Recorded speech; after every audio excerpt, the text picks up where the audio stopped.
All right. There it is. What's going on? Live. So Back again.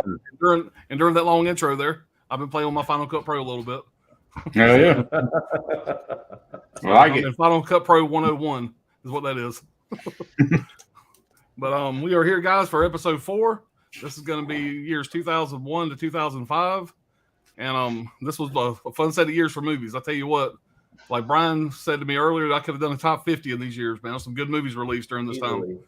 But back and forth, I just made a change right before we went live. But I am pretty solid, pretty happy with my top 5, my 2 honorable mentions. But how about you guys? What do y'all think about these years? Oh, yeah. It's tough, man. Yeah, it was rough. I could have made a top 10 easy. Oh, yeah. Yeah. Easy. Whose ever idea this was, fuck them. Right. Yeah, fuck them. Yeah, I take it back. Oh, yeah. This was I started off. I think I had 41 movies. I pulled 41 movies out of the herd, and I watched a shitload of movies. One movie that I watched became my number 1, and it stayed there the entire time and never faltered. And I hadn't seen it in a couple of years, and it blew me away how good it was. I forgot how good it was. But yeah, I'm excited to show these off, guys. I'm really excited to see y'all's picks. That's the funnest part of this for me. Is doing this. I'm wondering if you guys are going to pick the same thing I'm doing. Oh, yeah. I look forward to it all week, man. During this time, I try to just watch movies from these years and watch as many as I can to give honest opinions. You know how it is. Movies hold up, they don't hold up.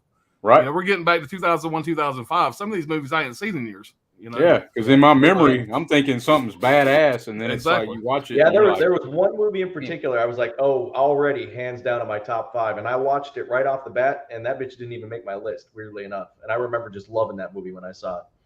Yeah. Yeah, it's definitely getting harder and harder to narrow it down. My I number can't talk one. about something right now, but at the end of the stream, excuse me, Dirk. At the end of the stream, whatever, I'll talk about something I want to talk about. I can't talk about it now because it'll be a spoiler, but we'll talk about that later on. Go ahead, number Dirk. 1, I didn't expect to be my number 1. Let me put it that way. Yeah. Yeah. I have to say mine too. Mine too. Kind of tripped me out. Now, my number 1, it was basically like I picked the number. I knew the number 1, and I had to make a top 4 below that, but it was still a pain in the ass. Still hard. Yeah. And guys, if you're wondering, we're missing one guy. Brian Goes Blue had to work. He is going to jump on here in a little bit when he gets off work, and wherever we are in the stream, we will just go to him and let him catch up to where we are now. So like I said, we will have the same group of guys. Just Brian's going to be a little bit late. So y'all be looking forward to him getting on here in a little bit. But we will go ahead and see who's out there in the chat, and then we will get started with our first pick. Chris C., what's going on, buddy? Yeah. Sidney Eubanks, what's up? Let's go. What's going on, man? Oh, yeah. There's Dirk. Starting in a moment, Brad. That was me. That was me. We're multi-streaming, by the way. When I text, it texts all channels. So those 3 were just for me texting or messaging. What's going on, Anthony? What's up, gang? I've been waiting 2 long weeks for this to come back. Hell yeah, man. You guys can check out his channel, man. I've been enjoying your videos, Anthony. I finally finished your last one you did. You're a good reviewer, man. Sidney Eubanks, take your time. Appreciate it. Chris C. says, all good. All right, this is what I want to talk about, Chris. This is all good pops. Damn, your Bulldogs just cruised today. Now, I'm an Atlanta Falcons fan, but I am in North Florida. I am a diehard Florida State Seminole fan. I'm not a Bulldogs fan. I do like the Bulldogs, but my team is the Seminoles, and we did beat LSU's ass. Sorry, Dirk. But sorry. But I'm definitely not a Bulldogs fan, but I do bleed black and red for the Falcons. So, did they beat their ass or they just win? I didn't watch the game. I honestly don't know. Maybe Chris can. I didn't watch it either. Yeah, I didn't see I was watching the Florida game. I didn't see the. Yeah. The monkey, what's going on, man? Greetings, fellas. Everyone hit that like button. This will be a good one. I appreciate you being here, buddy. Holland Oates, what's going on, man? What's up, man? What's up, boys? Holland. Chris C. says, good evening, outlaw gents and shady ladies. Yep, that's the kind of people we draw here. That's why I love YouTube so much. That's why I love everybody that gets in the chat, because it's all my kind of people. The monkey said, my luck is, who can guess it? King Kong with Jack Black.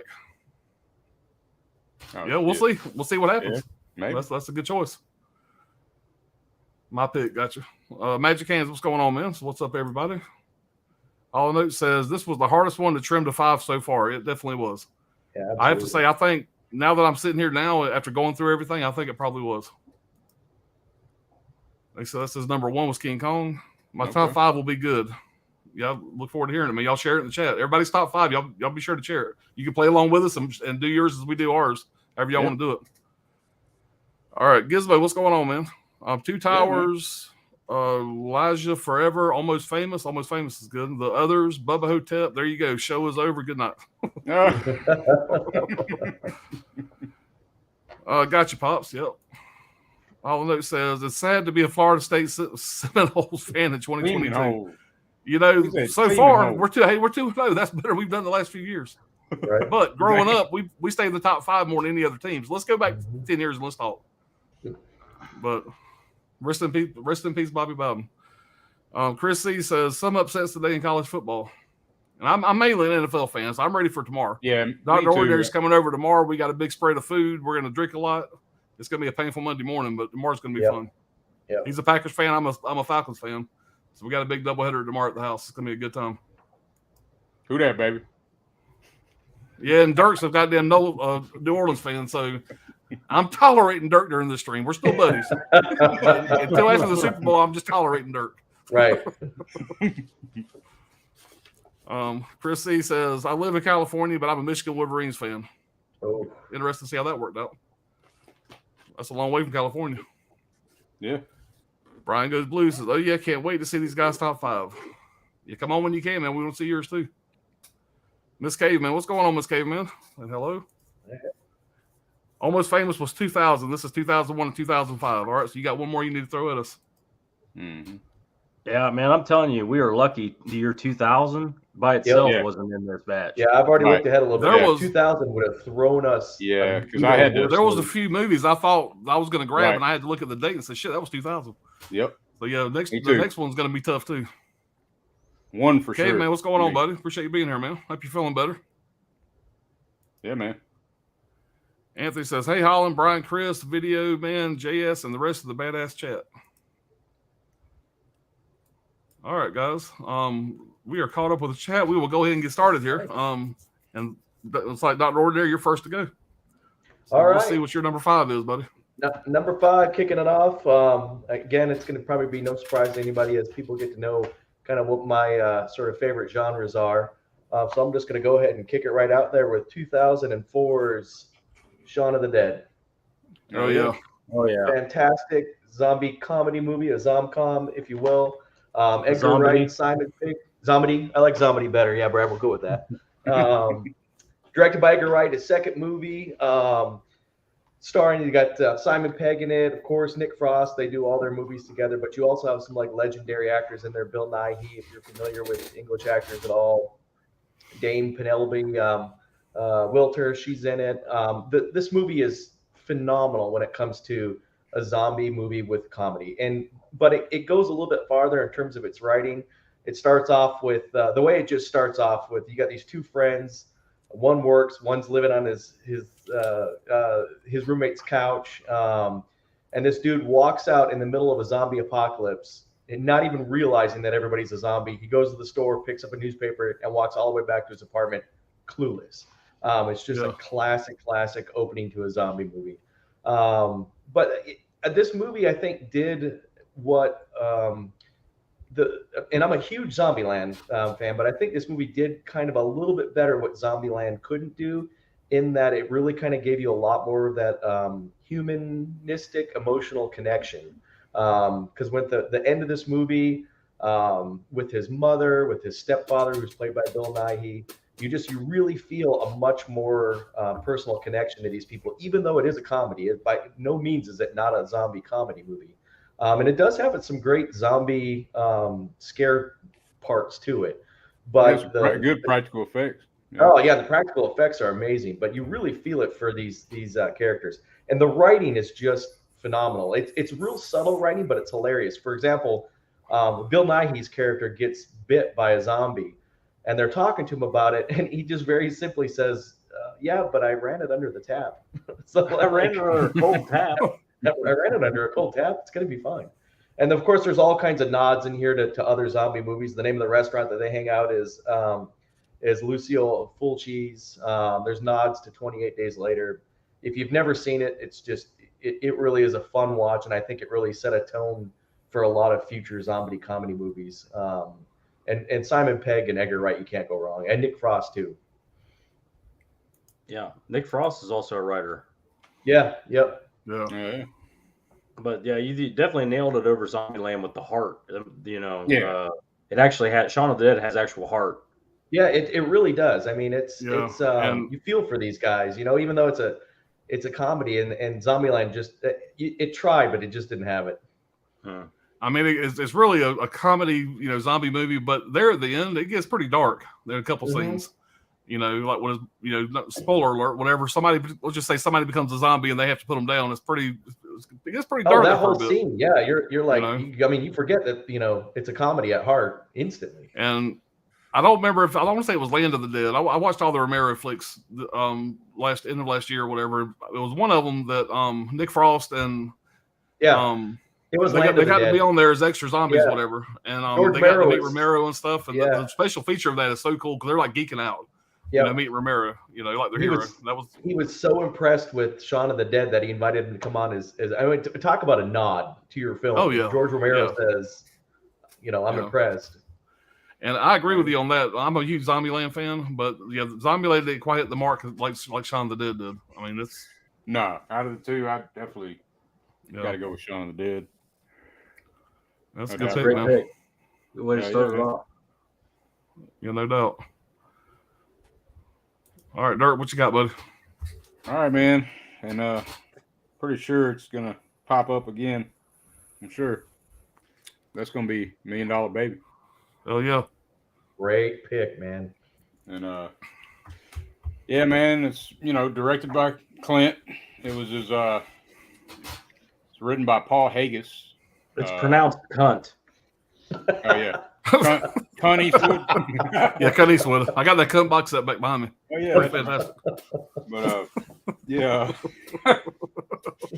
So yeah, man, the quote of the movie to me is if there's magic in boxing, it's the magic of fighting battles beyond endurance, beyond cracked ribs, ruptured kidneys, and detached retinas. It's the magic of risking everything for a dream that nobody sees but you. That's great by Morgan Freeman when he's saying that, man. Like the narration of Morgan Freeman is just makes, I mean, it's overlooked. I mean, because I hadn't seen it in so long, I had forgotten about Morgan Freeman. I was like, what the hell? Like, he's a big part of this movie, you know? This is Clint's 25th movie he directed. It's his 57th in which he acted, and 21st he's produced. Damn. There was one or two boxing movies that won Best Picture. The other is Rocky. So that's a big deal right there. Right. The budget was $30 million. It made $216 million worldwide. Hilary Swank, she was her upbringing was similar to the character, so it was pretty easy for her to fit into this role. And she was trained by that what's her name, the Blue Bear. Her, you know, at the end of the film, she's got to fight the Blue Bear boxer. Oh yeah, champion. She was trained by her. Her name is Lucia Ryjiker. I don't know how to pronounce that, but she was a boxing and kickboxing champion. Huh. So I thought it was pretty interesting. But, man, that movie, cool. it gets me in the feels, man. Every time I watch it, man, it hits me right in the fucking feels every time, man. It's like, God damn. I'm sitting there watching my wife, and she's like, I'm like, what the fuck? Why aren't you crying? You know, heartless. I mean, I don't cry at a lot of damn movies, but that damn movie right there is some sad shit, man. But it's good, man. It's just done so well, man. That's my number 5 pick, man. $1 Million Baby. Yeah, that's a great one, man. Nice pick, man. I will say that I rewatched that one for this stream, and it just made the cusp. But we'll see. You know, it's a good one though. But yeah, that's another movie that if you don't cry at the end, you're a soulless bitch. Right. You know, it's rough. I cry like a little bitch every time, man. I hadn't seen it in years, man. I rewatched it for this, and it holds up, man. It's a good movie. It was And you're right, instantly Morgan Freeman my is top. overlooked in that movie quite a bit because he's mainly just a narrator. He don't have a whole lot of acting in it. It's mainly Clint Eastwood and what's her name? Hillary Swank. Hillary Swank. Yeah. Morgan Freeman is Clint Eastwood's moral compass in that movie. You know, Right. it really is. It holds the whole thing, holds the whole story together. Right. Yeah, I didn't realize because it'd been so long since I've seen it. I kept thinking of the other shit of the movie, but it's a big part of the movie, Morgan Freeman. But that scene at the end, you know, that she has that Irish saying on the back of her robe or whatever, and you never know what it is. And when he finally tells her at the end what that saying is, I had to look up, I couldn't remember whatever. It's like there's a few different variations of it, but I think he says my heart, my blood, or something like that. But it's like pulse of my heart, sweetheart. It means all different kind of sayings, whatever. But when he finally tells her at the very end, it's like, man, come on. It's right. The ending really hits home. And the way her family is, big old piece of shit, you know. Oh like, man, God. Yeah, you wanted, they pulled that off well because you hated them a lot. I've seen motherfuckers like that. Yeah, that's a good pick, man. But appreciate it. All right, let's see what Brad's got for us. What you got, man?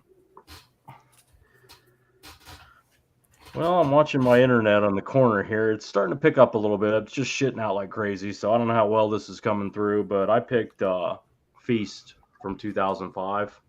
Nice. Yeah, great pick. I just keep going back to this movie over and over again. That shit. I love the practical effects. I love it's all in one location. I love that there's no stars in this whatsoever. The cast is just bottom of the call sheet, bottom of the barrel type, cast. Yeah. The standouts are Balthazar Getty as Bozo and Dwayne Whitaker as Boss Man. They're both great in this, but they're all pretty good in the cast. It takes place in a middle of nowhere bar in Nevada, and these giant creatures show up, and they're there to eat everybody and everything in the bar. Anything that's alive, they're there to kill it and eat it. And it's a strange, it has comedy elements to it. It's unexplained completely, but it is pulls no punches. It's just a wild ride. It's a lot of fun. There's a running gag in the movie. This character, Honey Pie, she gets splattered with blood.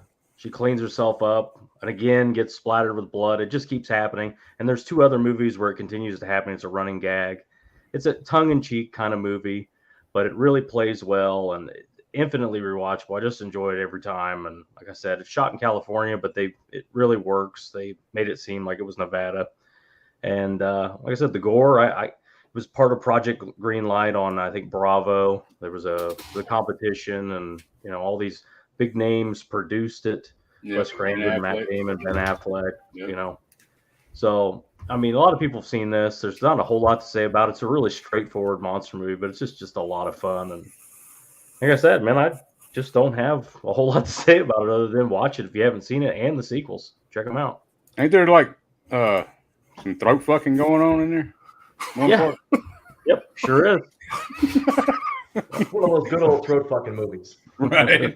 Yeah, Brad, how could you leave out the throat fucking part? Yeah. Right. I don't remember a whole lot. You said you didn't have a whole lot to say about it, Brad. What the hell? Go back to the throat fucking. But, yes, there's a creature that does some skull fucking in there. So if you're interested in that, I saw an interview with Wes Craven that said that he considers that one of the of all of his movies that Wes Craven, he's like one of the best projects he's ever been involved in was that movie. I bet it was fun as and hell. it makes sense. Yeah, I think it's a fun ass movie to make, is what it was. Oh yeah, man. I loved it first when I seen it. That guy at the very beginning, he's like, "I'm the one that's gonna save your ass," whatever. Yeah, there's some crazy gore in that movie, man. Some great. If you're a gore fan, you ain't gonna get much better than that. Yeah, yeah. I've seen all three of those. It's got that Dead Alive feel to it. Yeah, it's just you get a lot in it for the money they spent on it. You can tell everybody's, like you mentioned before, you can tell everybody had a great time with it. Judah Friedlander gets sprayed with this green slime early on in the movie, and he's just dealing with that the entire movie. Mm-hmm. And he's slowly deteriorating, and it's just hilarious. I mean, I could go on and on about it. I think if there's anybody that hasn't seen Feast, you're doing yourself a disservice to not see it. And this Blu-ray, I think it's $5. You can get it. So yeah, There's a DVD triple pack with all 3 of them unrated. I'd recommend that. But even the sequels are good. Like what? No, it's why it's a dead animal good, carcasses and shit all over them.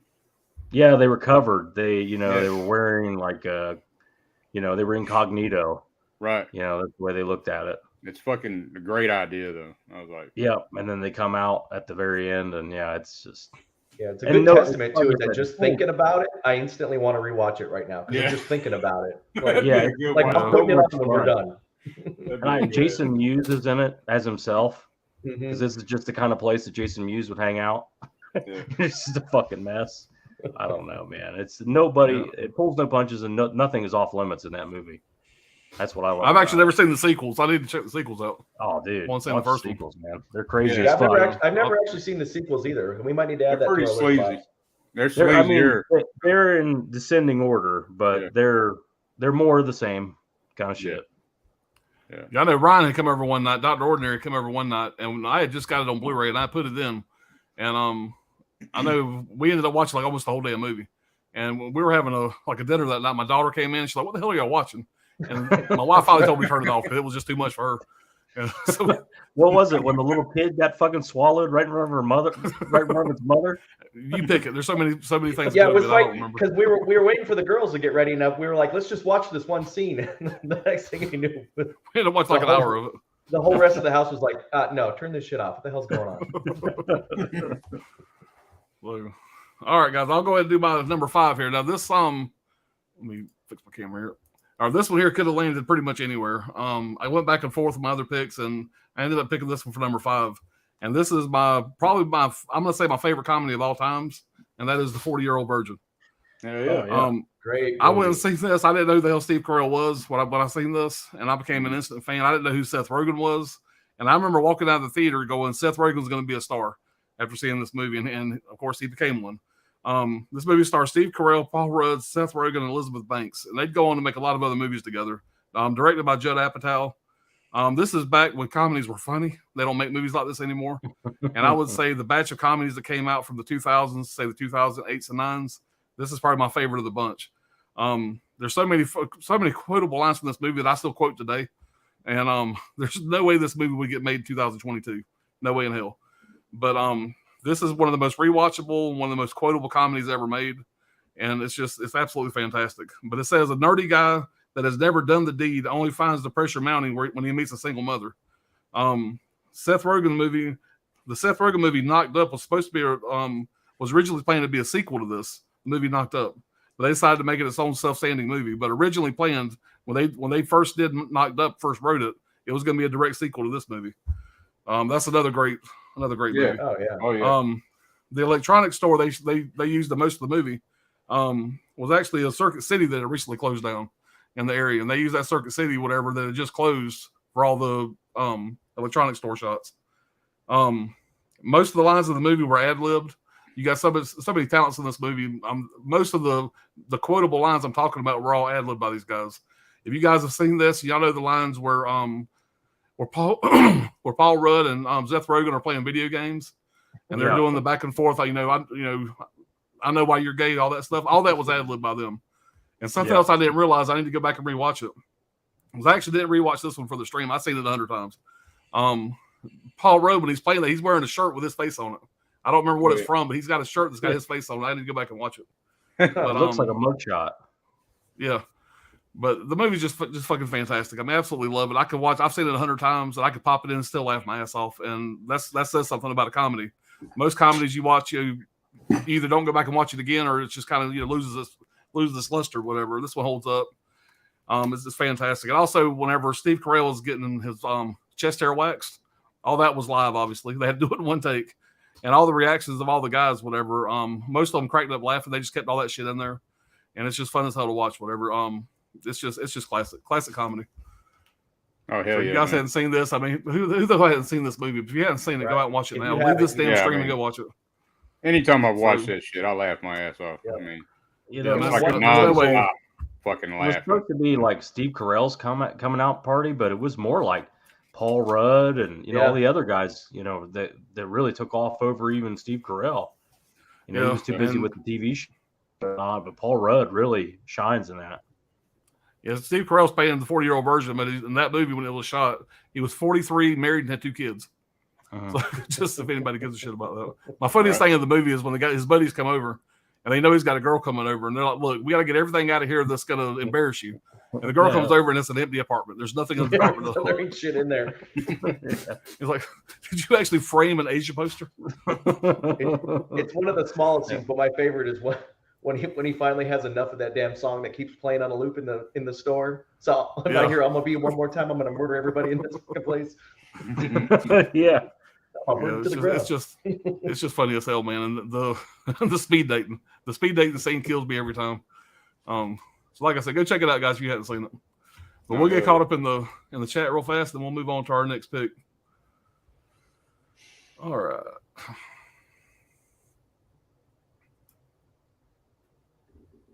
I think that's where we left off at. All right, Monkey said, my 2 is School of Rock because of rest in peace, the drummer who got run over by a first-year female motorist, hereby ending the sequel they were planning on. I didn't know that. Yeah, I didn't know that either. Gizmo said, UFC is live and you were in the background. This night will be a ride. First fight was Jabba the Hutt versus Bacon with fat on it, a banger. Damn. The Monkey said, my second. Caveman said, can we all see your shirts?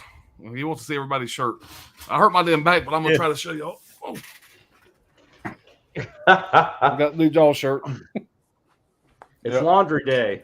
Oh, damn. Who's that ugly bitch? What the hell? Who's that guy with the cookie on his head? That's a good looking bitch. All right. Magic Hand says Shaun of the Dead is a classic. It absolutely is.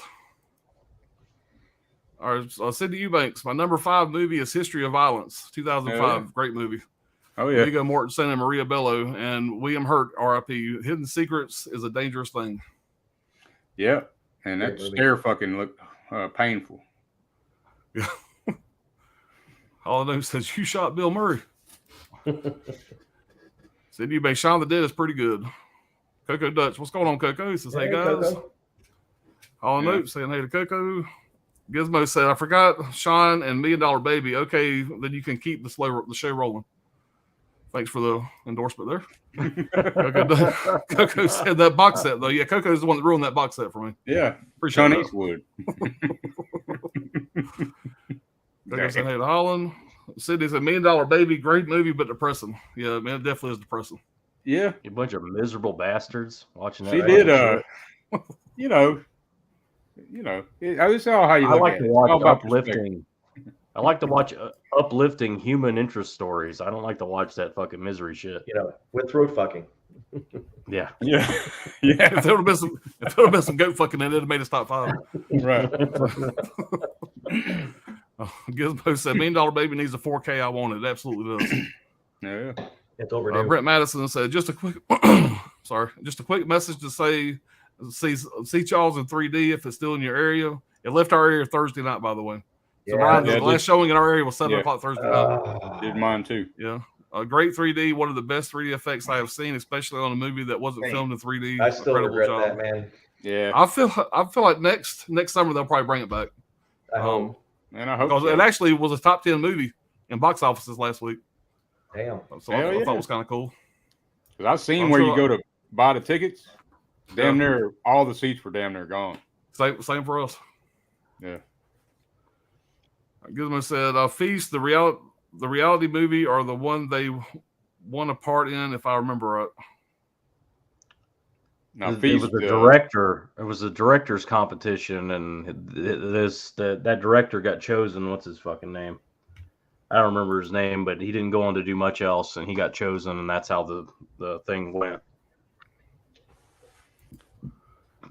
All right, Chris says, I had to look through some of my stuff in the internet. Laugh out loud. I have my quick top 5.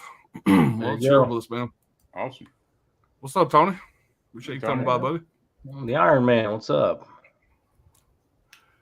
All right, Hollow Note says, hey to Tony. Say hey back. All right, Hollow Note says, Skull Violation. Is that why it's called Feast? Skull Violation. Anthony's Horror and More says, 5 for me is going to be The Ring. I love the dirty, rainy feel of the movie. Naomi Watts kills it in the role, and I think the mystery aspect is very well done. Yeah. Yeah, I can't argue with that. Oh yeah, And that movie solid. inspired a lot of other movies. great Yeah. PG-13 horror film. Mhm. Yeah. You can't always say that. Usually, when you see the Right, PG-13 exactly. moniker, that's a warning sign. Yeah. But that's a good one. And they said, "Hey to Tony, my number 5 is Panic Room. The house has a panic room. Major spoiler. Oh yeah. Yeah, Now we're supposed to get that 4K this year, ain't we? Is that been? We have a It date was for that? Is that announced. still? Is that a From Dusk Till Dawn deal? yeah, it was. I don't know, man. I don't know what the deal with it. I think it's a Fox property, so who knows? Yeah, because that don't even have a Blu-ray, does it? Is there a Blu-ray for that? Not that I thought that know was of. one that never I made only it. I had don't DVD. think so. That's a Brian question. Yeah. Right. All right, my number 5 is Session 9, very underrated film by USA Network. Me and Dr. Ordinary watched that earlier this year. Well, that was that's not District 9. I always mix them two up. No, Yeah. Session 9 where they're cleaning asbestos out of an old psychiatric hospital, and it starts to screw with them. Okay. Yeah. Okay, man. What is everyone's impression? Dr. Ordinary likes horror film. I'm assuming does worry anyone scared to make an appearance in this. Come on, people. Does it seem like you have to have been shed with knives? Yeah. Well, I'm Dave, good with man, I'm knives. glad the meds are dialed. I'm glad you're doing good, Yeah. dude. And I'm glad you're back to your Let normal me take a self. sip of my drink. Let's see if that. Right. I'm gonna catch up to him. It all come back around. You know how it goes. All right, Tony says, "Hey, back dancing and more." Holy Note says, "Hurting first squirting." Oh, damn. I think my favorite part of that movie is whenever he tells Seth Rogen that he's dating a grandma. He says, "That's cool, but you're dating a hot grandma." He says, "Go do her on her plastic furniture. Maybe she'll write you a check for $11 or whatever." He says. Chris he says, "Oh, very nice choice. Liz Banks is awesome, sexy in this. Yeah, there's something wrong with her underwear. Yeah, they're not in my mouth. Hope you got a big trunk. I'm gonna put my bike in it." Anthony's Horror and More says, "I love Panic Room. Great choice, man." Gizmo said, "Judd Apatow has some great films. 40 Years Knocked Up, and this is 40 is okay, but after that, shit, Trainwreck, I lost respect." Yeah, Trainwreck. I wasn't a fan of. Yeah, I've only seen it in theaters. Me and the wife went and seen that in theaters. I never rewatched it. That tells you something. I don't think she's that funny. I don't know.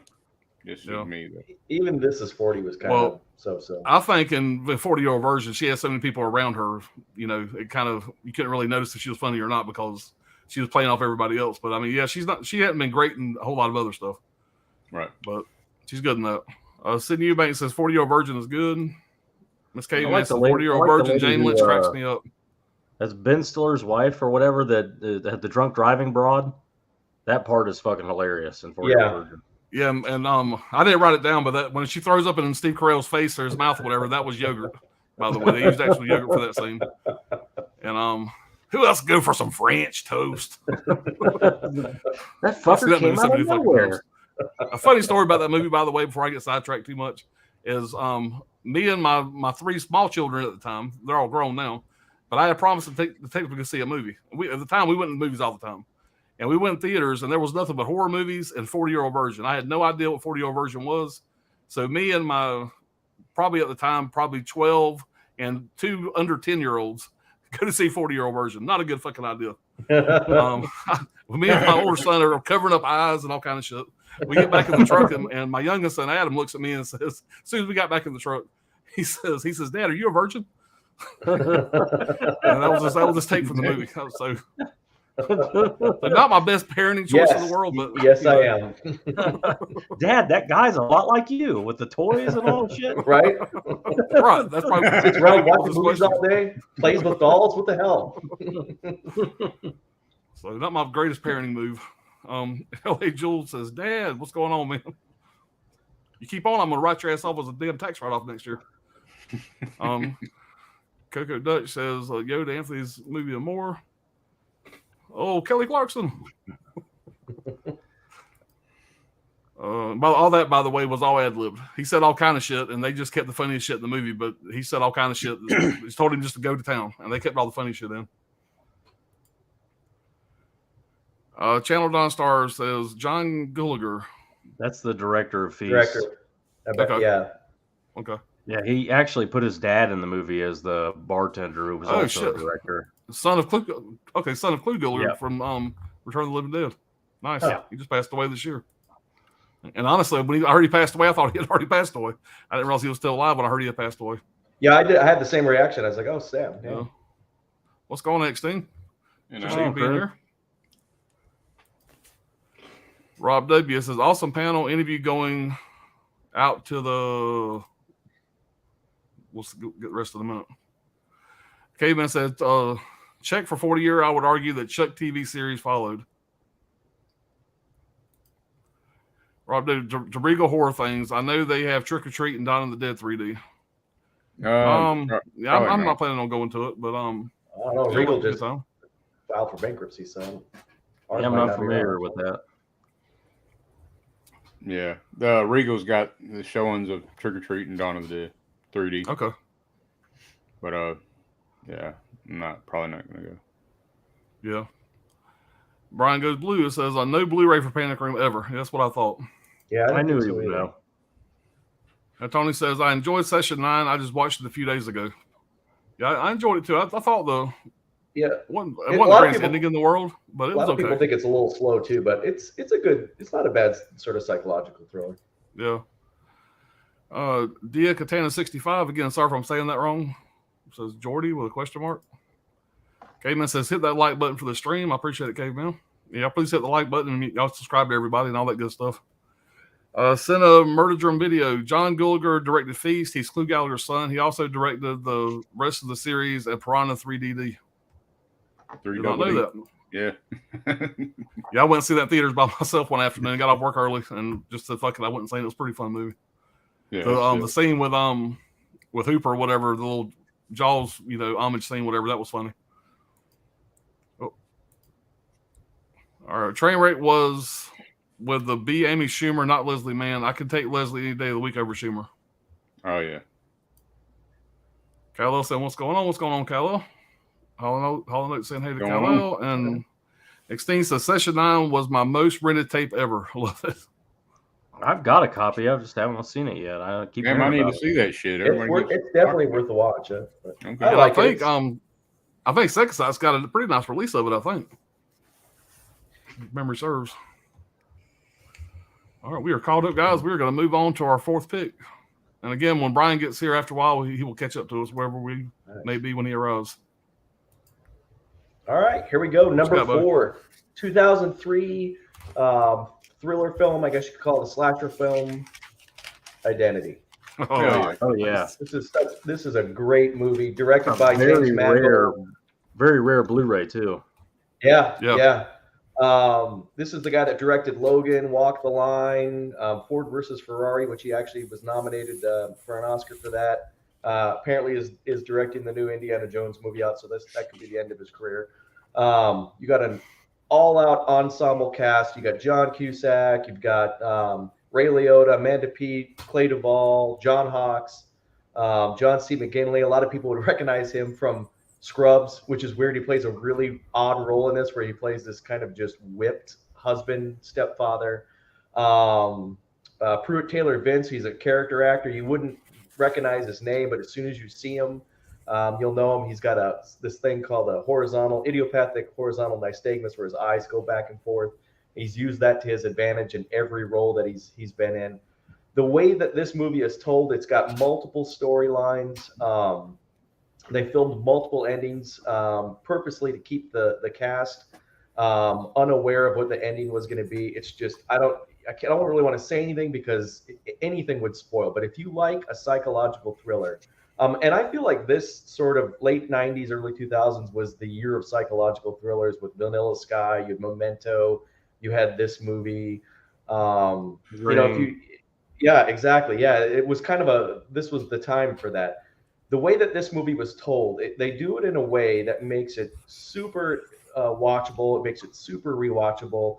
And it takes a confusing plot line and makes it watchable. They do what Christopher Nolan, I think, tries too hard to do.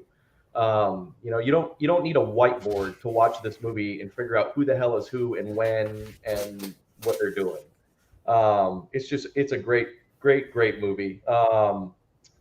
There's a lot of references in it to all of Mangold's other movies.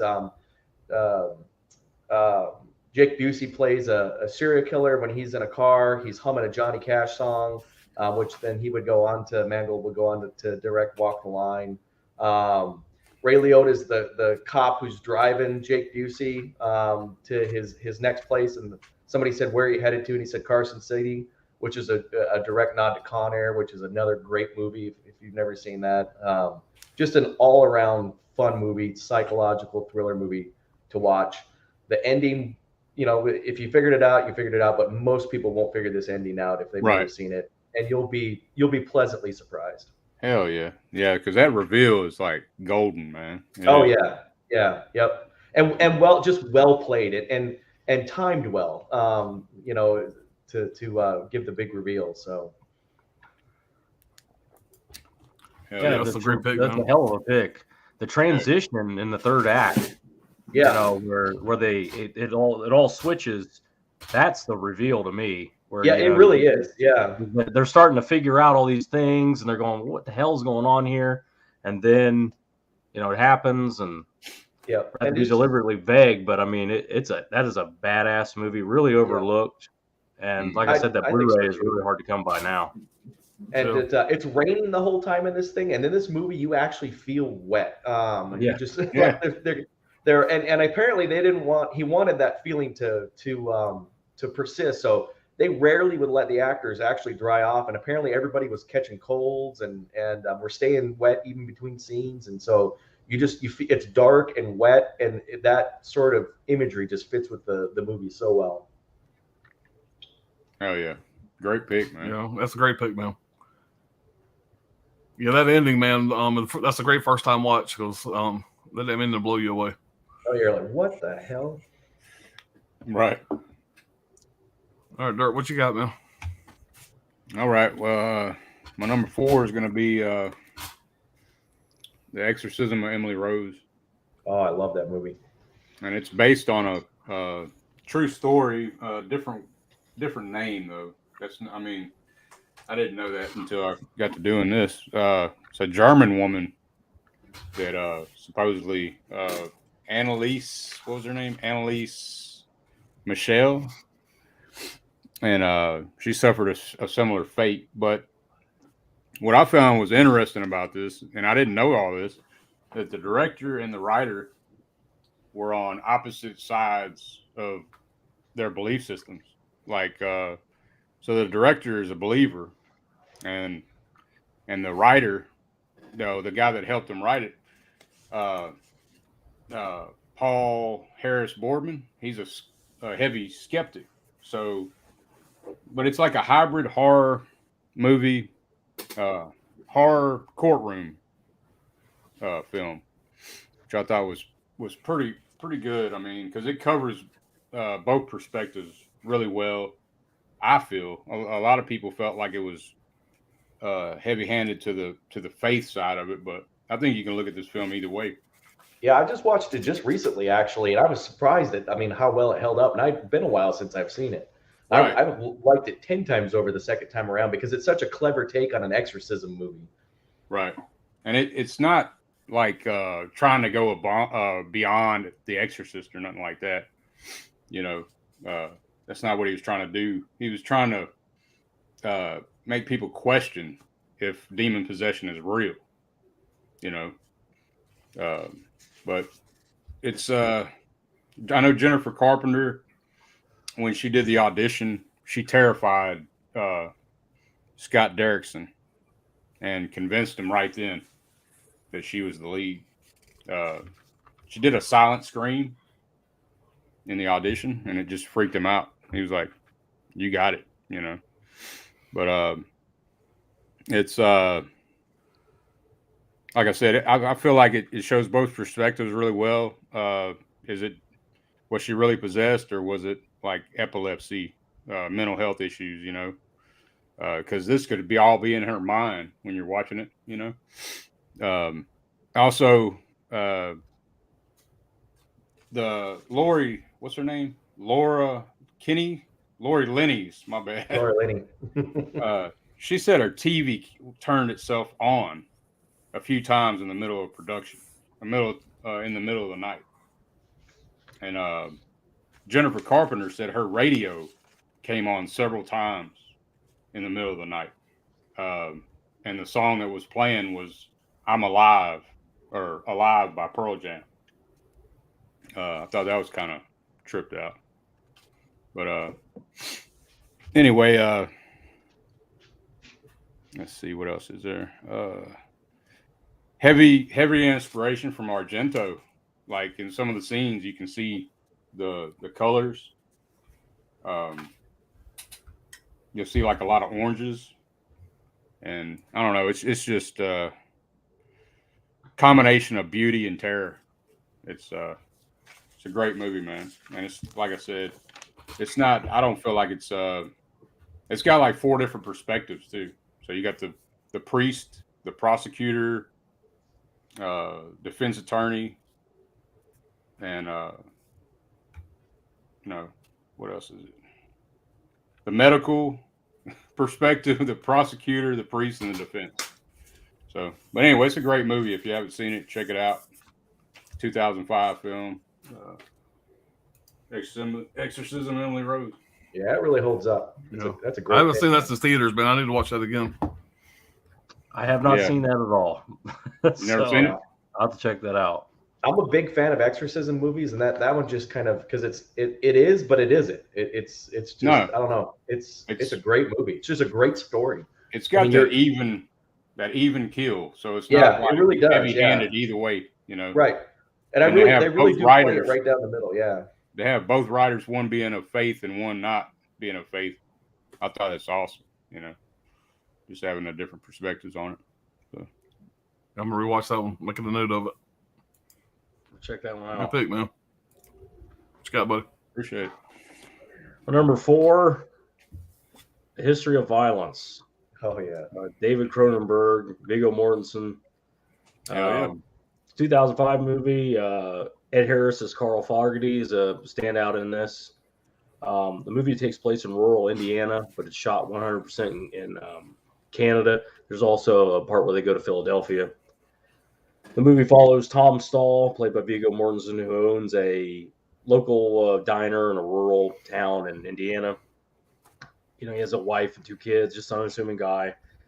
Not much happens until his diner gets robbed by 2 bandits that are shown earlier, slaughtering a whole motel full of people. Basically, they're bandits making their way across the country, and they happen upon Tom Stahl's town. He's just this prototypical like Ned Flanders kind of type, and basically he brutally murders the bandits, and he makes national news, and he's very uncomfortable that he's being shown on national news, and it's obvious that he's uncomfortable.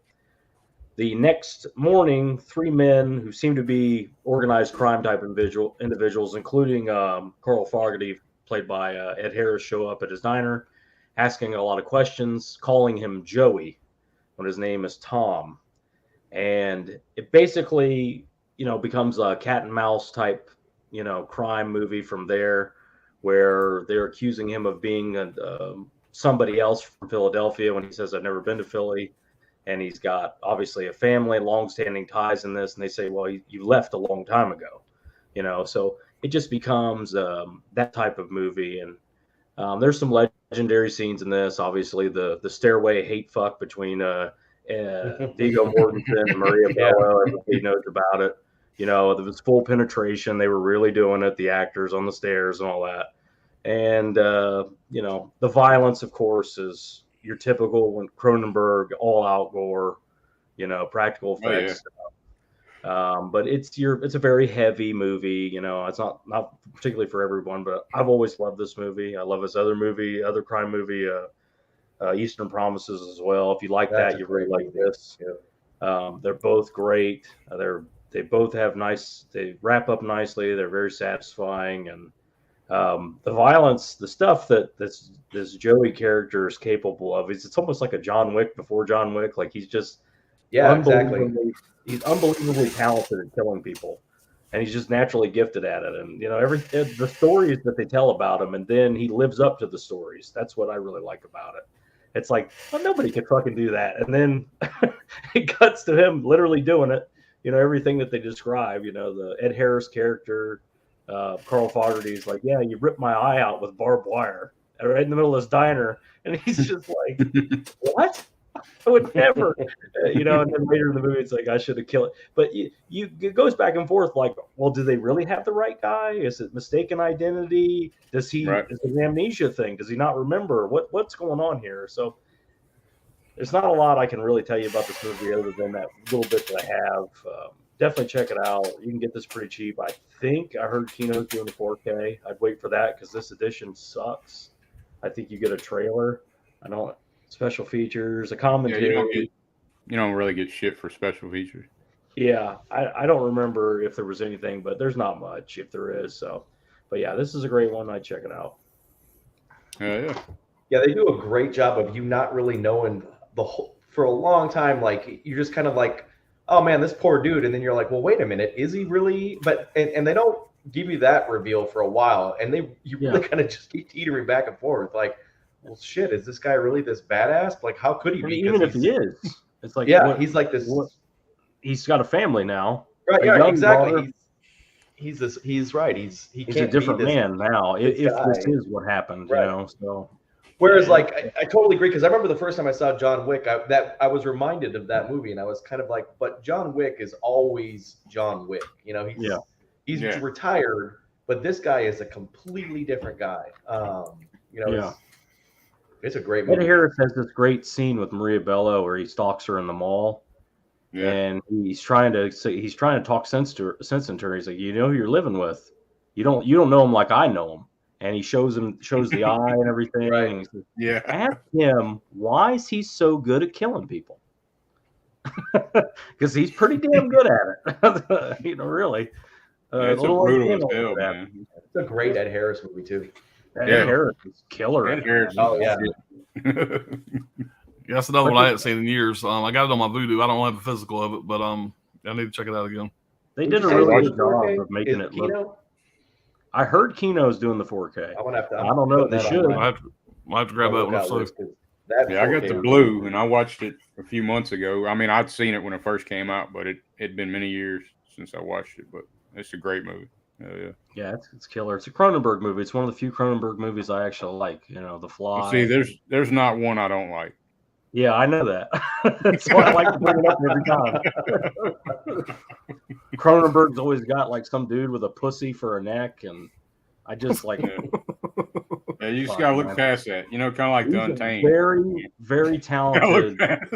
He's a very talented crime director. He should do more crime movies. So, Brad, your first movie had throat fucking. This one's got a pussy for a neck.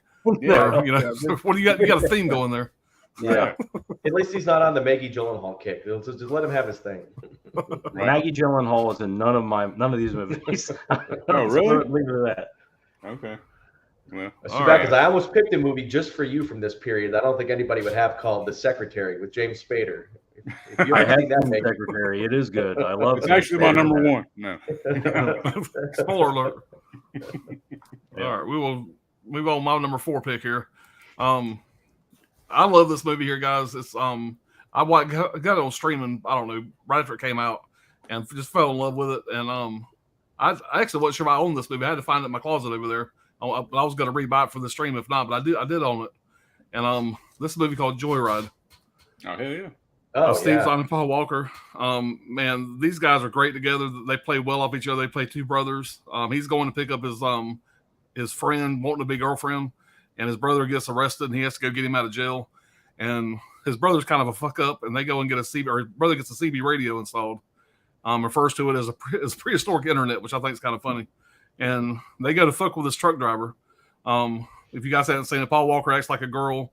He teases this truck driver. Driver ends up being some psychopath. And the voice they got for the truck driver was Ted Levine, the guy from Silence of the Lambs. So they could have done any better. He absolutely makes this movie. If you guys have seen it, just as iconic, candy cane, all that bullshit. It's just absolutely fantastic. I rewatched this morning for the stream, and it holds up. It's just a great movie. I've seen it 100 times. But it was directed by John Dahl, and he also directed Rounders, which is one of my favorite gambling movies. And I didn't realize it, but he also directed an episode of Breaking Bad. It was an episode called Down. Shit. So he's got pretty good things to his credit. It stars Steve Zahn, Paul Walker, and I can't ever say her name right. It's Lily Sabisky, I think it is. And I don't think she's done a whole lot since then. She's not really doing much anymore that I've seen. But yeah, she ain't ugly. But I hate to say that because come to find out, she was only 17 in this movie. And when I was doing my research, it says that I was kind of confused about this. It says when they were in the bar, you never actually see her drinking because she was underage. But I watched it today, and there's 2 times you see her drink a shot. So I don't know where that came from. But the plot of the movie says three young people on a road trip from Colorado to Jersey talk to a trucker on their CB radio. Then they must escape when he turns out to be a psychopathic killer. And this guy on the radio is a crazy bitch. One of my favorite scenes, Steve Zahn is telling this guy just how crazy he is. They're talking shit. You know, they're on the CB. They think they're safe. And this guy tells them, you really need to get that fixed. And they're like, what are you talking about? He's like, your taillight. And that one scene when they realize the guy's right behind them, it's absolute classic, man. It holds up to the day. Seen it 100 times. It's still just a great scene. But like I said, these 2 guys are great together.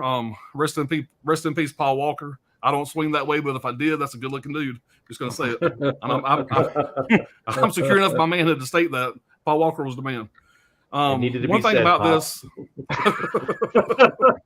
thing about this I thought was really funny to me was Sylvester Stallone was considered to be the voice on the CB radio. Oh, I can't imagine that, but I would love to see that. You know, yo, candy cane. I don't know. To me, that would have been hilarious. It took director John Dahl 4 years to make this movie, just trying to get it, approved, trying to get everything done, the script written. And also something else about this is Paul Walker and Ted Levine, the voice of the guy on the radio, also worked on the Fast and the Furious, the first movie, in the same year. Didn't realize that. So they were in that movie together also. It came out October 5th, 2001. It had a budget of $23 million. It only made $21 million in the States, so it didn't make a lot. But worldwide, it made 36, so barely made its money back. But it did spawn a couple sequels, and I'm going to be honest, I've never watched the sequels. I've heard good and bad. I'm sure they're not near as good as this. But this is just a great road movie, a great suspense movie, great comedy. It just hits all the marks for me. And this is going to be my number 4. And I rewatched it this morning. It definitely holds up. Love it. Big fan of it. Great movie. That movie really shows you just how versatile Steve Zahn can be. Steve Zahn's hilarious, man. He really is. The more scared he gets in this movie, the funnier he is. What was the one scene? He says, "I never felt like a bigger pussy than I do right now." The guy in the ice truck's chasing him. It's just a great movie. All right, good pick, man. I appreciate it. We get caught up on the chat here real fast. And by the way, guys, we got 32 people watching right now. It's a pretty good turnout. Awesome. Welcome, everybody. All right, Chris C's said, yeah, I have a Screen Factory Blu-ray of Session 9. Yep, I do as well. Tony says, hey to Kal-El. The Monkey says, what is your opinion on The Others? It puts me to sleep every time in a good way. That movie puts you to sleep in a good way. I guess if you need a movie to go to sleep to, yeah, like comfort sleep. Now that's the Nicole Kidman movie directed by Clint Eastwood, right? Was that Clint Eastwood? I think so. Damn, I didn't know that shit. It's Nicole Kidman. I know it's Nicole I don't Kidman. think it's Clint Eastwood that did The Others. I don't think. Yeah. I didn't know that shit. That's like for some reason that's what I thought. I might be. I want to say it's in my box set back there. I came across it when I was going through this list, and I hadn't seen it in a while. I remember. No, it was directed by Alejandro Amenabar or some shit. I thought Clint Eastwood was. I'm thinking of something else. He did a movie similar to that. Okay. Well, I was obviously talking out of my ass. There goes my credibility. I have to look it up. He did a movie similar to that. I always get mixed up with that one. And you say you're the world's biggest cunt fan. Yeah, I know. Like I said, lost all my street cred. Gizmo said, if Memories of Murder is not on your list, I will start sending you dick pics. Oh, hell. We'll start with Brad. Hollow Note says it's not. Okay. Chris E says, my number 4 is Black Hawk Down. Another great movie. That's a great movie. Okay. Hard movie to watch. Yeah. All right. Dia Catano 65. So the writer of Identity did also those bomb horror flicks, Jack Frost and Jack Frost 2. I didn't know that. Okay. I didn't know that shit. Chris E says, I've seen some of Identity. Well, you definitely need to see the end of it. Yeah, you need to watch it all. Because kind of jaw dropper reveal. Yeah. I thought. And people that told me that I figured it out in the first 10 minutes, man, fuck you. You know? Yeah, right. Chris C says, I've seen all of it. I wish I had not. I guess we're not a fan there. Damn. Gizmo said, well, then I love him because he is the reason I got to see Shannon Elizabeth have sex with a snowman. Oh. By Jack Frost. Sidney Eubanks, my number 4 movie is Hard Candy. 2005, Ellen/Elliot Page and Patrick Wilson, directed by David Slade, Into the Arms of a Stranger. All right. Yeah, Hard Candy, man, is a pretty intense. You seen that one? I don't think I've seen that one. Yeah, it's like a Hard Candy. Trap a pedo type movie. Oh, okay. Yeah. Yeah, I never did get around to seeing it. I know it. The cover has bear traps all over it, and there's not one bear trap in the whole fucking movie. Took me right out. Yeah. It's just Damn it. And I was looking for a good bear trap movie. Exactly. Like Straw Dogs. Right. Chris, it's a very nice pick, SPC. Oh, thanks, man. Muck says, I just hate the ending, fellas. The film gets 0 second chances for me. Yeah. No second typo. All right. Gizmo said the Exorcism of Emily Rose is really good. Love it. Jennifer Carpenter is so great in the film. Yeah, man. And I forgot to mention, she spent hours in a room full of mirrors to get the perfect, creepiest positions and facial expressions for that damn movie. The scariest and shit. Yeah, we did that last night. Yeah. It's those for another stream. All right, Chris, he says, Sidney Eubanks, damn, I forgot about that one. That's the revenge movie. Very sadistic. Chris, he's sadistic indeed. I love it. Best scream I've ever heard was at the ending of Paranormal Activity, says Chris C. Yeah, I got that box set coming in sometime or another. I got it pre-order from Best Buy. Dick Tanner says best scream was at the end of Blowout. I like that, but man, you can't go wrong with Tenebrae. That fucking scream from Nicoletti. Yeah. Damn. That's a fucking scream queen. For sure. Yeah. TCM. Yeah, there's so many. That's the first one that popped in my mind. I guess because I just watched Tenebrae not long ago. My bad. Eaten Alive. Mm-hmm. Same actress. Yeah. All right, Coco, what's going on, Coco? Says that's a great pick, Dirk. Love Exorcism of Emily Rose. Still one I think about to this day when the lights are off. That scene when she is in the barn speaking in tongues is the same. Yeah. She really did. I definitely gotta rewatch that one. Yeah, that to me is her best performance for sure. Yeah, that's on my list. I'm gonna have to rewatch that this weekend. Got me curious again. All right, the monkey says combination of beauty and terror, Amber Turd. Yeah.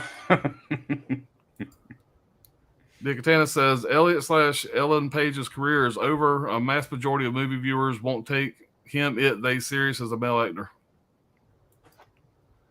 Gizmo said, history of violence is so great. The best sex scene in Stairs. Love Bello nude. Not so much Vigo, but to see her nude, I can see him too. Yeah, if you want to see more of him, dude, go check out Eastern Promises. Yeah, right. Yeah, I got that 4K back there. I hadn't rewatched it. Yeah, I've seen it once before. That shit. That bathhouse scene or whatever. Sauna. Yeah, the sauna scene. Yeah. All right, Chris C. To Dia Katana, you see the remake of Flatliners that she was in? Well, that remake's terrible. You want to watch Flatliners? Watch the original. Oh yeah, the fucking remake. God. Yeah. Chris C. says American Yakuza was Vigo's first movie or close to it. I just remember him in Texas Chainsaw 3. That might be the first time I've seen him in anything. Yeah. And it's more. I like him in Carlito's Way and playing that's true. Latino guy in the wheelchair. So that's before TCM. Oh, that's right. Yeah. I can't hump. He had like a terrible accent, but he's he was great. That one scene with him and Al Pacino in the wheelchair when Al Pacino calls him out. Man, that's such. He was a punk in that movie, though. Oh yeah. There's There's a great movie about like angels and demons that come down to Earth called The Prophecy with Christopher Walken. Oh, It's yeah. an old movie. Yeah. And Vigo's got a role. He's only in it for like 3 to 5 minutes at the end where he plays the devil. But He's it the is devil, yeah. phenomenal. That was the first time I'd seen him. I'm like, who the hell is this guy? He's awesome. Yeah, he was good at playing that shit. Yeah, this is. I'll have to check out Exorcism of Emily Rose. You definitely sold it on me, Dirk. Okay, cool. Extending says, man, same. I dig every Cronenberg movie I've seen. Like I said, it's a hybrid though between a horror and a courtroom type shit. So Hey, what's wrong with that? My Dick Container says, don't know how to reply to people's names, but she was playing a female in Flatliners and the movie bombed. Just put the @ symbol in and start typing their name. Right. Bob, what's going on, buddy? Hey, everyone. Sorry I'm late. Still can't comment on my channel. No Brian tonight. Yeah, Brian's working. He'll be here in a little bit. And when he gets here, he's going to show his pics to catch up to wherever we are in the stream. that's strange. I don't know why his comments getting blocked. Yeah. Y'all remind me after the stream. I'm going to check and make sure there's nothing on my side. Because I think it's only in these streams he has a problem. So I don't think unless I accidentally was getting rid of bots and hit his name by mistake, but he's able to comment, so he's not blocked. Yeah, he was. Yeah, I mean, he was from his having channel. the same problem last time. Yeah, I don't know. Yeah, I don't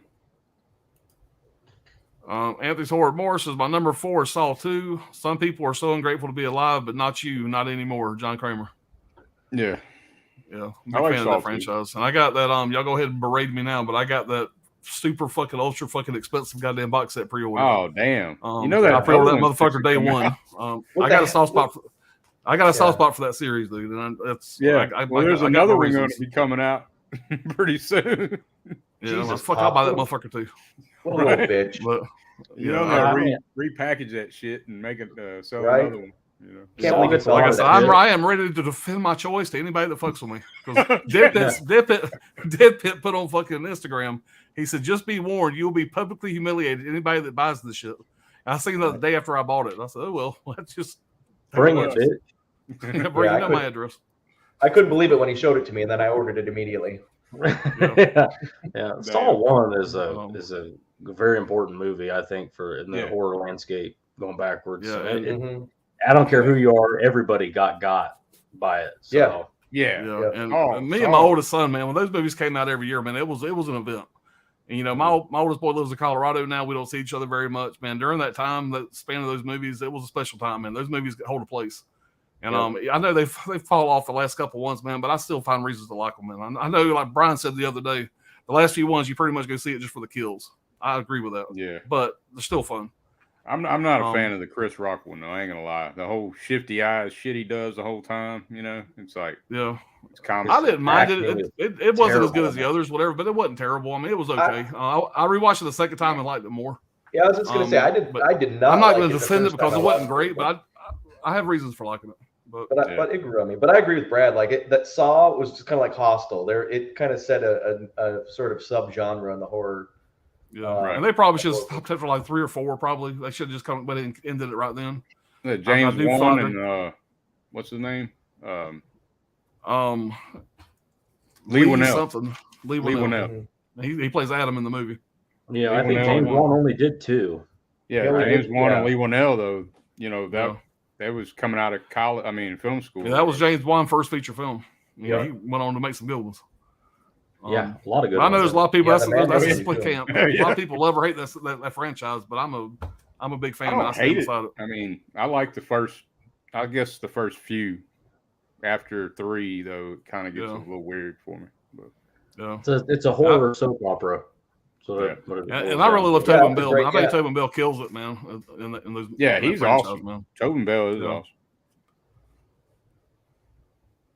All right, where did I leave off at here? I think it was this one here. The number 4 is Saul. We already read that one, didn't we? Yep. Oh, this is hey Bob. We'll be here shortly. He has work. Talking about Brian. Yep. Caveman said History of Violence Blu-ray is $12 at Amazon. Appreciate that, Caveman. Yeah, it's not bad. It's not bad at all. What's up, Robert? What's going on, Holland? Thanks for the info. Howdy, Anthony. My number 4 is Training Day. This shit's chess. It ain't checkers. Yeah. Yeah. Moving on. Chris E says, Joyride, very nice, Pops. I appreciate it, man. I'm a big mark for that movie, man. I always have been. Bob said, Joyride is excellent. Have you seen the sequels, Pops? I have not seen the sequels, but after rewatching this one for the 100,000th time, whatever, I'm going to get them on Vudu probably before I buy them. And I'll tell you what, man, that Joyride really needs to get a Scream Factory standalone release, or even a Scream Factory Collector's Edition. That would be a great Scream Factory release. I think that Joyride Blu-ray you got is rare.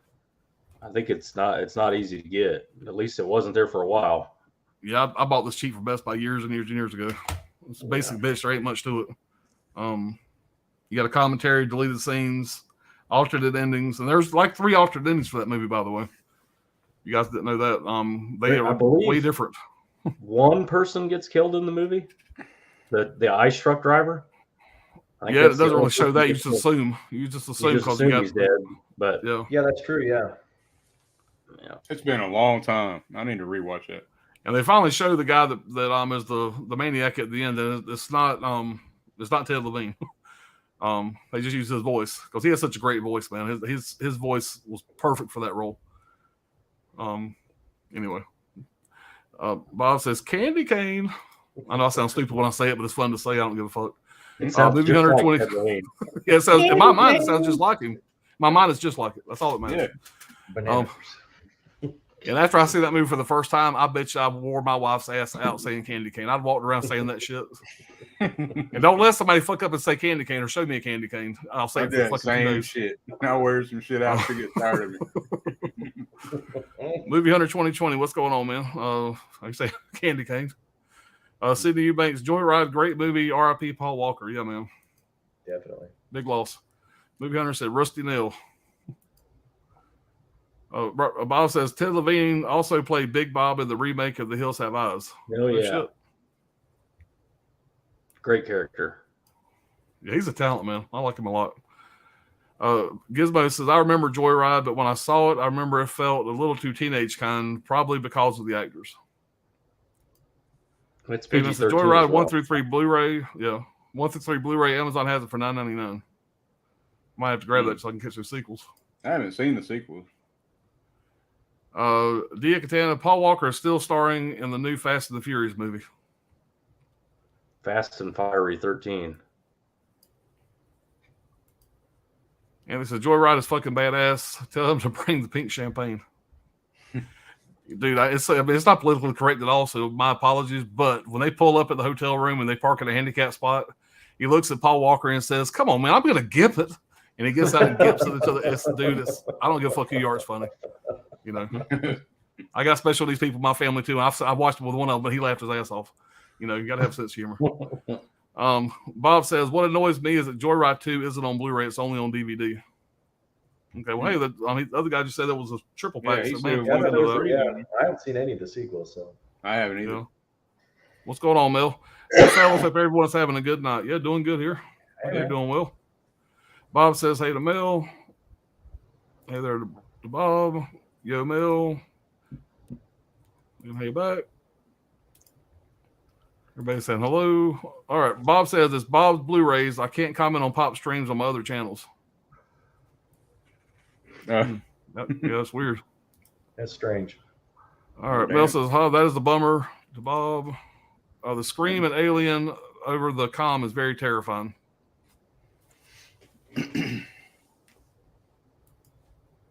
All right, Caveman, what is up, sir?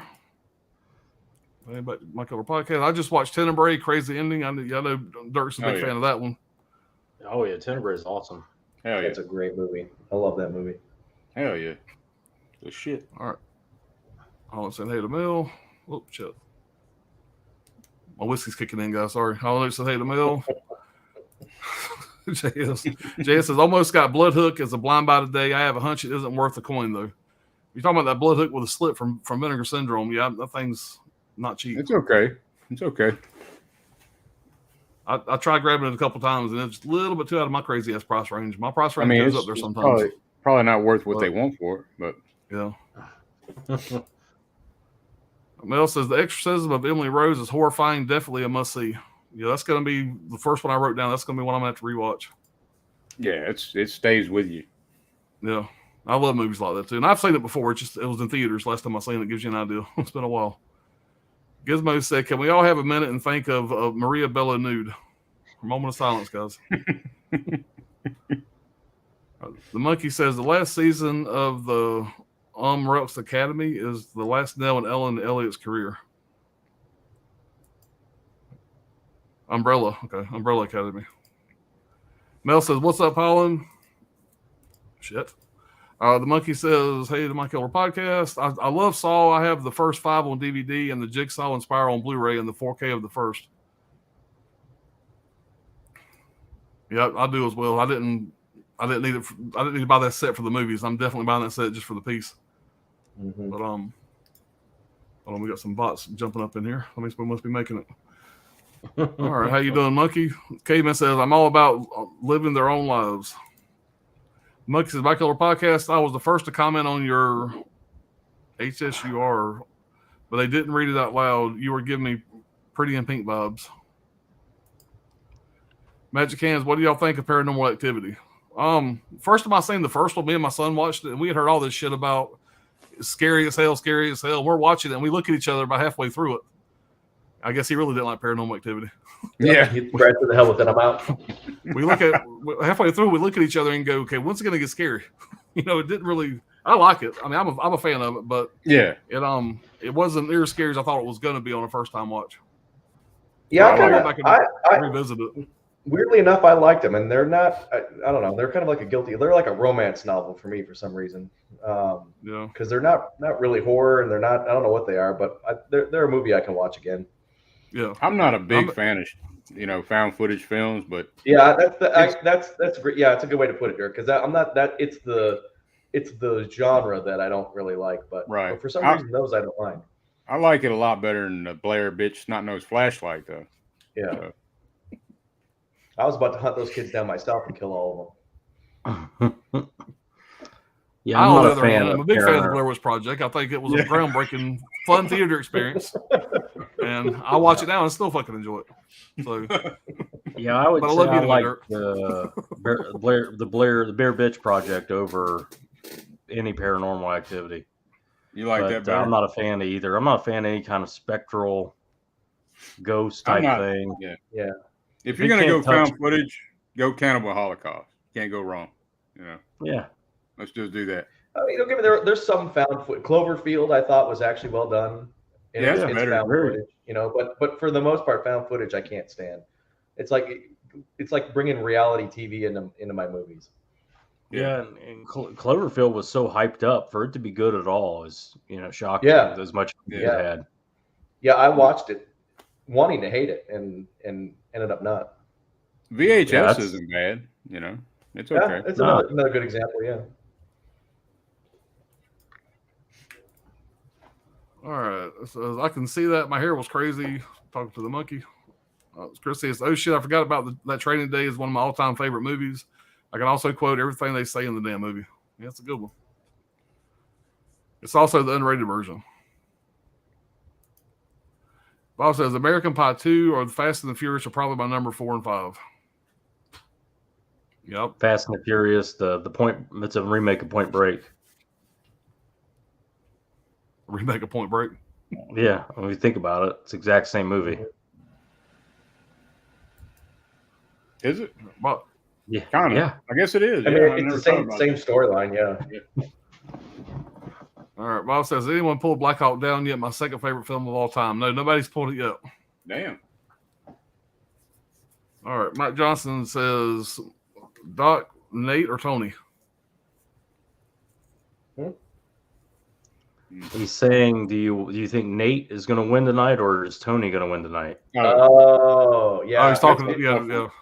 It's going to be Diaz. Yeah. You think? Oh yeah, I think so. I don't know. I mean, I think it'll be a good fight, but I think they're both kind of in their last little shit, Yeah, they are. I mean, they really are. Especially in that weight class. Yeah, Mike's a good buddy of mine. He actually called me before the stream. He was surprised we were doing this tonight, knowing that Dirk and Dr. Ordinary are big UFC fans. Wonder how we're going to do this when the fight was going on. I said they're probably going to be recording. I'm sure they're still going to watch it. Oh, it's recording. Yeah. What's going on, Anthony? Master of the 80s says, hello, gents. How's it hanging? Hey, man. Tony. Hey, man. We're from the UK over there. Yeah, man. Hell yeah. Late for him. He's up early. JS is my color podcast. That hair was epic. There needs to be more ladies rocking that these days. Cayman says, who's the big jaw guy tonight? Yeah, we ain't got one yet. So you never know when it's going to pop up. What she said. Bob says Paranormal Activity is ass. So he is not a fan. I agree 100%. Chris says Next to Kin was a good Paranormal Activity movie. I liked it a lot. Yep, I've seen that. There's that. There's a movie called Next to Kin that's great that doesn't have anything to do with Paranormal Activity that came out. That is a great movie. Long before. Yeah. Yeah, when I think Next to Kin, I think of Patrick Swayze and Liam Neeson with his great redneck accent. Neeson. Yeah. Bill Paxton. Oh yeah, he's completely believable. Yeah. Chris says Cloverfield is my favorite found footage movie. It's a good one. JS said, for me, found footage movies are one and done. I usually have no desire to see them again. Right. Well, exception of a couple, but yeah. Mel says, agreed. They say the 80s are back, so let's go big or go home. I have no problem with the 80s coming back, but I'm an 80s kid. Robert Anderson says, I did, Bob. That's my number 4, Black Hawk Down. I forgot that it was mentioned in the chat, but nobody on the panel had mentioned it. Gizmo said, I hope Nate and Tony will have a double victory in the same fight. Don't know how, but I love them and don't want them to go on a loss. Hey, maybe it'll be a draw. Have a knockout. Somebody will get a eye poking though. All right. The monkey says, my killer podcast. I'm not going Afro Mill. Bob says, smash that like button, everyone. The Christie is perfect. Appreciate it, Bob. That's all. Come on, the monkey. All right. We are caught up again, guys. All right. I appreciate everybody out there in the chat. Thank y'all for being here. We've got 38 people, guys. We've hit a new record for these for this series. So we can get that to 40. All right. We're gonna move on to our number 3 pick here, guys. Dr. Ordinary, if you're ready to roll. We'll see what you got. Let's do this. My number 3 pick danced for my number 1 and number 2 pick back and forth for the last 2 weeks. One of my absolute all-time favorite movies. I don't need to say anything else because you probably know it. Bubba Hotel. Hell yeah. This is a fantastic movie. If you're a Bruce Campbell fan, which I am, I mean, I'm probably a Sam Raimi, Bruce Campbell homer, which I have no qualms about admitting. And I admit both of them have done plenty of trash.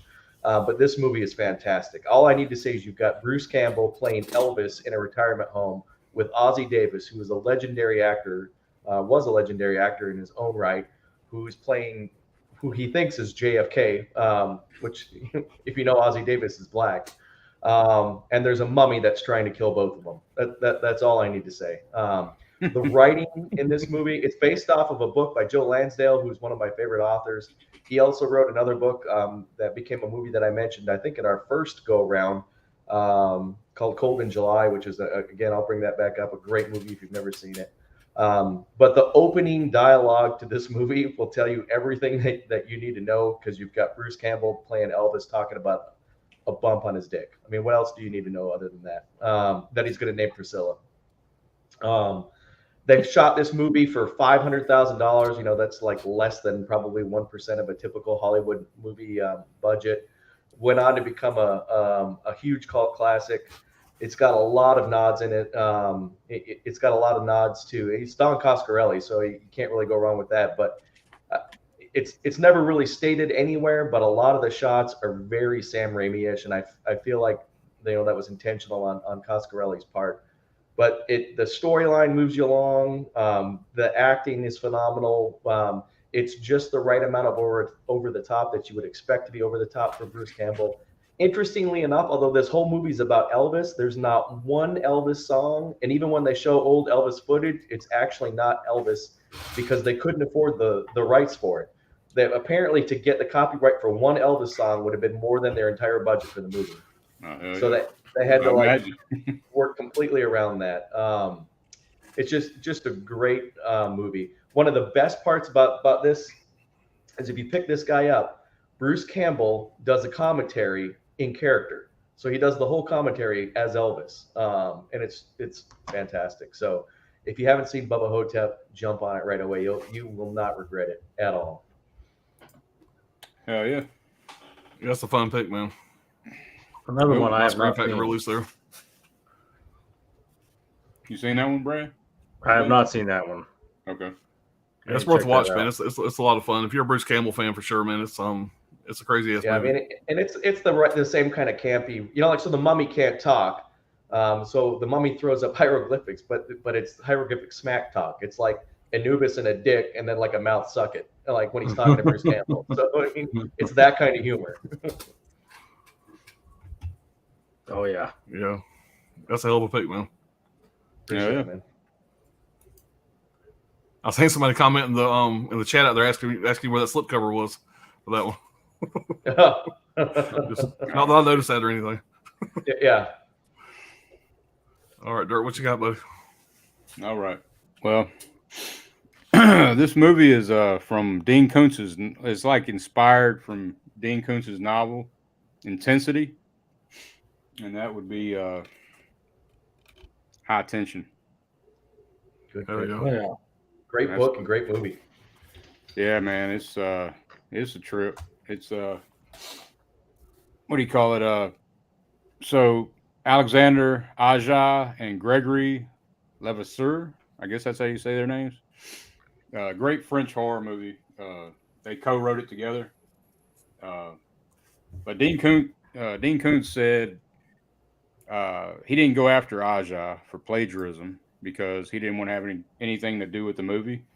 He thought that the movie was intellectually bankrupt and it was too damn gory and disgusting. Absolutely. And which I love all that shit, but it's a great homage to 70s and 80s horror. The scene where she's at the gas station in the bathroom is a throwback to Maniac 1980. And the killer, like the creaking shoes and the heavy breathing, that's like the two main sounds of the killer. It's man, it crosses some lines. Like this you don't see this in American movies. You know what I mean? I'm not gonna spoil nothing if you hadn't seen it, but movie's bloody as fuck. I mean, the reveal's like jaw dropping when I first seen the shit. And I was like, what the shit, And it comes pretty late before you figure this shit out. For me, it did anyway. Maybe I'm a dumbass, but whatever. Blew me away too, man. Right. Yeah, it did for me as well. You gotta watch it twice though to get the full experience. I feel like so much fake blood got on the camera that when they was reshooting another film, that the blood, when they were doing the focus, blood came out of the damn lens while they were adjusting focus. But yeah, man, the sounds of the killer. I mean, the opening shot of the killer is just like, damn, you know what you're getting into. Some of the music in it's a little wonky for me, but it don't take me completely out of it, man. It's during this time frame, probably one of the best horror films that came out, no doubt. But let's see. Not a big Muse fan, Dirk? A big what? I said you're not a big Muse fan? I don't know what that is. Muse is the wonky music you're talking about. Right. Okay. It's the same music that what's her face used. It's all over in the Twilight movies too. So I'm right there. Yeah, with when you on she's that. driving the car, she's blaring Muse. She's playing Muse, yeah. Okay, I didn't know that shit. I know the kill. There's a kill in there that was inspired from The Shining. So, yeah, great movie, man. I didn't know that shit about that. It was inspired from Dean Koontz's novel Intensity, though. I think it's a way under-recognized horror flick, man. I think a lot of people don't know about it. It's a great watch. Right. Yeah, and this is a great release, man. It had tons of special features. I had to order this shit from Australia, but pretty good. Yeah, that's a hell of a pick, man. And, it didn't get a real big theater run here locally. It's a French movie, right? Yeah. But it's one to check out for sure. And guys, look who see showed up. Oh, there he is. Hey, man. What's up, Brian? Welcome, buddy. Yeah. What's going on? We will get Brad's number 3 pick here, then we'll get caught up with you after that. All right, cool. So we're doing our number 3 picks right now. All right. All right, Brad, what you got, buddy? I got really shitty internet right now. That's what I got.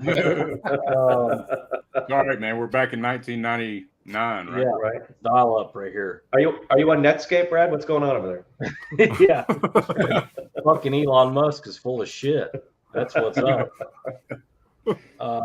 This movie's from 2002. It's written by Bret Easton Ellis, very famous writer. He wrote Less Than Zero, American Psycho. A lot of his movies get made into movies, but this is his most faithful to the book. I've read all his books. It's Rules of Attraction. If anybody's seen this movie, it's basically a college movie, but it's not your typical college movie. It's not about a bunch of it's a more nihilistic view of college life. It takes place in a fictional college called Camden in New Hampshire. Bret Easton writes about it often. It's referenced in several of his books, actually, and movies. Other than the Europe montage that takes place in this, it's all shot in L.A. It stars James Van Den Beek, Shannon Sossaman, and Ian Somerhalder. It's the 3 main characters. They play Sean Bateman. James Van Den Beek plays Sean Bateman, which is the younger brother of Patrick Bateman from American Psycho. So the stories, it's all the same universe, as you would put it, Alan. Anyway, it follows these 3 main characters, and to call it they're the last little bit of their college experience, and to call it a love triangle, I mean, that's understating it. It's like a love pentagon. I don't know what the fucking right word is. There's just like everybody's, everybody likes the person that doesn't like them, kind of thing. Yeah. Everybody is so like jaded, and I don't know. It's just like I said, it's a darker side of college. It's not the light usual college movie that we're used to, like an American Pie or an Animal House. It's not that kind of college movie. The characters are not, again, atypical. They're not cool. They're not nice. They're very dark, and they're very, like I said, very jaded is the right word. Everything is so cheap, and the way they behave, the way they treat each other.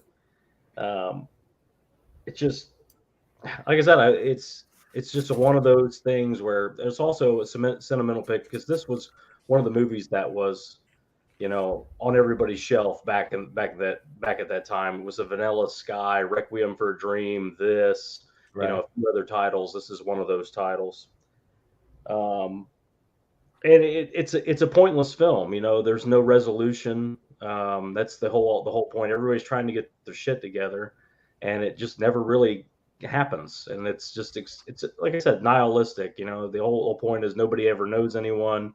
Nothing ever goes right. So just kind of enjoy your life, live your life, and stop worrying so much is kind of the point. But if I'm not explaining this movie very well, it's because it's hard to explain. And I'll show you a picture here. This is the parental guide from IMDb. I don't know if you can read that. Okay. Year in all categories. Yeah.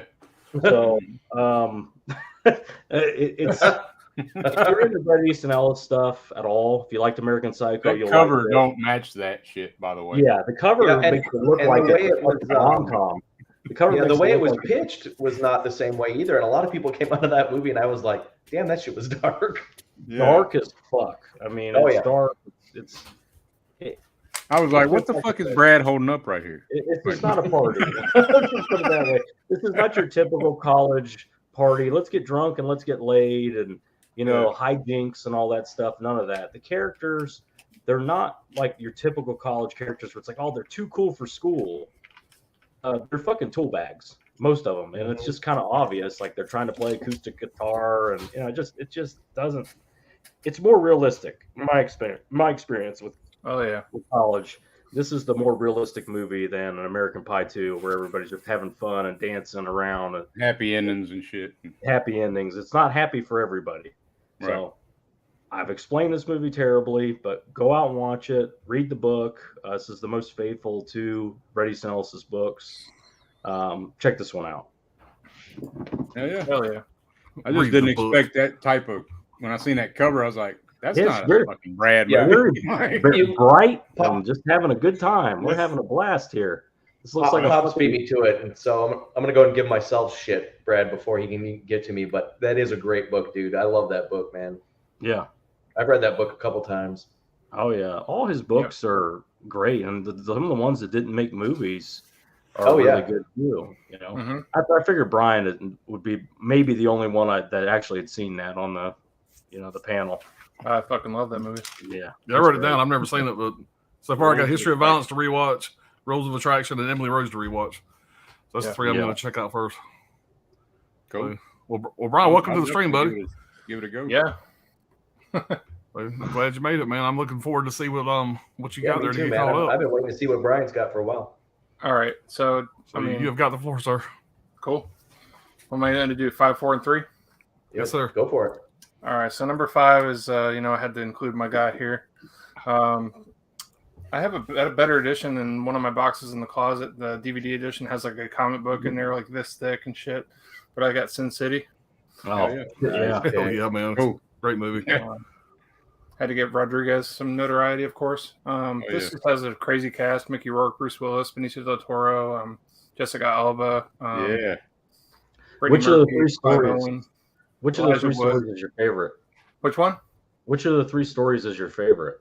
Probably Marv.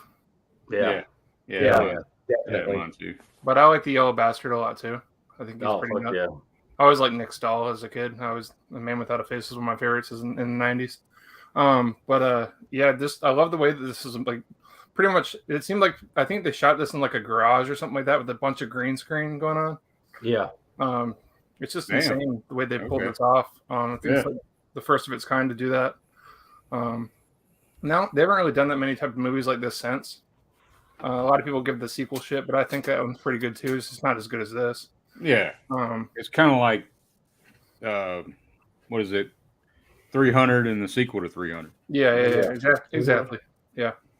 So if that one were to come out first before this one, it probably would have gotten a better, better review for it. But even though this is like a little planned edition, it's stacked with features and shit too. Yeah, it's fully 2 discs. But waiting for this one for 4K. Hell yeah. I don't know what else to talk about. I mean, it's a Frank Miller graphic novel translated into a movie perfectly. Tons of violence, great storytelling. I love how it has the 3 separate volumes to it. There's a special guest director, Quentin Tarantino, during one of the parts, so that's cool. He's always collaborating with Rodriguez.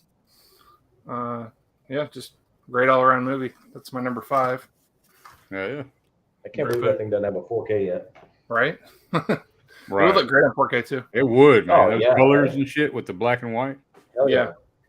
Hell yeah. I don't know how this climbed past my number 5. I think it's just the one I watched more, I guess. Back when I was like, coming out of high school and everything. But I picked Harold and Kumar Go to White Castle. This is the heavily flammable 3 movie set, so it's got all 3 of them in there. But talking about the first one, just hilarious from start to finish. I just always loved it. What's that? What's he say? Ready for your cock meat sandwich? Yeah, that's Guantanamo Bay. That's the sequel. But this is directed by the same director that did Do Where's My Car. This is a superior movie in my opinion. I love John Cho, and I always thought that he was like never recognized too much as being anything more than like the MILF character in American Pie back then. So it was cool to see him actually do something else. Neil Patrick Harris came out of the blue in this one, and he became his whole resurgence started because of this movie, and then he became in How I Met Your Mother and all sorts of other stuff. But you got some pretty funny cameos in here. Fred Willard's in here a little bit. Anthony Anderson is the drive-through. Whenever he's like, it's semen, animal semen. Jamie Kennedy pops up in here. Was that, I forget the name of the guy who's in Wet Hot American Summer, but he's like freak show guy. He's funny as hell. It's got that one chick who's in like a lot of like the newer comedy. I forget her name too, but whatever. It's just, I don't know. Overall, pretty fun movie from start to finish. I think it's great. And I finally get the White Castle at the end and eat the shit ton of sliders. Yeah. That's my number 4. And the number 3 is this one I probably rewatched the most out of the 3 that I should just showing, and that's Cabin Fever. Okay. Yeah. This is just a horror comedy. I just love it so much. It's Eli Roth's best movie in my opinion. I like it more than the Hostel movies for sure. I always liked Ryder Strong and Boy Meets World, so it's funny to see him like doing a little bit of a horror movie here. Yeah, that is crazy. See that. Yeah, yeah. And then you got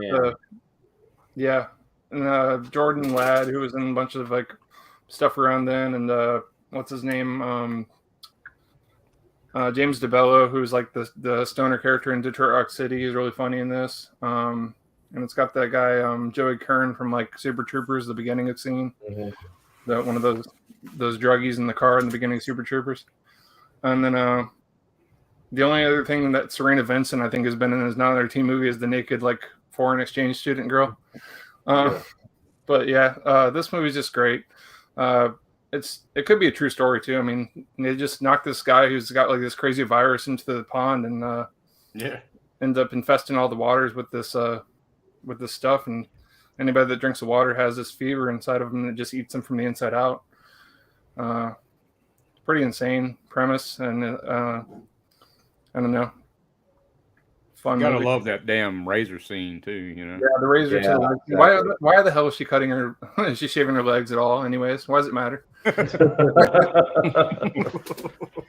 it's just fun. She's getting So ready. she can have a razor. Yeah, and I forgot to mention Giuseppe Andrews as the deputy. He's hilarious in this. He's like, grab your 40, man. Yeah. Right. Yeah, and even Eli Roth has a cameo in here. He actually has 2 cameos. One in the backstory of the bowling alley scene when he's talking about like some gruesome death and this tale that I think the guy's telling Eli Roth's telling a story about whatever, something happened in the bowling alley or whatever, and then it's actually him in the bowling alley too. Yeah. So, but yeah, Cabin Fever. It's my top 3 so far. 5, 4, and 3. Cool. Nice pick. Good picks, man. Good picks. Hell yeah. You realize that none of us have picked the same movie yet? I was just thinking about that, Dirk. Yeah. Yeah. See if that holds up. Well, I'm gonna be everybody's surprised number we got all the one- way through. Everybody's number 1 is going to be Rules of Attraction. So I mean, I don't know. Like, just wait for it. Spoiler alert. All right. So we will go on with my number 3 here real quick. And It's worth noting that we don't know. Like, I guess I don't know if people under the chat know this, so we don't know what we're going to pull. Right. Yeah, No, we don't talk right exactly. That's a good point because I don't know. we're very secretive about throughout the 2 weeks between shows. Yeah, I don't. Yeah, we hadn't mentioned that one time, have we? So by the time we go live, whatever, I'm really curious. But this one here is going to be one of my favorite remakes of all times, and that is Dawn of the Dead. Hell yeah. The remake. Great. Definitely one Oh, of my yeah. favorite remakes. Directed by Zack Snyder. This was his feature film debut. Screenplay was done by James Gunn, based on characters, obviously by goddamn, forgot his fucking name. Just drew a fucking blank. Romero. Shit. Line. But great remake, and Romero had reservations about this remake being made, whatever. And after seeing it, he was surprisingly impressed with the film and gave it a lot of kudos, whatever. So he was a big fan of this remake. So I thought that was pretty, had to be pretty inspiring, for Zack Snyder. Also Heather Langenkamp played Nancy in Nightmare on Elm Street, whatever, was on the production crew of this movie, which I didn't know. And I rewatched this yesterday, I think it was. And make sure, I don't think I'd ever done this before, make sure you watch the credits. Because throughout the credits, they show basically the fate of the survivors. Yep. You guys have seen it before. All the survivors, it shows what happens to them during the credits. And if memory serves, I don't think I ever watched that until recently. And I actually, just like my wife had walked in, and I had left it on as the credits were rolling, and I finally was like, hold on a minute, and I had to watch these scenes. So it totally changes the ending of the movie. Ving Rhames is such a big fan of this franchise. We heard it was being made. He actually sought out the production staff to get cast. And the ironic thing is they wrote his character when they were doing the screenplay. They actually had him in mind all along with her for the part. So it was kind of meant to be. Movie came out March 19th, 2004, had a $26 million budget. It made $59 million in the States and $102 million worldwide. So it was definitely a success. It's just a fun movie. The favorite part for me is whenever they're on top of the building and they got the guy across the way in the gun store and they're kind of killing time. And they're basically trying to find zombies that look like famous people. They find a Jay Leno, a Burt Reynolds, and they're just picking them off. It's a great scene. And you got Ving Rhames and the guy at the gun store, they're kind of across the street from each other and they're holding up signs. They're playing a game of chess and just stuff like that. It's a well-cast movie. It has Sarah Polley, Ving Rhames, and if I say his name right, Micaiah Pfeiffer, I think. Yeah. You probably seen him in 8 Mile. But he did a real great job of this.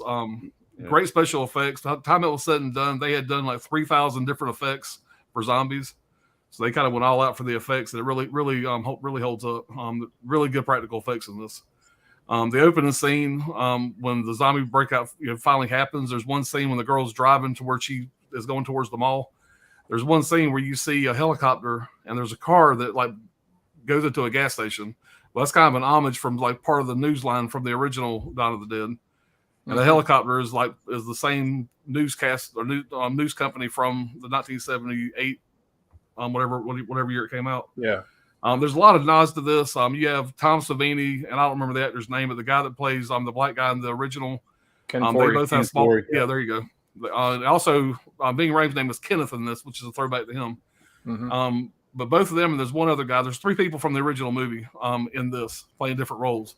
Tom Savini played the leader of the gang in the old movie. In this one, he's like a deputy sheriff on the TV. He has a great scene. What's his name again, Brian? What'd you say? The guy that plays Ken? Ken Foree. Okay, Ken, right. Well, he has a scene where he's like an evangelist on TV, and he says the famous line that when hell fills up, the dead will walk the earth. He says that part. Yeah. So they do a lot of throwbacks to that character. Dirk is based on that character. But I know that when this movie came out, I know that James Gunn was getting death threats because there's such a big following for this franchise that they were remaking this. It was like sacrilege, and I thought they did a great job with it. I feel like anybody that's a fan of the franchise has to at least appreciate this for what it is. It's just a great remake. I think it's one of the best. It's one of my favorites. Definitely a top 3. But rewatching it holds up. It definitely made my top 5 after rewatching it. So, it's a hot take, man, but I like that better than the original. And I hate to say it, man, but it's more rewatchable. It's more rewatchable for me. I love the Dawn of the Dead. Love it, but I call the original Yawn of the Dead. It's so damn boring to me. I don't know, man. I like Day of the Dead. No, man, it's a great movie, man. I love the original Dawn of the Dead. And I'm not going to hate on it a bit, but as far as rewatchability, I usually watch this one more than I watch that one, and that second time releases. The opening scene of that Dawn of the Dead remake is so badass too. Yep, I love that girl opening. Yeah. I honestly think that movie was kind of what allowed the future zombie reboot to happen. I mean, after that, then everything kind of took off. James Gunn did such a damn good job with it. I went into it, because being a huge zombie fan, I was like, oh, all right, here we go, and then I was just completely blown away. Yeah. And for people that are huge TV fans, like Modern Family, if you want to see Ty Burrell in a role that you would never expect him in, check this movie out. He plays an interesting, just asshole. He's funny in it, though. Oh yeah. And there's the whole scene with the whole scene with the zombie baby. That whole segment, whatever, is pretty disturbing. Yeah. So they go all out. People forget that Zack Snyder's made some great movies, man. Oh yeah, yep. I mean, it's just and for some reason. There's one scene that's one of my favorite scenes when they're all being chased by zombies and the survivors all get in the elevator together, the door closes, and you go from this craziness, all of a sudden you have elevator music. Yeah, one guy goes, "Oh man, I love this song." Well, when they were filming that shot, there was actually no music even being played, and him saying, "Oh, I love this music" or whatever was actually just ad libbed, and the director left it in. But like I said, there was no music being played during that scene. But it's a nice little, breath, whatever, when you get being chased by all these zombies. It's intense, and it's a nice little comedic moment thrown in there. So, oh yeah, great. All right, so I appreciate it, man. We'll get caught up on the chat here real fast. And guys, we got 41 people in here. We have broke our record again. It's the first time we've had over 40, so I appreciate it, guys. That's awesome. All right, Bob says smash the like button, everyone. Christy is perfect. Mel says, "Oh, come on." All right, India Phantom, what's going on, man? So super late for this one. There's some gems in these years for sure. Yeah, I agree. It's a tough one. Gizmo said, "Yeah," to Bubba. Bob said, "Where's the slip? Where's the slip for that, Doc?" Hashtag slip shame. Go past that one. Don't talk about that. Yeah, we're just moving on by. We'll talk about that later. What was everybody's top said, three? Besides Did it Brad? play okay without it? Yeah, he had to get a region-free player to play it, but I think it plays. Yeah. What was Dirk and Ryan's top number 3? Mine was Bubba Hotel. Oh, mine was High Tension. Okay, cool. And I had 40-year-old version, Joyride, and the Dawn of the Dead. Yeah, I heard Joyride. Yeah, that was the last thing I heard. All right, K-Man says, "Okay, who's the big Hank fan?" What's he referring to there? Oh, big. He's talking about the Hills Have Eyes remake with Ted Levine, his character, I believe. Okay. I thought he was talking about Hank Jr. shit. Yeah, that's what I thought too. I am a big Hank fan. That's the case. Andy says saw the premiere of Bubba Hotel at TIFF. Good stuff with Don Coscarelli. Cold in July is classic for sure. It's a great movie. Monkey says on the My Killer podcast, his cameo in Multiverse let me down. Why, Bruce? Did you need the money that bad? Well, he does. He does whatever a cameo I think in all Raimi's films, don't he? Yeah, Yeah. Him in that car from The Evil Dead. They're tight. They're tighter than Dick's Hat Band. Mm-hmm. For those in the North, we'll explain that one later. Gizmo said he had me on the floor and had his mouth over my asshole. Okay, I think maybe that was meant for that. Never asked him out. All right, so Merger Video says they dyed me this color. That's how clever they are. Yeah, that's Ozzy Davis talking about how can he be black and JFK at the same Oh, time. yeah. Chris, he said my number 3 is Mulholland Drive, a David Lynch masterpiece. I got that on Criterion back there. Still got to watch. That's a great movie. It's a good movie. Laughing at the Mel's laughing at the monkey. All right, City Eubanks, my number 3 movie is Insomnia 2002. Robin Williams, R.I.P. Hilary Swank and Al Pacino, directed by Christopher Nolan. Nightmares, they never end. It never ends. Yeah, I've seen Insomnia in theaters, and I hadn't rewatched it since, but yeah, definitely I need to check out again. I actually own that one on Vudu. Yeah, Insomnia is a pretty good one. It's like I haven't seen that in a long time.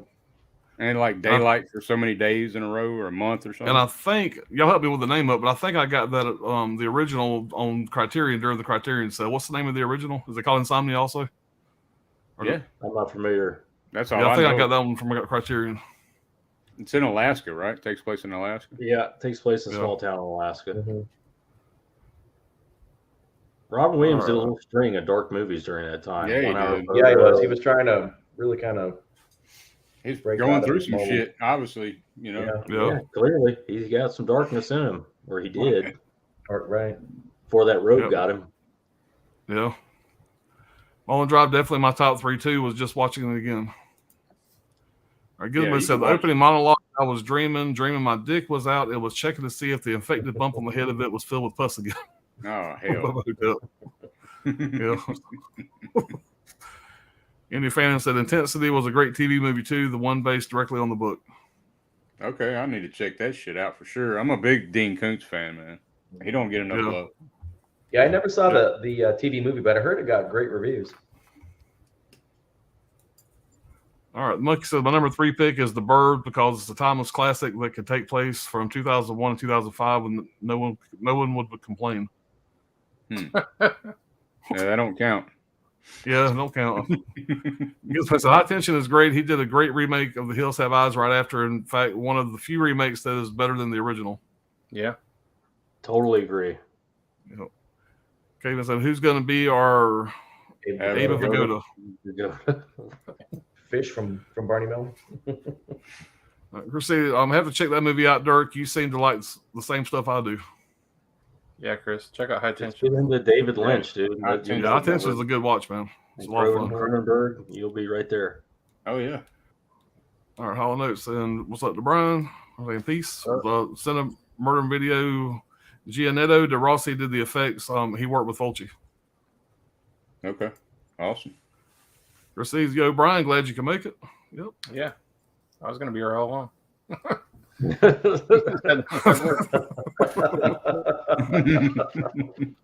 Anthony's Horror Moore says Collateral is my number 3. Tom Cruise plays an excellent villain. That scene in the jazz club where he's making the guy play trivia to save his own life is so damn good. I totally agree. It's one of my favorite scenes.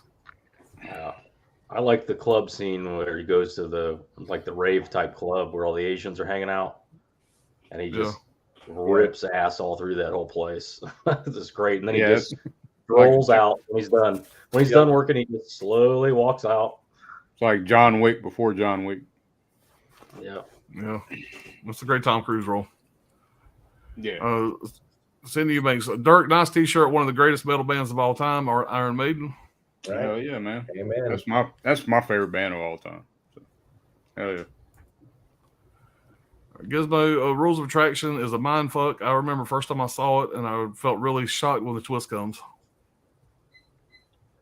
I need to check that shit out then, man.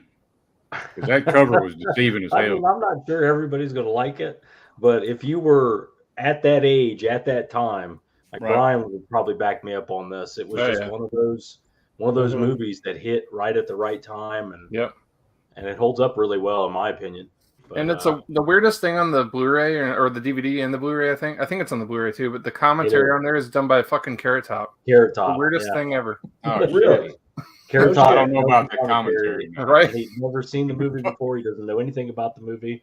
He's the commentary. It's the weirdest thing ever. I don't know. That's the only special feature.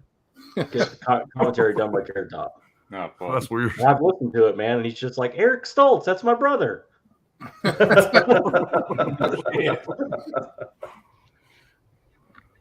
weirdest bonus feature. Yeah. All right, India Phantom said, hell yeah, I have the Rules of Attractions on my list. One of the best flicks. Roger Avery has a new podcast with Tarantino called Video Archives. Amazing pick. Didn't think anyone would have it. Yeah, the director. He's a good director. I mean, it's done really well. Script's great. Everything. The dialogue, you can tell it's a really strong writer piece. It's got a ton of inner monologue, and all these characters are kind of loners, and even the friends they do have, they hate each other. Like Bateman has this group of friends. They're even bigger tool bags than he is. Some of them are closeted, and you can just tell they don't really like each other, but they're all the same kind of tool, so they all hang out with each other. Right. It's just, and if you were in and around colleges during this time, you can fit right in. You can see those kind of cliques and the way things go. I thought it was very real to life. Indian Phantom said the Rules of Attraction has that great film within a film. European vacation trip montage. It's amazing with Kit Pardue. Yeah. Kit Pardue actually went to all those towns in Europe and Italy and all that stuff. And Kit Pardue plays like a huge asshole in it. And it's just, again, I have a lot of fun with it. It brings back a lot of memories. I'm going to check it out for sure. It's a hell of a drug. All right. Fuck. All right. Send a merger video. Fred Savage shooting up between the toes and playing the clarinet. Yep. That's what you're in for. Right. Well, it sounds like my type of movie, man. All right. Indian Phantom says one character in it is the cousin of Patrick Bateman from American Psycho. Also, Jessica Biel is hot as hell. Yeah, Patrick Bateman is the older brother of Sean Bateman, who's in the movie. Sean Bateman's also mentioned in the book American Psycho. Yeah, he is. So it's not that they're cousins; they're brothers. All right, Indian Phantom says I still need to see A History of Violence, which I have put off watching forever. Oh man, that out. Yeah, you need to check that and out. I really would recommend checking out Easter Promises as well. Easter Promises too. Both of them are great. I love that movie. It goes right up there with it. Right. It's hard for me to pick between the two. Really. Yeah. Chris East is great pick, Brian. Mm-hmm. All right, City Eubanks says Sin City equals great movie. Hollow Note says watch Sin City in theaters. Weird, but I liked it. I'm a fan of it. Both Yeah, of I've them. seen it. I saw it in the theater, man. I was blown away. I'd never seen no shit like that before. Yeah.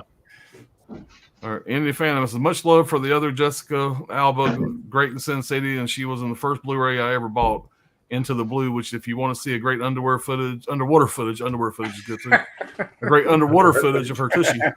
I'll take some. Where's your mind going? In there, we like swimwear. And I'd appreciate it if you don't make me say tushy anymore. Andy Phantom says, hell yeah, Harold Kumar. The first one is a classic. Yeah, we don't have any White Castles around here. We have something called Crystal Burgers or Crystals. Yeah, same thing. Here. But yeah, we don't have one here in town. So anytime we travel, I always try to stop at one. Mm-hmm. Yeah, we don't have none of that. There's anymore. one like in Lake City, which is like 45 minutes from here, hour give or take. Hollow Note says, what a great commercial for a diarrhea-inducing fast food restaurant. And something about the crystals, I'm sure White Castle is the same way. I always say, damn, I want a crystal burger. And after I eat them, I'm always have regret. But, they're good. Kind of like taco smell. Yeah, kind of like, there you go. Right. Chris C says, it's great junk food, by the way. I don't regret my Taco Bell nights. I like that shit. Yeah. Yeah. Chris A says, "Oh, Cabin Fever, good stuff, Brian. Yeah, that's body horror at its finest." Yeah, and this is what I was thinking of when you were talking about it. Pancakes. Yeah, I forgot to mention the pancakes thing. Yeah, and whenever he's like, "What's that gun for?" He's like, "Oh, that's for the." I'm like, "Whoa, shit!" Brian, you cut out right there. Oh, yeah, I didn't want to say it. I got a that scene. I got a top 10 WTF video out there, and the pancake scene is one of my top 10 WTF moments. That scene when he's like when he has to smash his girlfriend down with the shovel and shit. That's fucking I mean, who hasn't wanted to do that? Right. All right, Andy says, I can't watch Harold Kumar without having White Castle burgers on hand. Touche. All right. Chris C says, oh, yeah, fuck yeah, Pops. I love that movie. My favorite zombie movie. Yes, it's going to be way up there for me. That's what we need to do, Brad. We need to do a top 5 zombie movie. I'm in. Hell yeah. Number 1 for me. Yeah. Yep. Andy Phantom said, Dawn of the Dead was so much better than Army of the Dead, which wasted the Vegas location. Yeah, I didn't like Army of the Dead. I wasn't a big fan of it either. Yeah, I got so bored with it. I watched it late at night. I watched like maybe an hour of it, went to bed, never did go back to it. Yeah. Somebody it's up there with like, what was that, Video of the Dead or the one with the kids? Yeah. They had telekinesis and shit. They could telepathically talk to each other and they could talk and shit. I was like, what the? Yeah. All right. Chris E said the scene with the baby gets me every time. Yeah, man, that's a tough scene. And these Howard Moore said the baby birth and Dawn of the Dead is still freaky as fuck to this day. Yeah, no doubt. Mike says to Chris C, the baby's father an ass letting her die slowly from the cut. Yeah, didn't want to face reality. Matt Chan says Dawn of the Dead remake is great. Many people like it more than the original. Yep, I'm one of them. I know I do. And Holiday says number 3 for me is Catch Me If You Can. That's a great movie. Yeah. Dr. Harris, do you concur? Concur to what? Any fans? The next time you guys enter the late 90s, good luck with that. So Biddy going to be an amazing show. I predict a few duplicates, but not many. Yeah, I'm looking forward to the 90s. I'm really looking forward to the 80s. Yeah, we've already talked about it. That next span is going to be brutal. Yep. Yeah. 96 to 2000. 99 was one of the best movies, one of the best years for releases, I think. 94, 99 are strong. Yeah, 99 is a banger year. Yeah.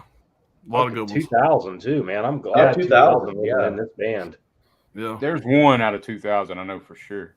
There's a lot. I was going to say, I've already peeked ahead a little bit, and I was already like, so I'm trying hard not to do that because one of my favorite things to do as soon as we finish the stream is I get on my Vudu. That's where I start it. Then I go to IMDb and I start adding movies for those years. And it's just fun to go through and go, oh shit.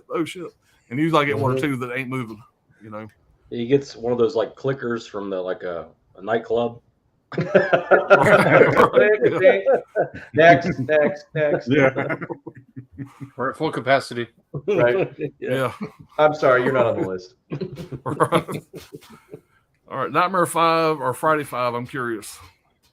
Friday 5. Oh, Friday 5. Friday 5. yeah, Friday 5. yeah, Friday probably. 5. It's gonna be Friday 5 for me too. Remember the Dream Child? Come on now. Mhm. Yeah. All right. Gizmo said Insomnia is a remake of a Norwegian film called Insomnia. Also, yeah, Norwegian is great. American is okay. Heard a lot of people say the same thing. But as far as that one being better, but I've not seen the original. The monkey says, then my third pick is Doom starred Black Adam. Yeah, come on. Dwayne Johnson. Yeah, just got a 4K of that just came out. Chris C says, I love David Lynch and Cronenberg. My favorite movie by Lynch is The Elephant Man, and my favorite from Cronenberg is Videodrome. I love Videodrome. Okay. Videodrome Elephant Man is movie. a good movie, man. Really is. Yeah. Oh yeah. That's his And most Phantom famous says, movie, probably. Yeah. I'm pumped to watch Collateral again now. Can't go wrong with Michael Mann and Tom Cruise. Yeah, Jamie Foxx does. It's just a great movie. Remember, Jamie Foxx did a really good job of that too. Yeah. He's kind of weak though, in my opinion. That character. What? Oh yeah. Yeah, what? I fucking hate Jamie Foxx. Right. God damn it. Stinks the whole fucking movie up. I like Jamie Foxx and Booty Call. Damn. I'm thinking for his role, man. He kind of had to be. I mean, he's just a fucking taxi driver that's having to step up, and he's kind of just a regular Joe, Right. This is a good time to say joining us from backstage is Jamie Foxx. Yeah. Yeah. I'd rather watch Jamie Foxx and then Living Color. Yeah. Homie don't play that, dude. Homie don't play that. That's how I feel about Jim Carrey. So Yeah, it's funny. Yeah. My son was too young to know the fuck I was talking about, but my son's first grade teacher's name was Miss Homie. And we went to the teacher's conference, and she said what her name was, and I'm sitting there just trying not to laugh. Homie don't play that. My son's this was like first grade. We get back in the truck, and I said, make sure you do your homework because Homie don't play that. And that was a great moment for me. He had no fucking idea. Anyway. Yeah, Miss Homie, that was fun for me. Brought her a big ass sock, hit people with a head. Ripping asshole through a whole place before slowly pulling out means something totally different altogether here in Scotland. Oh, wow. Wow. And he put wow at the end. Fat Boy Harley says, what are your thoughts on the new Pinhead movie on Hulu? Has that come out yet? Or is a movie or a show? It's a movie, It's right? a movie, I think. They got a movie and a show. movie. I don't think it's been released yet. Yeah. They got a show coming too, though, I think. Now, which It one might be is interesting. is the girl playing Pinhead? Is that the movie or the show? I think that's the movie. It's the Don't movie. quote me on that though. I think it is. I think it's a movie. Yeah. Yeah, I'm gonna check it out, man. I'm a big Hellraiser fan. I love Hellraiser. Hollow says, I like Jamie Foxx and Bait. Yeah.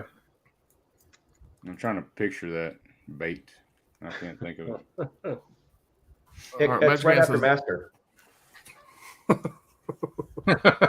Yeah, Bait. Yeah, Master Bait. That's a great great double feature. Never mind. Just go on. Just spell it out. Right? He's like, see what I did? See what I did there?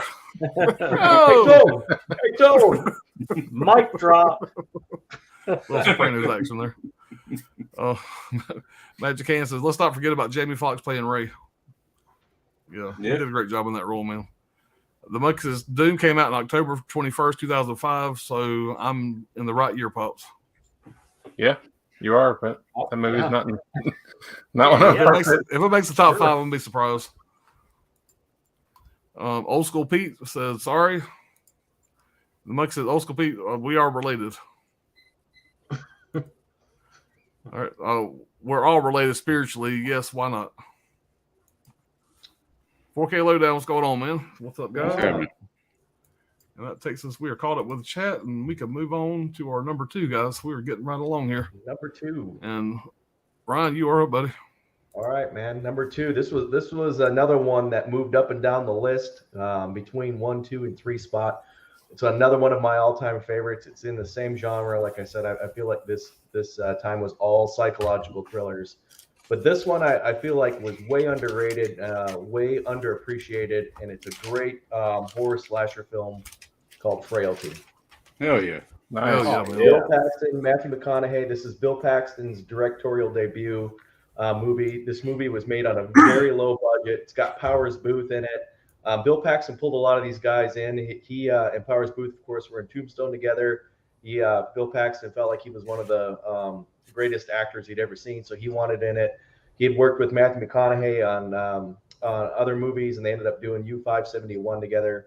I won't say too much about this movie because it's another one that's got a great ending. The way this story is told, you got multiple storylines going on at the same time. A great twist ending that there's a couple of different twists at the ending actually. Bill Paxton had a lot of help. I don't want to say a lot of help, but he had a lot of input from James Cameron on this. It's just a great movie. It's got multiple different genres going with it. Paxton intentionally wanted this movie to be rewatchable, which is kind of a big thing to say for a movie that has got a surprise ending, because once you've seen it, it really should be done. But this movie really is rewatchable. It's kind of like a Memento or kind of like an Identity, where you can rewatch this movie and you see all the foreshadowing that's going on, especially with the directing that Paxton does. And for his first movie, he's directing kids, which is not the easiest thing to do. And I think Bill Paxton just kills it in this movie. And the best testament I can say is that James Cameron, Stephen King, and Sam Raimi consider it in their top 10 favorite movies of all time. So that tells you everything you need to know about it right there. Yeah. Bill Paxton wasn't sure, because when they did a first test screening for this movie, right at the very beginning after the first kill scene, I guess I'll call it, 25 people got up and left the theater, and he thought he'd made a huge mistake. Oh damn. Yeah. So, but just great. There's a lot of little subtle things in here. There's an axe in this movie, and it's got a name on it, and the name is Otis. And Bill Paxton did that intentionally because he wanted it to kind of have its own persona.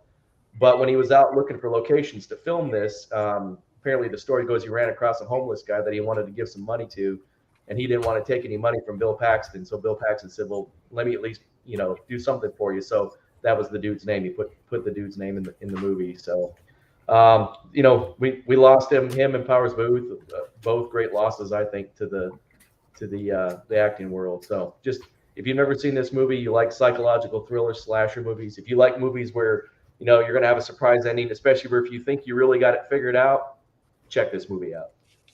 Hell yeah. Yeah, man, I'm a big fan of it. And speaking of Powers Booth, there's not a movie he hadn't been in he don't make better.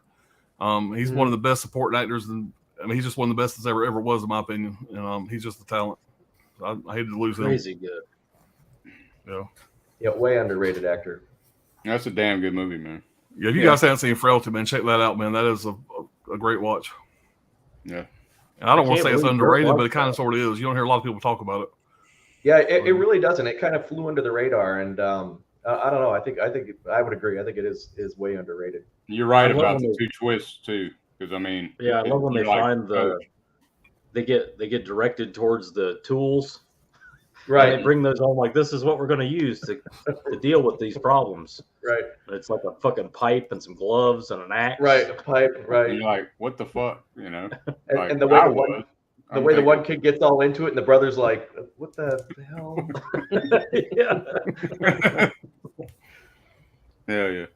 There was another thing that was funny, is apparently a lot of it was done on the soundstage. And Bill Paxton says in one of the commentaries, he said, we're filming on one soundstage, and we shared a space with another soundstage where Reese Witherspoon was filming Legally Blonde, and he said we'd come out at the same time. He said I'd be covered in blood, and she'd be standing there like in Chanel, and she'd be like, "Hey, how's work going?" He's like, "It really is just a job to these guys, Yeah. Hell yeah, man. So, not ordinary. What you got in that cup there, man? What's your drink of choice tonight? It's your Maker's Mark, Pops. Okay. All right. Yeah, good choice. All right, Dirk, what you got, man? All right, man. I'm going to start this off by saying the first line from Seth Rogen in any movie is, "I like your boobs." And that's none other than Donnie Darko. Yeah. Great movie. Nah, man, this movie is a great movie, man. It's very ambiguous, but at the same, it's like a time travel movie. It could be like Donnie Darko. He's like more intelligent than everyone that's around him. Like he can see through everybody's bullshit. That's the way I interpret this movie. You got people like Patrick Swayze in here. He's like just this uplifting, I don't know, like a life coach type son of a bitch, and he sees through all that shit. You know, you got Maggie Gyllenhaal in here. You know, Brad's favorite actress. Sure. But the director cast Maggie because he liked the way she drank urine on Cecil B. Demented. On Cecil B. Demented, he loved the way she drank the urine. He believed that shit. So, and plus she was Jake's real sister, so they had that whole sibling rivalry thing going. But and like the if you've ever seen it, I mean, there's like these futuristic blob looking, or these it's like future blob it's thing. not like an orb or something. Yeah, coming off of people, and Donnie can see them and shit. And anyway, the director was high, and he was watching football. He was watching John Madden with a fucking telestrator. That's where he got the idea. He was like, "What if the man upstairs was doing that to humans?" You know, whatever. You know, that's kind of goes to show like where that guy's mind goes. You know. But I've watched this movie so many times, and I still don't understand it all the way, but that's okay, you know. Oh yeah, Patrick Swayze's character, Jim Cunningham, he says drugs, alcohol, and premarital sex are instruments of fear. Yeah. And Donnie, he does all three before the climax of the movie, you know. Uh-huh. You got that damn Frank the Rabbits in this shit, man. That's some terrifying. Strange shit going on with that, you know. Just a great movie, man. Never seen Donnie Darko. Highly recommend it. And that's my number 2.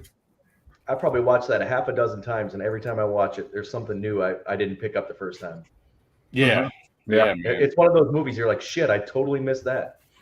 Right.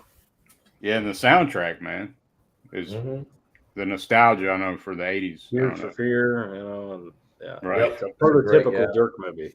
Right. Yeah, that's a nice release from Arrow. I got an Arrow 4K back there, which I've seen the movie half a dozen times, but I haven't watched that 4K yet.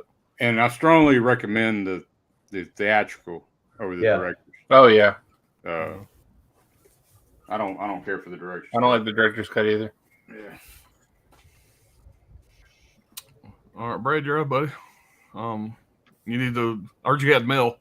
You have mail. I'm good. Internet's looking good, man. You're doing all right. Because AOL just kicked in. Well, zombie movies have been kind of big. They were big during this time, and I love the Dawn of the Dead remake, but I think this is the better zombie movie. It's 28 Days Later from 2002. Yeah.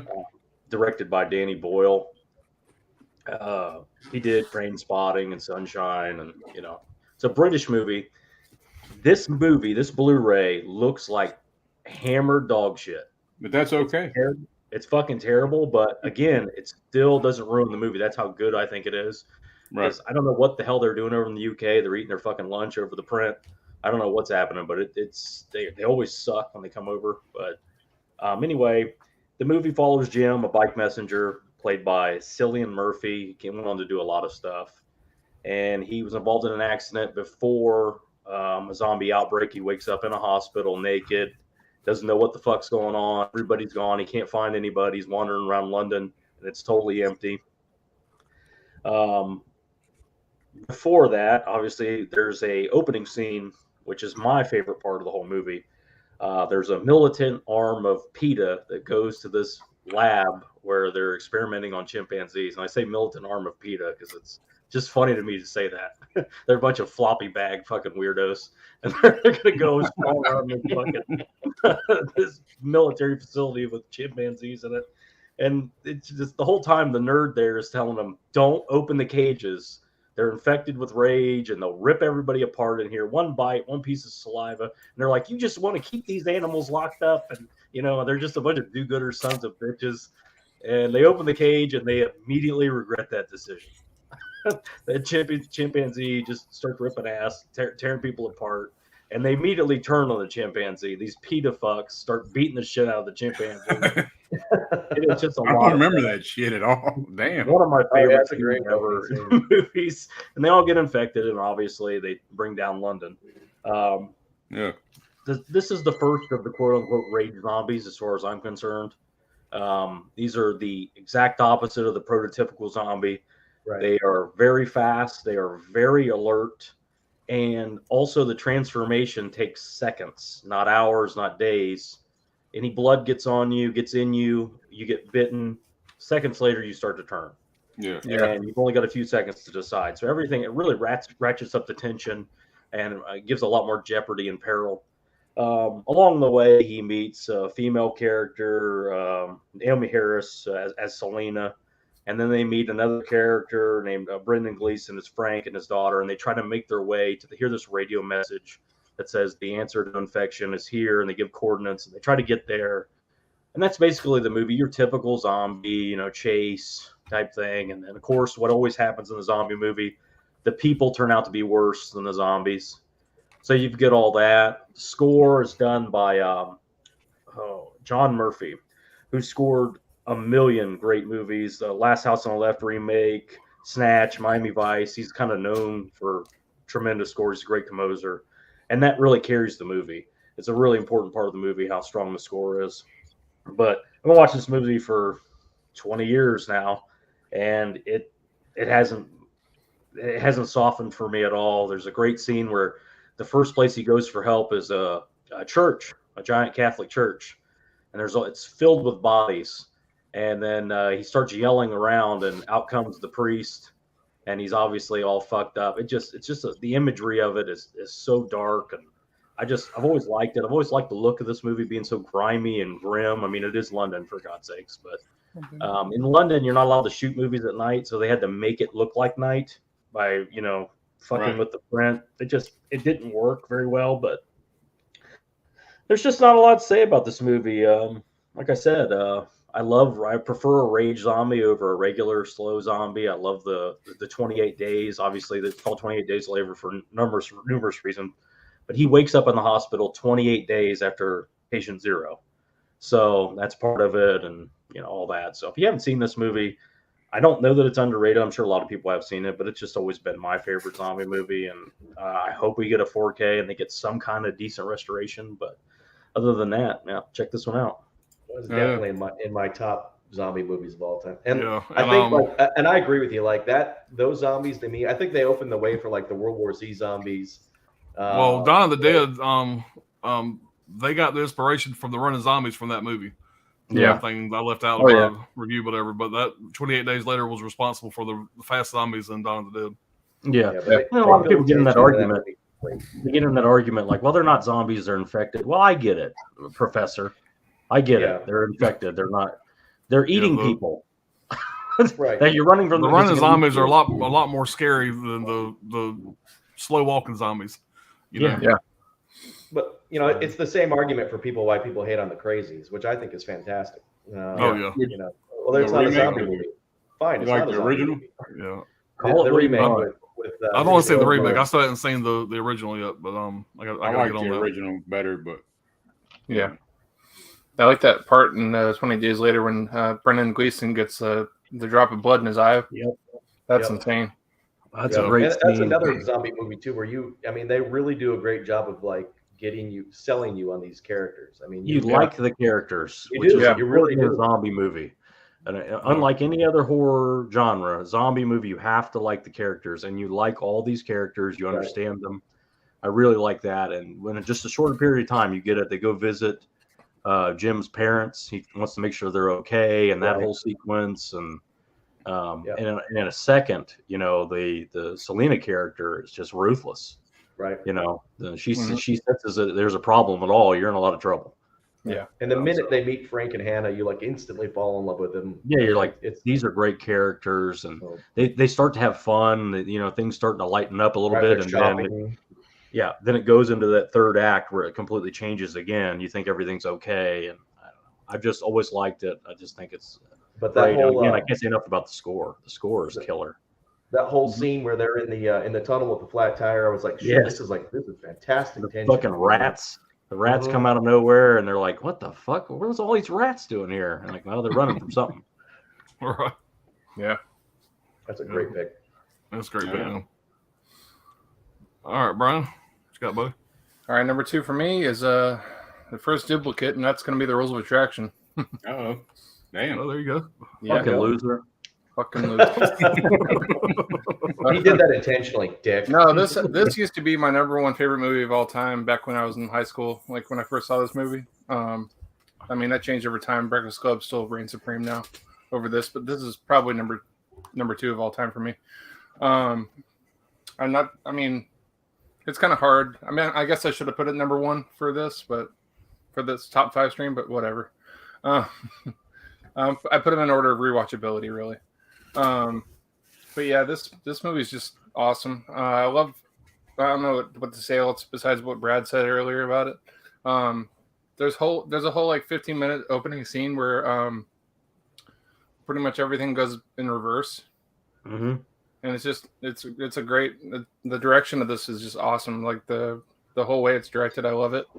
I love the music in this movie too. It opens up pretty much with The Cure's 6 Different Ways, and I just love that song ever since seeing this movie. Throughout the whole movie, there's all sorts of great music in there. I think the musical group Tom and Andy did the soundtrack to this. One of my favorite drug kingpins in any movie ever is Clifton Collins Jr. in this movie. Yeah, he's great in this. A very underrated actor. I just love him in everything I see him in. Thomas Ian Nicholas from American Pie is funny as shit in this too.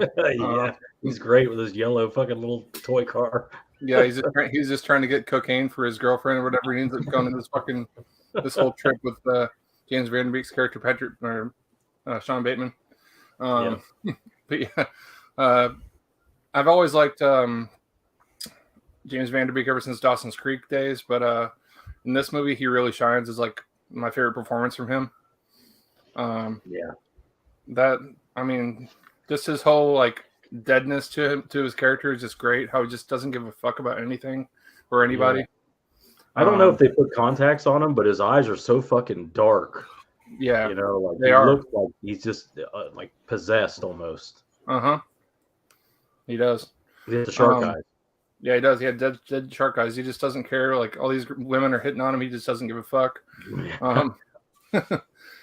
And the way that they like name all these different parties, like the End of the World party and the Dressed to Be Screwed party, and it's just crazy. I don't know. There's nothing like it really.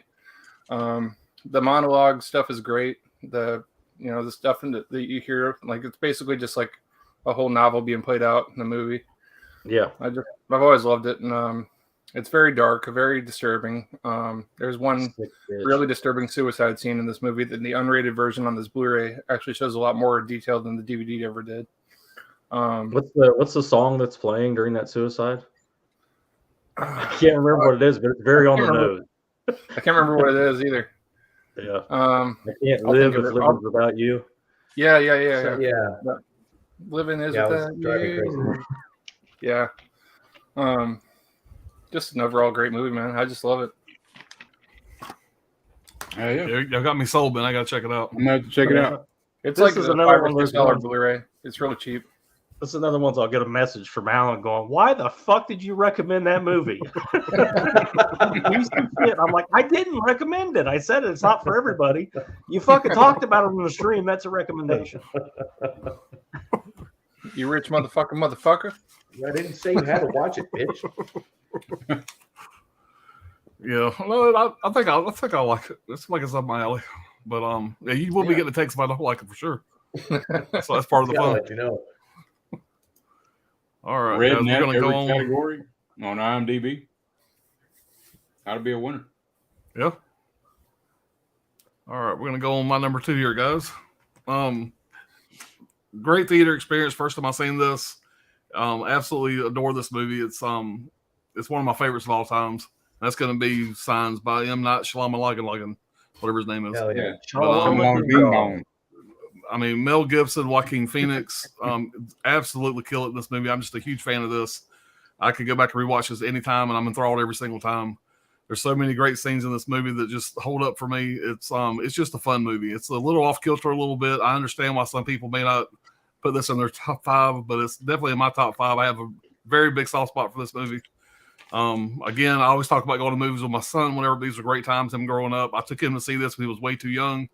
He was at an age, I talked about this before, where he was trying to be cool for his pops and watch all the scary movies that I introduced him to. But I went and took him to see this, and the birthday scene, which, by the way, one of my notes says the birthday party scene has been named one of the scariest scenes of all times. I don't know where that came from, but it was on IMDb. He looked at me and says, "Pops, I'm ready to go home. I don't want to watch this no more." It scared the shit out of me, and it scarred his ass.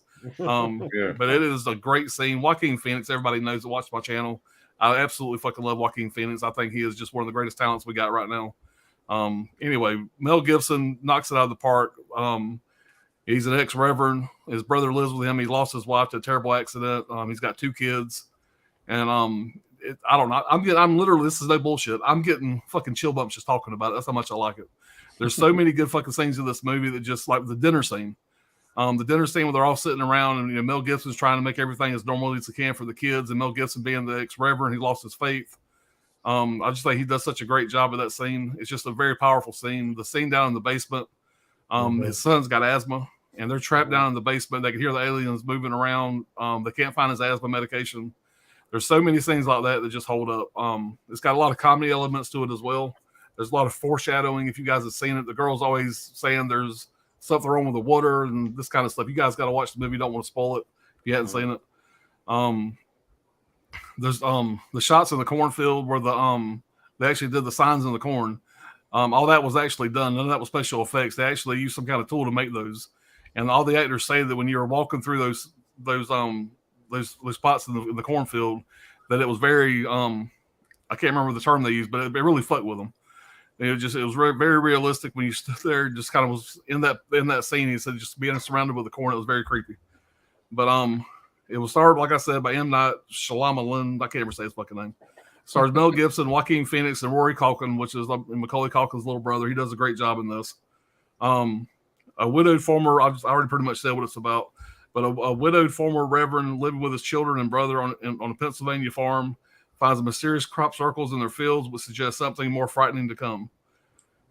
Joaquin Phoenix, by the way, he replaced, originally it was going to be Mark Ruffalo was going to play that part, the Incredible Hulk. But Mark Ruffalo, he got diagnosed with a brain tumor, which I didn't know. It turned out to be benign, but he had to step away from the role. I'm glad he's okay. I love Mark Ruffalo, but Joaquin Phoenix, I love him in this film. The scene where he starts, really buying into the stuff, whatever, and he's kind of losing his mind a little bit. He's in the closet watching TV, that birthday scene. His reaction to that, you guys seen it in the intro. It's just one of my favorite things ever. It took M. Night 6 months to write the script. Sorry, y'all. It took M. Night 6 months to write the script. It came out in August 2nd, 2002. Had a $72 million budget. Made $227 million in the States and $408 million worldwide. So it was a damn huge success. I didn't look this up, but it's got to be one of his most successful movies, I would think. Right after this, he did The Village. Joaquin Phoenix was in that. I need to rewatch The Village. I was kind of let down with it. I hadn't watched it but one time in theaters. I know there's a lot of people that hate The Village, but I probably need to give it another watch. I can't really form an opinion on it. Not near as good as this, though. This is his best movie, in my opinion, by a long shot. Huge fan of it. It easily could have made my number one. It was close to being my number one, but it's up on my list here at number 2. Big fan. Great movie. I love that movie, man. I struggled with that one too. Yeah. Very rewatchable movie for me. Looking under the door, man. Oh yeah. Joaquin Phoenix got to go to acting school with Mel Gibson, and Mel Gibson's known for blowing up and being a large, big character. Very slight, very understated in this. Yep. Really showed, he's got all the muscles. Yep. Yeah. And the scene, M. Night's got a cameo in this. He plays the guy that killed his wife by car accident, terrible accident. Mel Gibson didn't know M. Night was going to play that role until he actually got into the scene. So like when he starts to film that scene, he didn't know M. Night was going to play that character. But that scene where he's outside the car of M. Night, whatever, and M. Night's trying to apologize to him or whatever, that acting Mel Gibson does, that's some of my favorite acting he's ever done. I think that whole scene, the whole movie, really, Mel Gibson just kills it. As far as the guy that lost his faith, who's trying to be a good guy for the parents, trying not to freak out. It's just he's kind of trying to keep everybody on even keel. I don't know. I'm a big fan of it. It's a creepy ass movie. It really is a creepy ass movie. There's a lot of scenes that are Yeah, M. Night, he does some creepy shit, man. Man, he's so hit or miss for me, man. But when he hits it right, man, he's one of my favorites. Yeah, he's got some movies that are terrible, but yeah. All his characters are so quiet and reserved, and to pick Mel Gibson for that, right, and to know that Mel could even do that is strong. Right. I think he was doing this. He was like, someday I'm going to have a tree trying to kill Marky Mark, and it's going to be fantastic. Yeah, The Happening. Yeah, I love that terrible movie. No. It's a great movie. Oh man, I love The Happening, man. That's so bad. That's definitely a what's so bad it's good movie. Yeah. It's totally off topic, but I have to say the parodies they did of Signs and I don't know which number it was, but the Scary Movie movie, they were pretty damn funny with Simon Rex. Yeah. Yeah. In the car accident scene. Yeah. Is it more like this or more like? Can I spend time with the top half or the bottom half?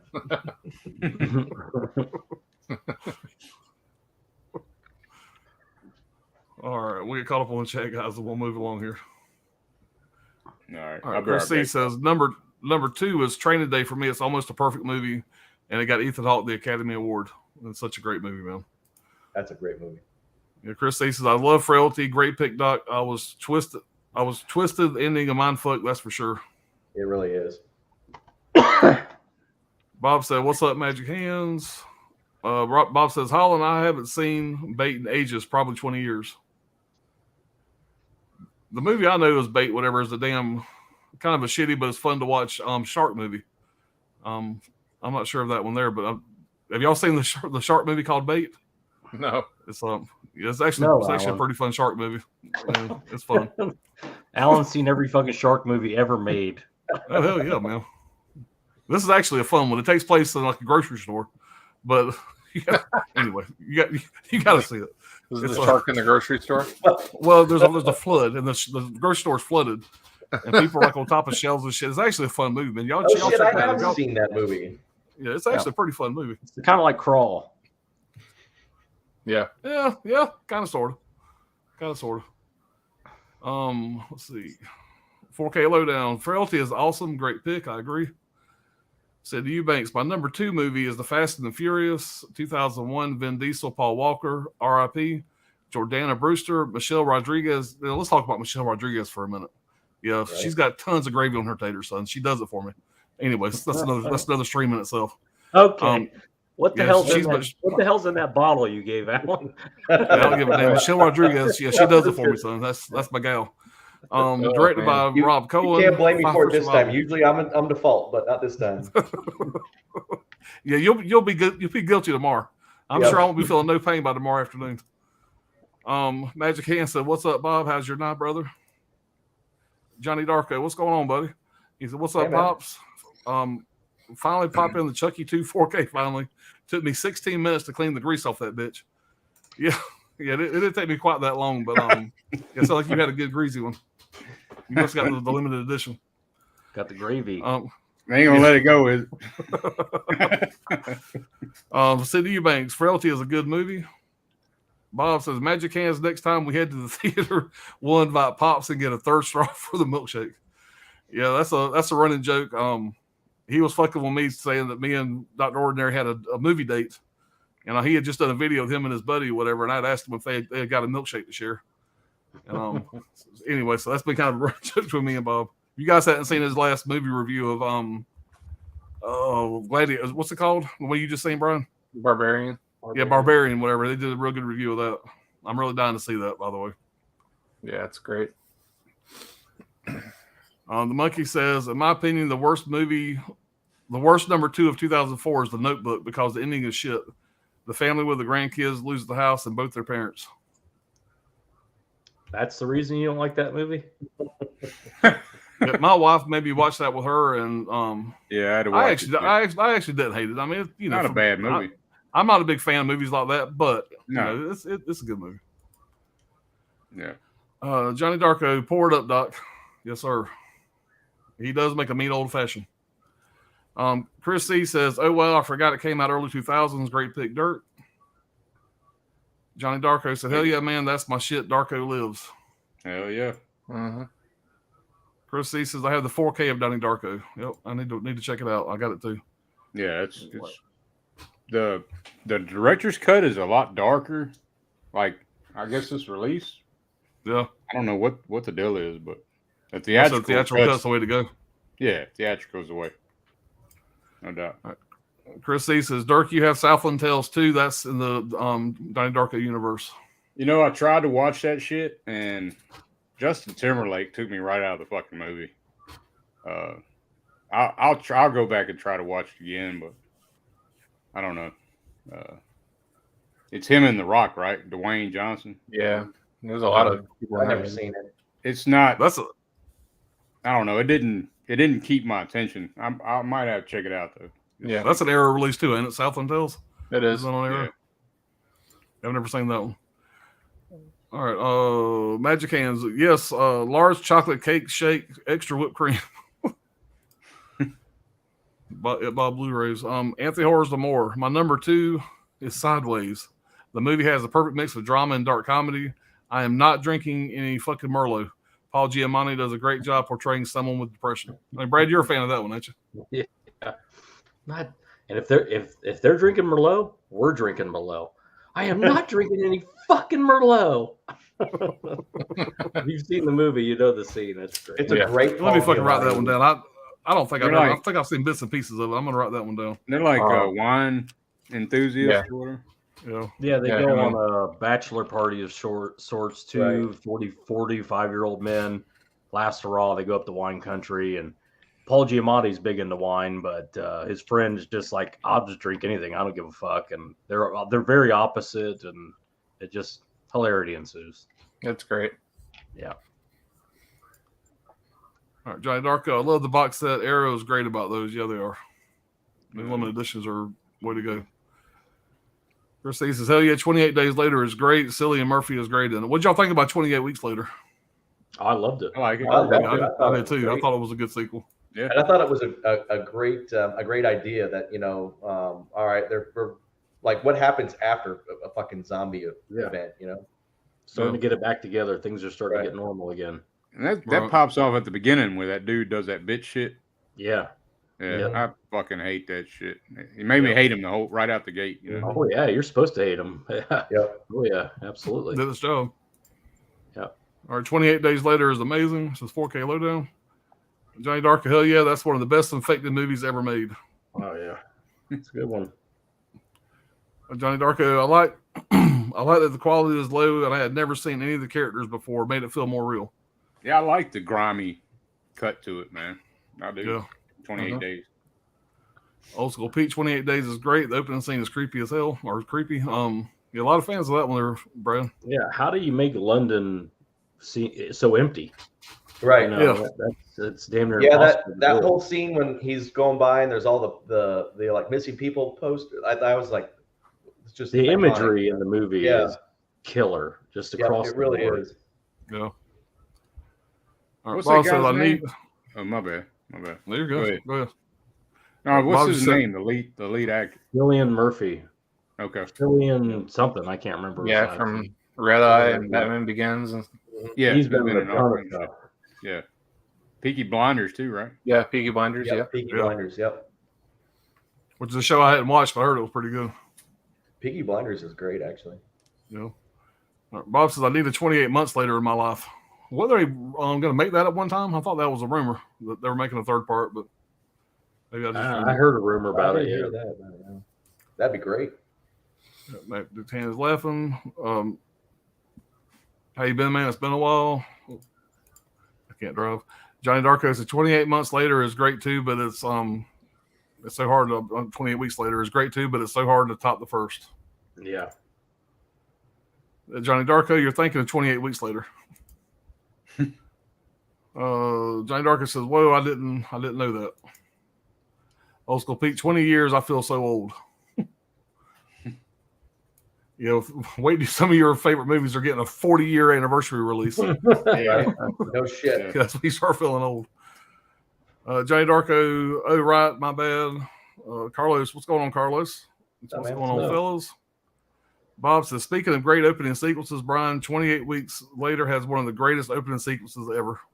Yeah, it's awesome. Yes, that's a good one. That him getting chased across that field is that whole boat. Carlos is greeting from Oklahoma. Welcome, man. I've been to Oklahoma one time. Son, graduation from the Army. That was the first time I ever flew was to Oklahoma from Florida. Well medicated. Smoke marijuana. Right. Sing it, Dirt. No. All right. Johnny Darko says, if I was in that shit, I'd be dead in 5 minutes. I smoked too many cigs.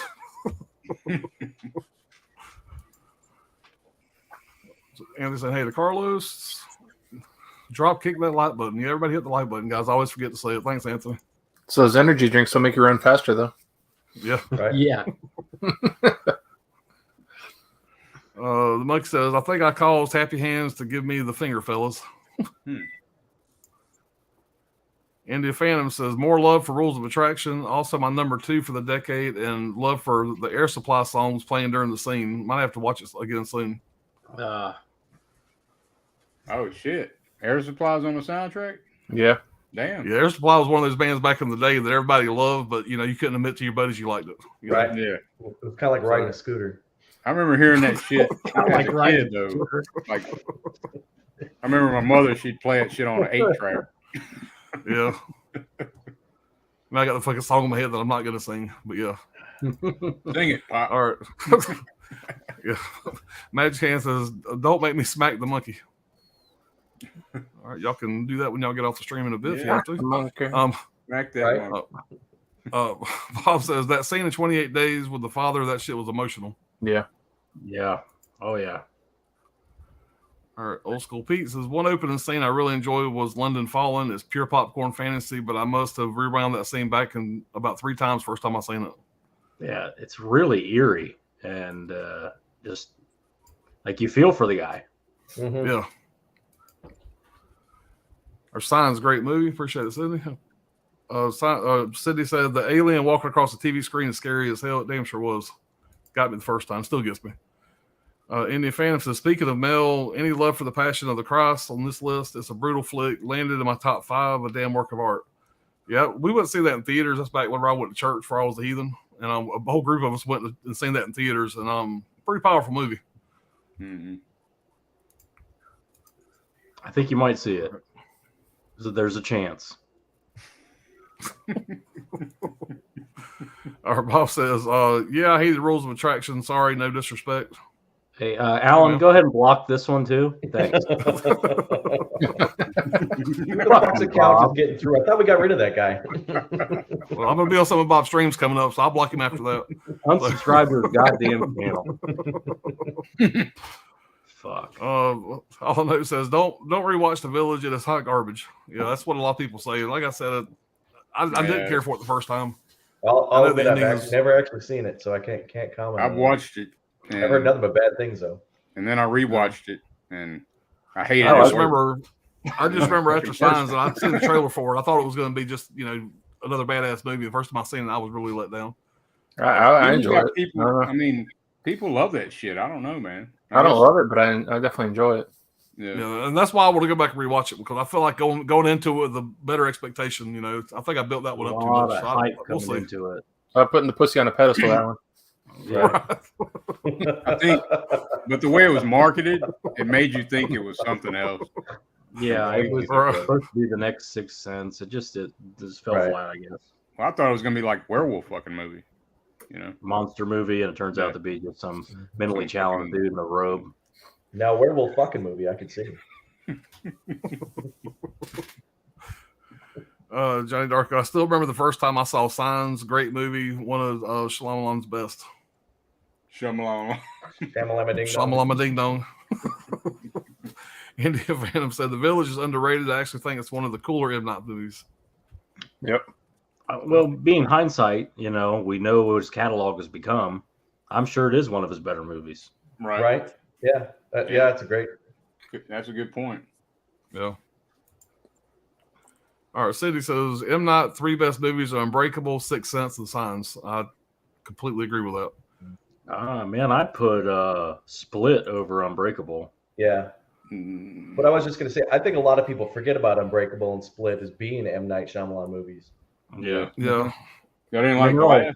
I like Split a lot. I don't know. Split and Unbreakable would be neck and neck. What about Glass?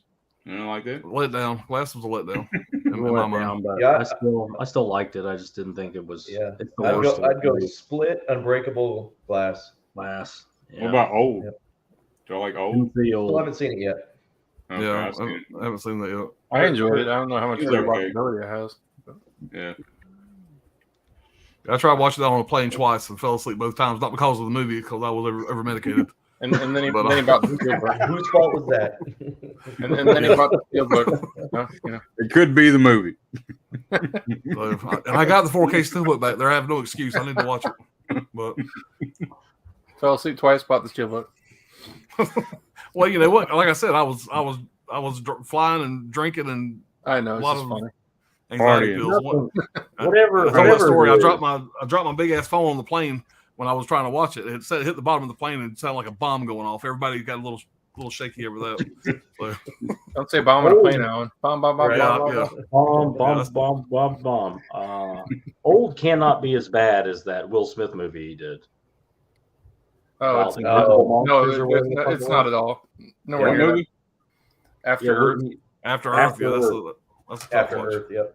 After Earth and The Last Airbender is two worst fucking movies. I didn't watch The that. Last Airbender was awful. I never watched The Last Airbender, but I've heard nothing but shit about That it. was I one of never the watched the few show movies either. that I actually just stopped. I mean, usually a movie can be garbage and I'll power through it. But Yeah. And at that point, Will Smith found out that his son couldn't act. Yeah, you'll be me in 20 years. Nope. Old School Pete, I enjoy Passion of the Christ, great film. Indy Phantom says to Eubanks, I agree that Unbreakable is the best. I actually haven't seen Split or Glass. You need to see Split for sure. That's a Split. pretty great movie. Yeah, it's pretty good performance. I don't know the guy's name, but 23 characters he's playing. That's James McAvoy. Yeah, there you go. Johnny Darko, I thought The Village was pretty good. It was great, but fair. It wasn't, I guess, is what he was saying. Yeah. Old School Pete, the torture scenes are like nothing I'd ever seen before. Brutal. I'm talking about The Village, I guess. Passion. Passion. Torture scenes in The Village? No. I've only seen Village one time, dude. It's a BDSM Children torturing each other. It is a torture scene, the whole damn movie. You gotta at the opening of the movie, you got a mentally challenged person and a blind ginger. They're having a foot race to a giant rock. And how did you fuck that up? You could have gone so many ways with that. Hey, but Alan, it's got Joaquin Phoenix in it. There you go. There you go. Got to be okay. All right, makes that magic hands as long as you don't spank me. Oh, where that shit is going. What are y'all going? What are y'all doing over there? Number 2 for me is Lost in Translation. Bill Murray, Scarlett Johansson. Existential, lonely movie, sad with some comedy movies with Ryan. Might be the only person who likes the movie more than I do. Lost in Translation. That seems like a movies with Ryan movie. Depressed Japanese movie. But it's not a bad movie. Bob says The Guardian is probably my number 2. My guy Kevin Costner. That's a good movie. All right, Magic Hands and Monkeys spicing up the chat. Well, the Monkey says I give Magic Hands 2 thumbs up. Let's give him a hand. Bob said, I love the shark movie Bait. It's awesome. Yeah, it's fun to watch. You guys haven't seen it. It's fun to Just watch. trying to Just redeem himself, Alan. Just make some popcorn and turn your fucking brain off. Did you text him to say that? Right. I did. Jesus. I did. Bob, bail me out. Right. They're turning on me. Yeah, I'll PayPal you here in a bit. Wild Wrangler, what's going on, man? Greetings from Texas. Appreciate you being here, bro. Nice. Forrest Redmond says, I hope one of y'all included the 2005 movie Jarhead. Great movie. Yeah, that is a good one. Indian Phantom says, over-medicated is the only way to fly. I won't do it sober ever again. Yeah, I've only flown 3 times. I don't mind the flying, man. I just hate getting to the fucking plane. Jesus Christ. Can we just do something to get us to the plane faster? God damn. Man, I can tell you, there waiting for the fucking thing to take off, and then once it lands, you sit there and wait for it to get off. It's just like, man, just open the fucking doors. Let's go. I was in one of my previous jobs, I was a corporate pilot for a little while, and I always flew way over medicated. It's the only way to do it. That's good to know. Like that movie Flight every time. Yeah. Great movie. I do like Flight. Also, Yeah. So, Pops, have you seen Maneater? It's just like Jaws. I don't think I have. I have to look up the trailer. It's just like, man, it's just like Jaws. So you're talking about the video movie. You gotta there's a fucking check video it out game. now. There's a video game called Maneater that I have. He's probably talking about that. It's really Yeah, cool. I think I played that a little bit. I got that downloaded. I didn't play it much. But I slept trying to control the shark. My shark had palsy. Yeah. But, I was confused for a minute. I thought you all were talking about my first wife. Yeah. Johnny Darko says, do y'all watch The Walking Dead? Are y'all caught up for the last 8 episodes in October? I stopped watching The Walking Dead about probably 3 or 4 seasons ago now. But back in the day, it was a every week watch. I was a big fan. Probably one day I'll go back and catch up. Should have ended it after like 5 seasons. Yeah, I agree. Exactly. Well, Indian Phantom says, underrated true crime film from 2004 that I highly recommend is The Hillside Strangler. C. Thomas Howell. I like C. Thomas Howell. And Nicholas Turturro are funny and creepy. I heard that was a good one. Check that one out. Bob says, I binged all of Cobra Kai season 5 tonight. What an insane finale. I'm a big fan of that show. Now, is there going to be another season or is this the last season? Mm-hmm. Let us know, Bob. Hollow Note says it's a new shark movie. Oh, okay. Okay. Yeah, I wrote it down. Hollow Note says tagline is 200 teeth, 0 chance. Yeah, I'm sold. Dollar Tree special right there. Pops is in. It's right up there with House Shark. Yeah. Sharknado. Cool job. Amityville Shark Exorcism or some shit. That's some good ones. I got Shark Exorcist. Sharkicism. Yeah. Sharkicism. There's another idea, Brad. Top 5 shark movie. Jaws. Is there 5? Can anybody come up with one? Yeah, I can Is there for Pops? Is there a I crossover could do between 5. Armageddon and Jaws? Tentacles. Jaws 1, Jaws 2, Jaws 3. Jawsageddon. Yeah, Jaws again. There you go. All right. We are caught up in the chat. We're going to move on, guys, to this is our number 1. So I'm excited to see what you guys picked. All right. What you got there, Ron? Here we go. So I'm going to set this up a little bit, so just bear with me, and I'll apologize because I know it's getting late. But, most of the movies I like are, zombie movies, horror movies, thrillers, slashers, and there's a reason for that because what I do for a living, I get intimately involved in people's lives every day, all day, both the good but also the very bad. So I try to avoid dramas or anything that's real life at all because I've got enough of that in my life, so I try to escape. So this pick is a very, very, very odd pick for me because it is one of those movies that is very much real life.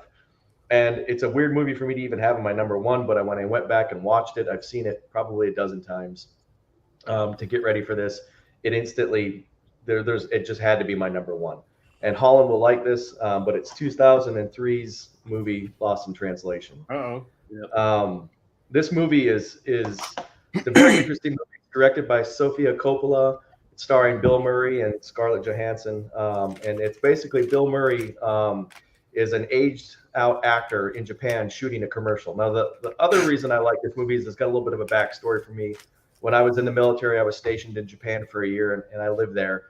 And this is a very real thing. Bill Murray is there shooting a commercial, and American actors actually go over there and do commercials for Japanese products that have no sort of relationship to who they are or what they do at all. And it's just the weirdest thing. Like, I'll never forget when I first got there, seeing a billboard with Sean Connery holding up dish soap.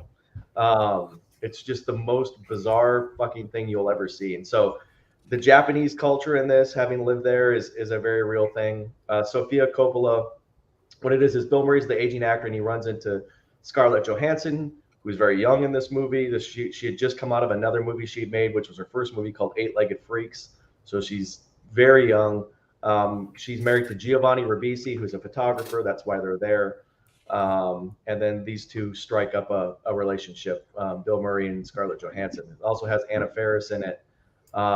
This whole movie is straight existentialism. And for those that don't know, it's a philosophy. It's just basically for those that I wouldn't call it a depressing movie. A lot of people call it a depressing movie, but it's really just a movie about when you have those points in your life when you kind of just start thinking like, what's the point of all of this?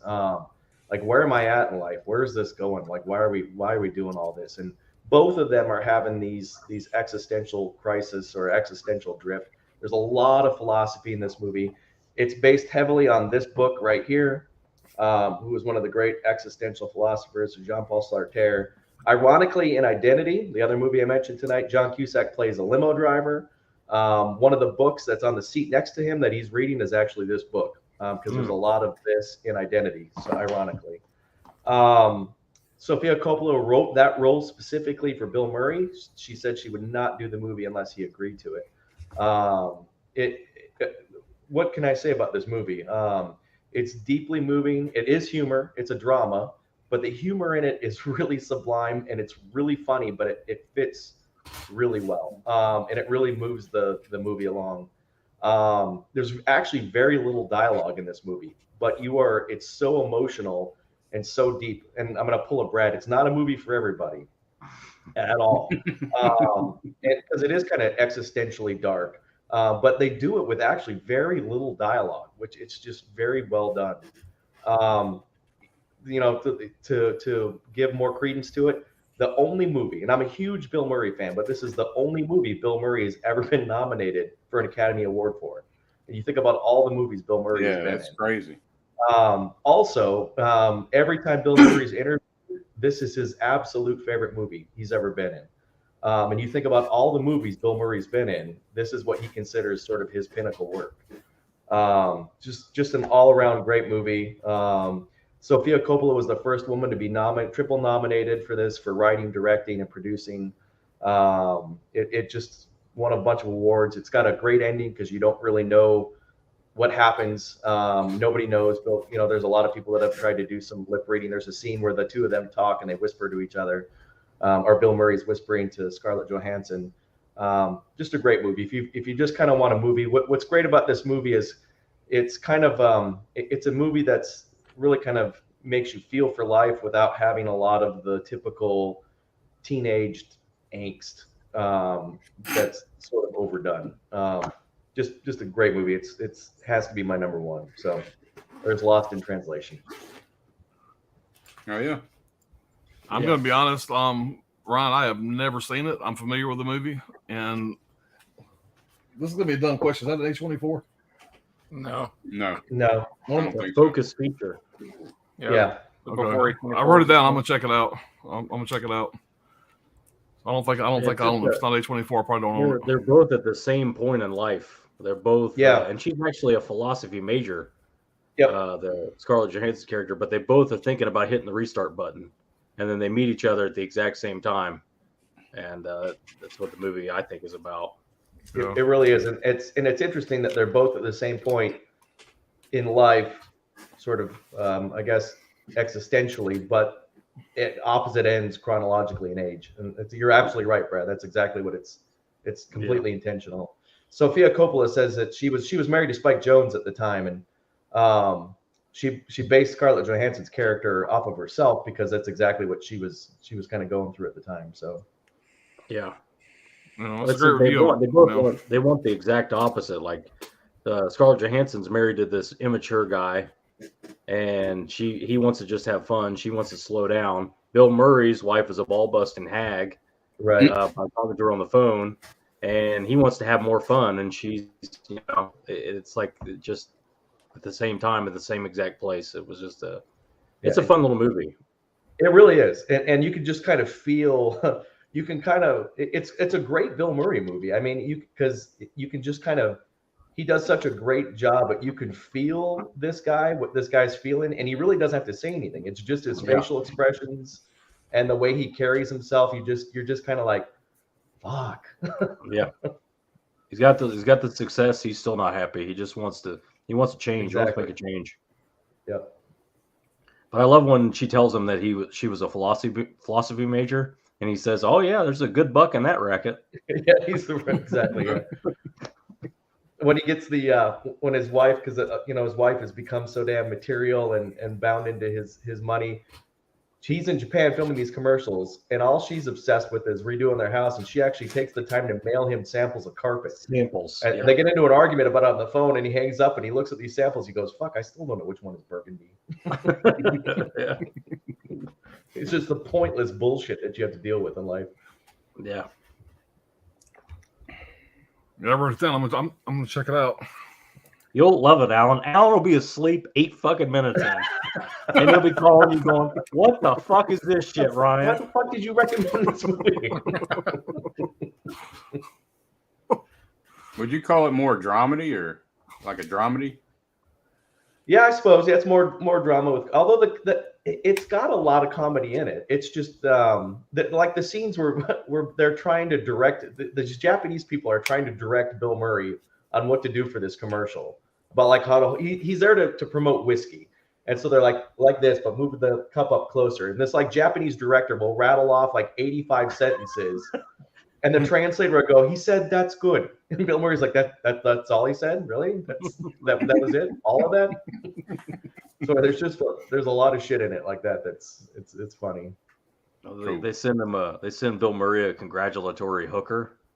Yes, yeah. And he's like, "Yeah, you tell Mr. Kazoo that we had a great time, and I scratched your back and all that shit, ripped your stockings, all that." Yeah, she's like, "You rip a stocking." He's like, "I don't know what the fuck you're saying."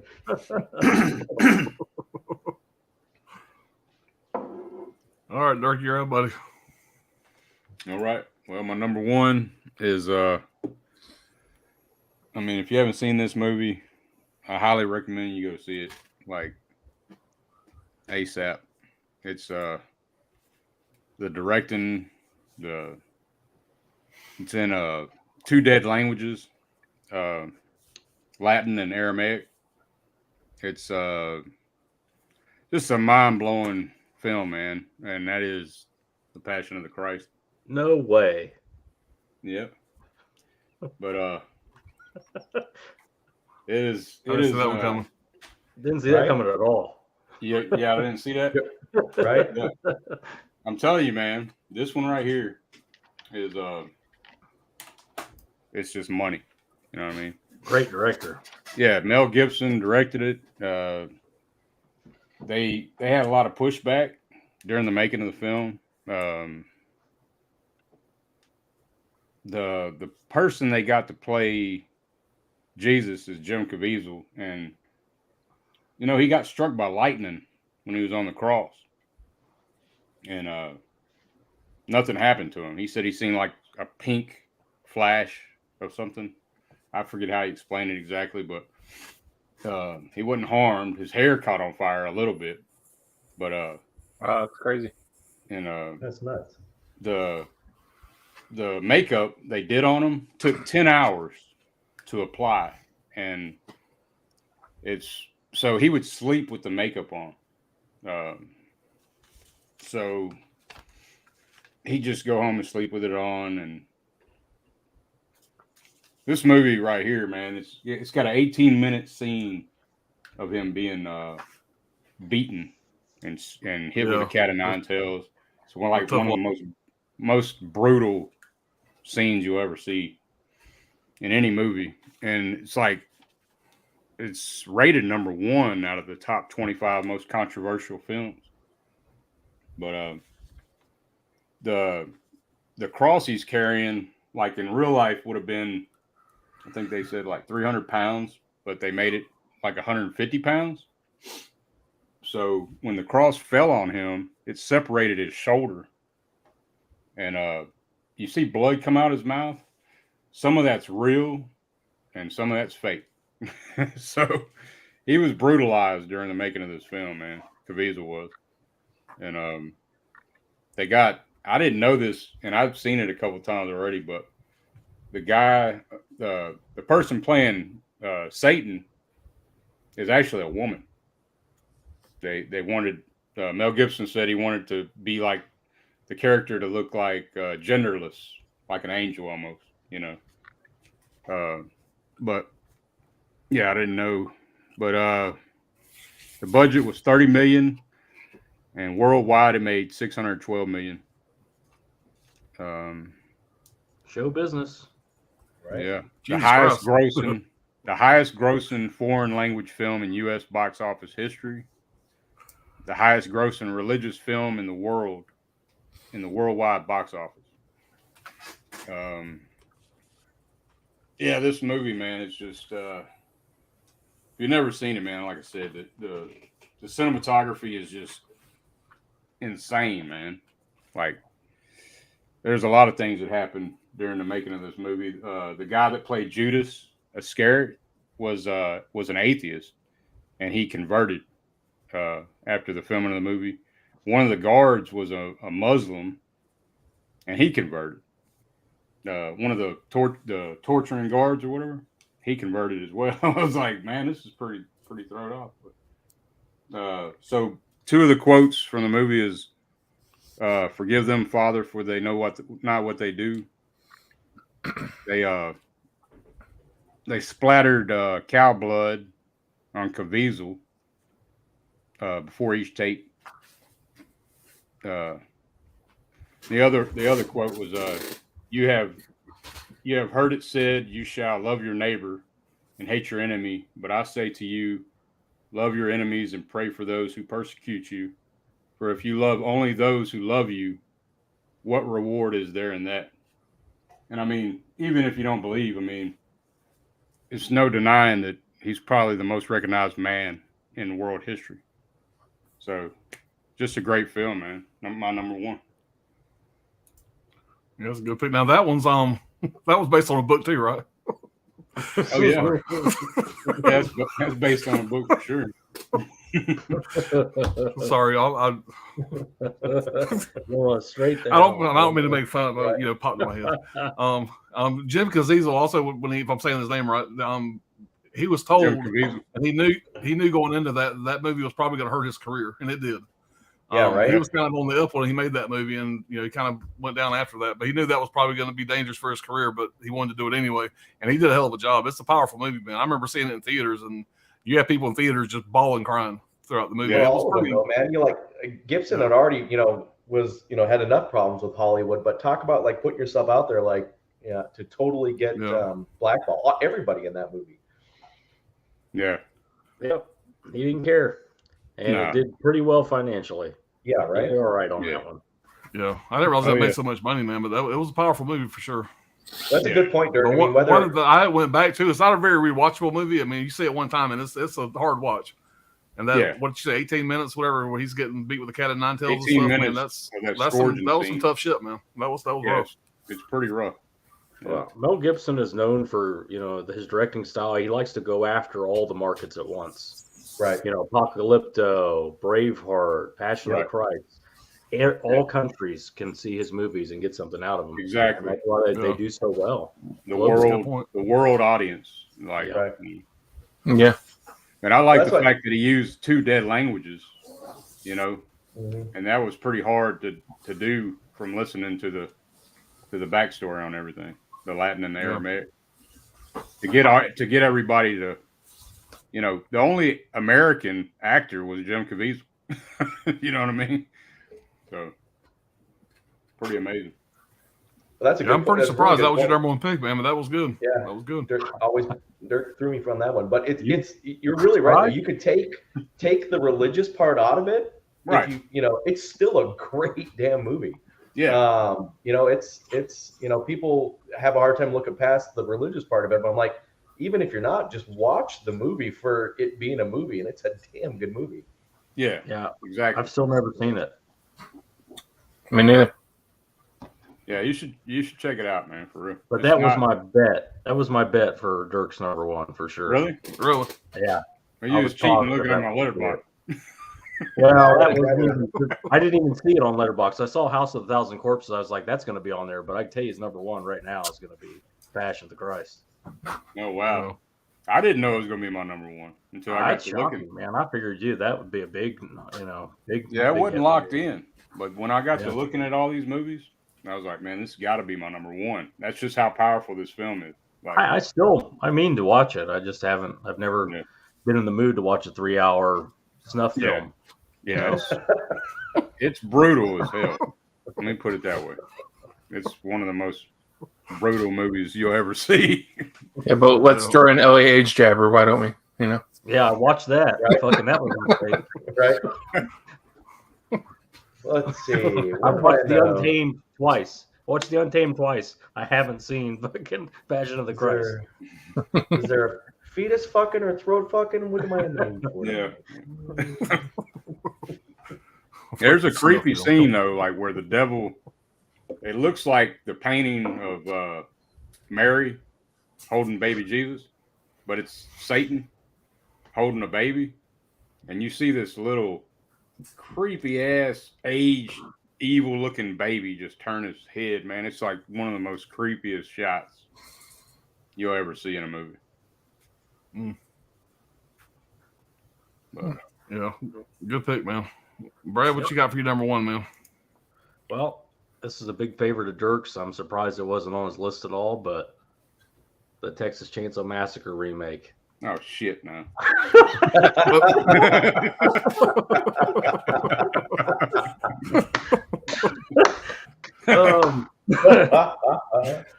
My number one should be a no surprise to anybody.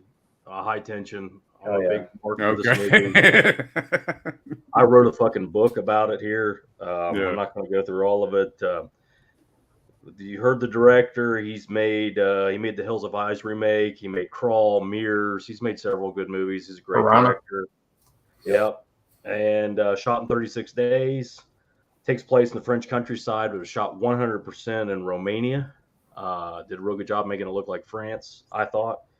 Never been to France, but in movies, that's what France looks like. Well, they're in a fucking cornfield. Yeah. The rolling hills. But it's a French cornfield. The French countryside is very, hilly and green like that. Right. But I'm just messing with Cécile de France is Marie. She does a great job. This is Marie on the cover. But the star of the movie is Philippe Nahun as Latour, who's been in 200 or 300 movies. Very famous French actor, but he is so fucking great in this. Everything he does in this, he's at he's menacing and hysterical, hilarious, sadistic. It's all in one. It's great, and he's not the prototypical killer because he's like 60 and pudgy and about 5'8", but he's fucking terrifying in this and very believable. I mean, the opening, when you get to see him very early in the movie, he's in his work van. He's a fucking repairman of some kind, and he's in his overalls and he's skull fucking a teenage woman's severed head. Okay, I wait. The opening view of him, and he dumps it out the window, and you go, "Oh Jesus, what the fuck is this guy?" Yeah. And then it cuts to these two young girls on a college break on their way to Alex's parents' house in the French countryside. They just bought the place. They're moved in, and they're going to go study for their law degree or some shit. And it's kind of implied that Marie is attracted to her friend Alex. The way she looks at her, the way she's having trouble with guys, and she's always calling Alex a slut. But it's not so heavy. But she's kind of like, she peeks on her in a shower. Well, she's kind of like smoking outside. She sees her in the shower. It's kind of implied, but not really. And later, it's mentioned again. But basically, what jumps off the movie is their first night at the this French farmhouse. There's a home invasion. The Latour character, obviously is there for Alex home from college because that's what he's into, young girls, and basically just turns the house into a fucking slaughterhouse. I mean, it is the most brutal home invasion I have ever seen, and that's the kind of thing I like. So I watch a lot of that shit. The sound design, the score, the gore, everything about this killing is insanely brutal. He's making his way through the house. He's very meticulous. He's looking for any signs that there's anybody else there. He looks at the family pictures, makes sure he gets everybody, including Alex's 5-year-old brother, who he fucking guns down. But again, even in those sequences, you can pick up on things like the gun he uses and whatnot. And there's a massive twist in this movie. If you haven't seen it, I'm not going to spoil it. You can kind of gather from that. So he makes off with Alex in chains. He's got her in the back of his van, and Marie obviously pursues because he can't find Marie, doesn't even know Marie's there. But one thing that I always liked about it is once Latour finally leaves the house with Alex in chains in the back of his work truck, he's blaring French love songs. He's smiling ear to ear. He couldn't be happier. This is the only thing in life he likes. This is what he's made for. That's the way he feels. He's chugging whiskey. He's just having a ball. And he's looking up at his rearview mirror, and it's got pictures of other women with their head cut out of like a family portrait all over. He's got them like a collage of them up there, and he adds Alex to it. And he's just so pleased with himself, and it's so fucking creepy. This guy, exactly what's coming for her, and again, the tension that is created. It just really, the jeopardy is all there. That if Marie doesn't save Alex, she's going to have a fate worse than death. And Dirk kind of touched on it. There's multiple nods in this movie.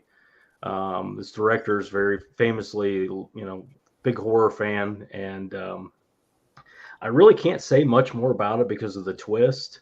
But the back and forth between Marie and Latour, everything about it, she thinks she finds a gun and she's gonna get him, and he slowly reaches his hand out the window and drops the bullets to the gun. Mm-hmm. Like every time she thinks she's gonna get the upper hand, he's one step ahead of her. And I just wish I knew everybody in the chat had seen it so I can talk about the last act. But right. Latour's character, when he that's the whole movie I could talk about it, but he finds a man in a passing car, and he hits him with the saw and all that. But Marie's in the back of the car. She's trying to get away from him. She's like wailing and screaming, and Latour like mocks her. His whole face is mutilated. He just, to the bitter end, is the son of a bitch, and I love it. It's one of the best characters, one of the best horror villains ever. And I'm very glad it got released here. This is a notorious film. It was notoriously butchered and edited, and the only place that would release it in its original cut was the United States. They got it. Lionsgate purchased the property, and it was in theaters, and it was rated NC-17. So I don't know how my fat ass got in there to see it as a kid, young kid at that age. I was nowhere near 18. I think I was like 15. I saw it in theaters. I was the only one in theaters. I hope to hell we get a 4K of this. A Lionsgate 4K with slip would be great. But the one thing that I would mention in this movie over anything else, the look and feel of it is great. It feels like a fall movie. But the sound design is some of the best sound design you will ever see on film. No doubt. Like brutality in the farmhouse, the axe killing with the ribs, the way it's breaking through the ribs as he's walking through the gas station to try to look for, he thinks that the gas clerk saw something. So he starts to look through the noises that he's making. The fuel, when he's filling the tank up with fuel, you just like it again, the tension is so high because there's only so many clicks. It's an old style pump. There's only so many clicks before that thing is full. And once it becomes full, the whole bottom falls out. It was like, oh God, he's going to come back to the pump now and see her trying to get out. It just, I could gush and gush and gush about this movie. I don't know anybody that doesn't like it. I'd be curious to hear what somebody has to say if they didn't like it. Too gory. Yeah, I've never heard anyone say anything bad about it. If you haven't seen this one, pick it up. It's $10 on Amazon. We'll never get a 4K. I would love it if we did, but Lionsgate owns the property. Maybe one day they will, but yeah, this is number one. It's a perennial top 10 for me, for sure. That whole scene with him in the truck, and you're kind of like, and it's the sound design is amazing, but the cinematography, the way they made these shots, for something so brutal, it's also so elegant that it's a slow pan up to the cab of the truck, and you are like, okay, I know what's going on here. I got this. Yeah. And then he throws the head out. But he does it such a nonchalant way, like it's a big gulp cup. Yeah. Trash. And the way they catch it cinematographically, and the way the sound goes, you're just kind of like, what the fuck did I just see? Like, yeah, wait, what was that? What's going and then, on? Then you can't stop watching it. Yeah, I was like, I know this is going to be a hell of a ride when I saw that opening act. Oh yeah. It's just he's very playful too. Like he pours whiskey all over Alex as she's in the back, and then lights a match and just reaches it over there. Just reaches over and then waits until she sees it. Once she sees the match, and she starts to scream, he pulls the match away real quick and just starts laughing. He's just having the fucking time of his life, and he just murdered a whole fucking family brutally. I mean, brutal is not the right word. There's got to be a darker word or stronger word for the way he kills these fucking people. It's just not to be that guy, but the best scene in the movie is when the girl's pleasuring herself. Just saying, that's a standout scene for me. But anyway, that's just the kind of guy I am. Yeah, and if you watch, like I said, spoiler alert. Okay, Cecile de France is a lesbian, and she's into Alex. Well, if you watch early on, you kind of pick up the cues. Like in the car when they're driving, uses to gun down the boy is hanging on the wall inside the it's the exact same gun, but in the when it's actually being shot, he pulls it out of the truck. So I mean, it's just you can pick up on what's happening if you really watch it close. And I figured Dirk would like it because it's one of those movies when you rewatch it again, you go, oh, I get it. You can see Alex the whole time. Every time she sees Marie, she reacts in a certain way. Whenever Marie comes near her, she's not like, oh God, thank God. She sees Marie and she's like, oh fuck, no, not again. She recoils from her. So I've watched it several times. I mean, it's highly rewatchable. Yeah, I know that the director and the writer in one of the commentaries are for Your Next. They admit that they relied heavily on this movie, which of home invasion movies, there are none better. Yeah, right. I didn't know that Dean Koontz though had wrote. Like I didn't know that's where they got that. That's like a bit of controversy. Like Aja does not admit that at all, that it was inspired by or influenced by, but Dean Koontz does. And I mean, I haven't read the book. I have no idea. But I guess it's different enough. I don't know. Right. That tripped me out though. I was like, damn. Yeah, that's a great movie. I went to see it in the theaters kind of just on a whim and nothing else playing kind of deal. And it was like, damn, that was great. Yeah, when I first seen it, when it first came out on video, is when I first saw it. And I was blown away. Yeah, I rewatched it probably January, February this year. I rewatched it. Man, it's so good. Yeah, originally they didn't want the original script was just it all took place in the one location, the farmhouse, the home invasion. It took longer for him to find the boy and all that stuff, and then they added the extra scenes. I'm so glad they added that gas station scene. Hell yeah! And the gas station scene, it's fantastic. Yeah, man. They're at that gas station for 20 minutes or something. I mean, it just he is relentless, and then the final scene in Daybreak when it's finally daylight and all that. I've always hell yeah! It's one of those movies you don't watch the English dub. watch the actual French track and read the subtitles. It makes a big difference. Once you hear Latour talk, the guy they use for Latour on the English dub is terrible. You need to hear Latour's actual voice in the French version, in my opinion. Well, the one that I got, I don't have an option. Oh, okay. It's just the French. It's only the French. Okay. Yeah. Cool. That's a great number one, man. Yeah, I like it a lot. I'm a big fan. That was the one. It's like I made a top 5 list. I picked that movie, and then I had to make a top 4 Work list. down from there. Yeah. Yeah. All right, Brian, what you got, buddy? I don't know if I could top that paragraph. Yeah. That was a book. Yeah. several chapters of that book. My number one is a 2001 film from director Terry Zwigoff, who also directed Bad Santa. But this is his film before that one, and this is Ghost World. Okay. This one stars Thor Birch and Scarlett Johansson, also Steve Buscemi. Thor Birch and Scarlett Johansson are Enid and Rebecca, I believe are the names in the movie, and they're just graduating high school. Kind of two people, like kind of they're not hip to the crowd or anything like that. They're kind of their own style and everything. They're kind of the outsiders of the whole high school and everything. So they plan to get jobs and get an apartment together in the summertime. But Enid has to do a remedial art class, otherwise she won't be able to graduate. So she has to do an art class during summer school, whatever, to graduate. And Scarlett Johansson's getting a job and getting her own place and stuff like that while she's doing that. And it just shows them like coming of age. It shows them like separating as best friends do after high school, and shows the whole aspect of that.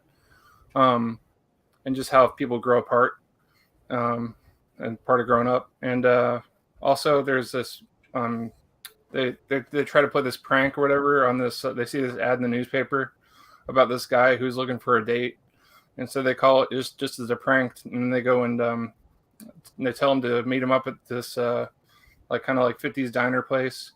And so it's Steve Buscemi's character, and they go to this diner or whatever, and they just kind of sit back and laugh at him, kind of drinking a milkshake by himself, waiting for somebody that's not going to come.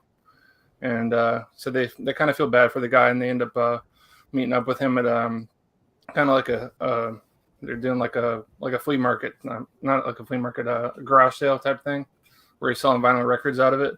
So Enid's character goes up there, and she meets up with Steve Buscemi, and they start talking and stuff and becoming like real good friends.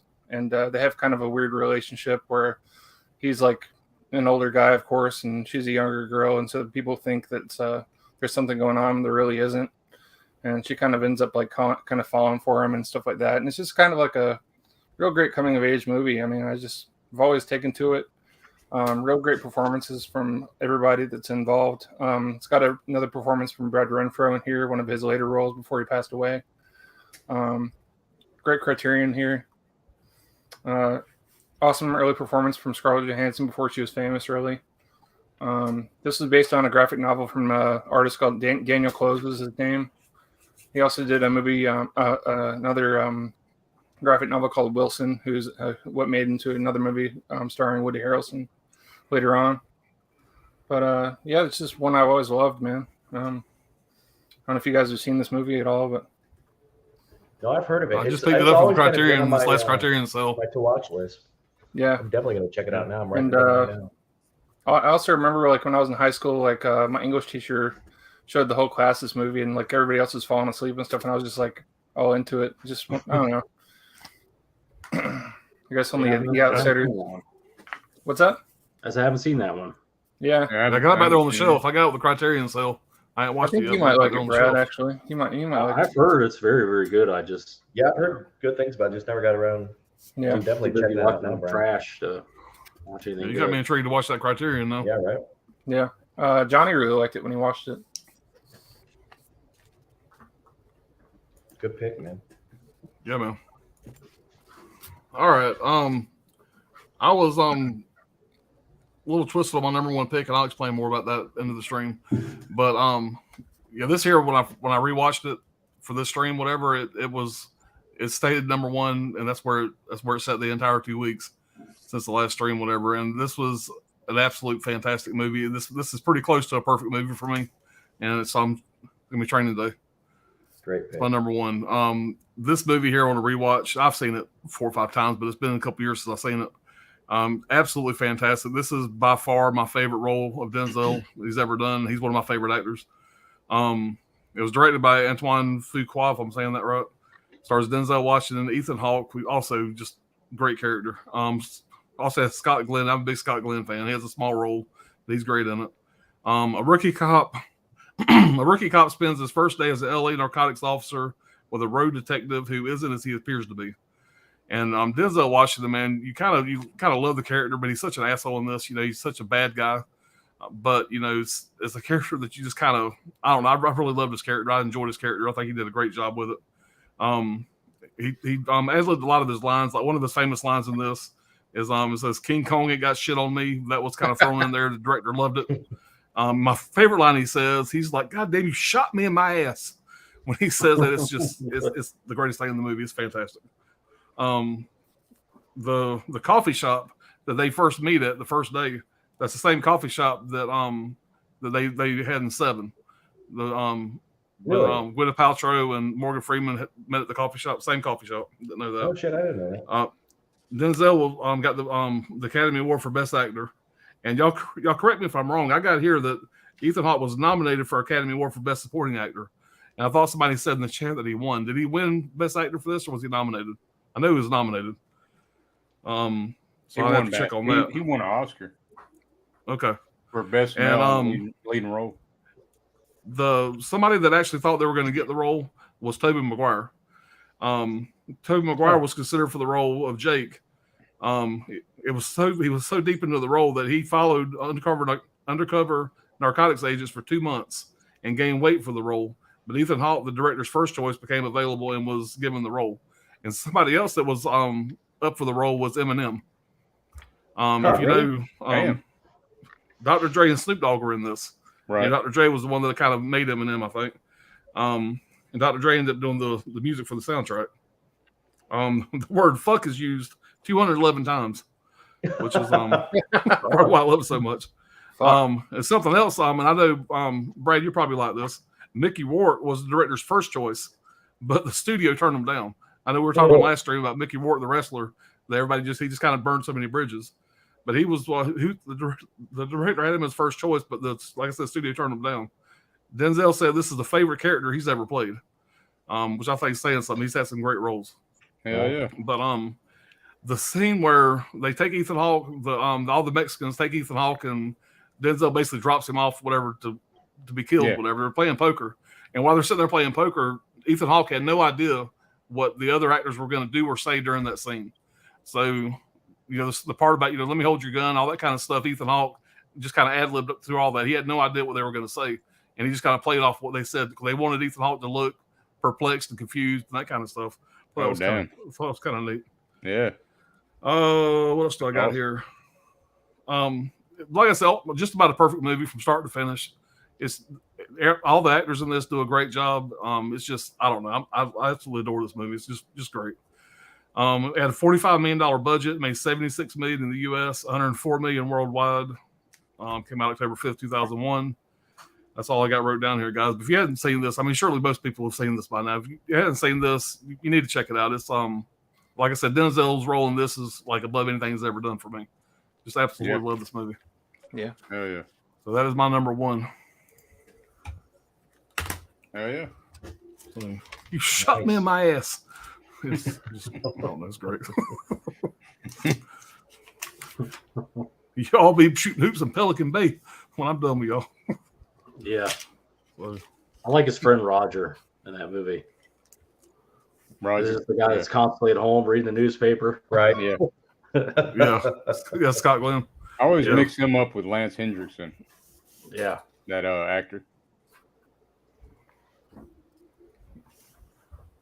Yeah, man, it was a fun movie. Like I said, when I rewatched it, man, I said, I was kind of like what Brad said. That was my number one. Everything else was just going to fall in line after that.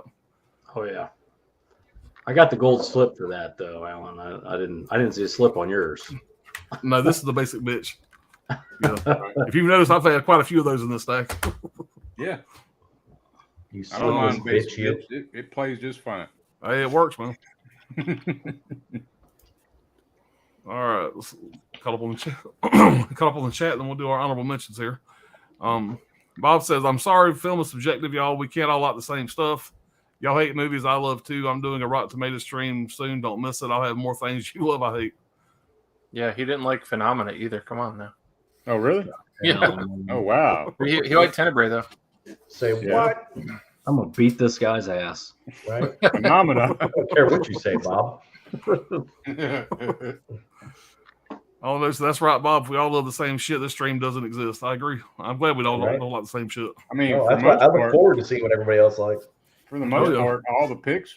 I mean, we had completely different movies. This Oh yeah. Yep. Forrest Redmond says, "Any of y'all see the 25th Hour movie with Edward Norton from 2002? Definitely worth a watch. I have seen it. It's been Yeah, a I've long seen time. It's a great movie. No, It's a never good seen one. it. Spike Lee joint. All right. Hall Note said, "Not ordinary. I didn't expect anyone to pick this." Talking about Lost of Translation. Yep. Yeah. Yep, good pick.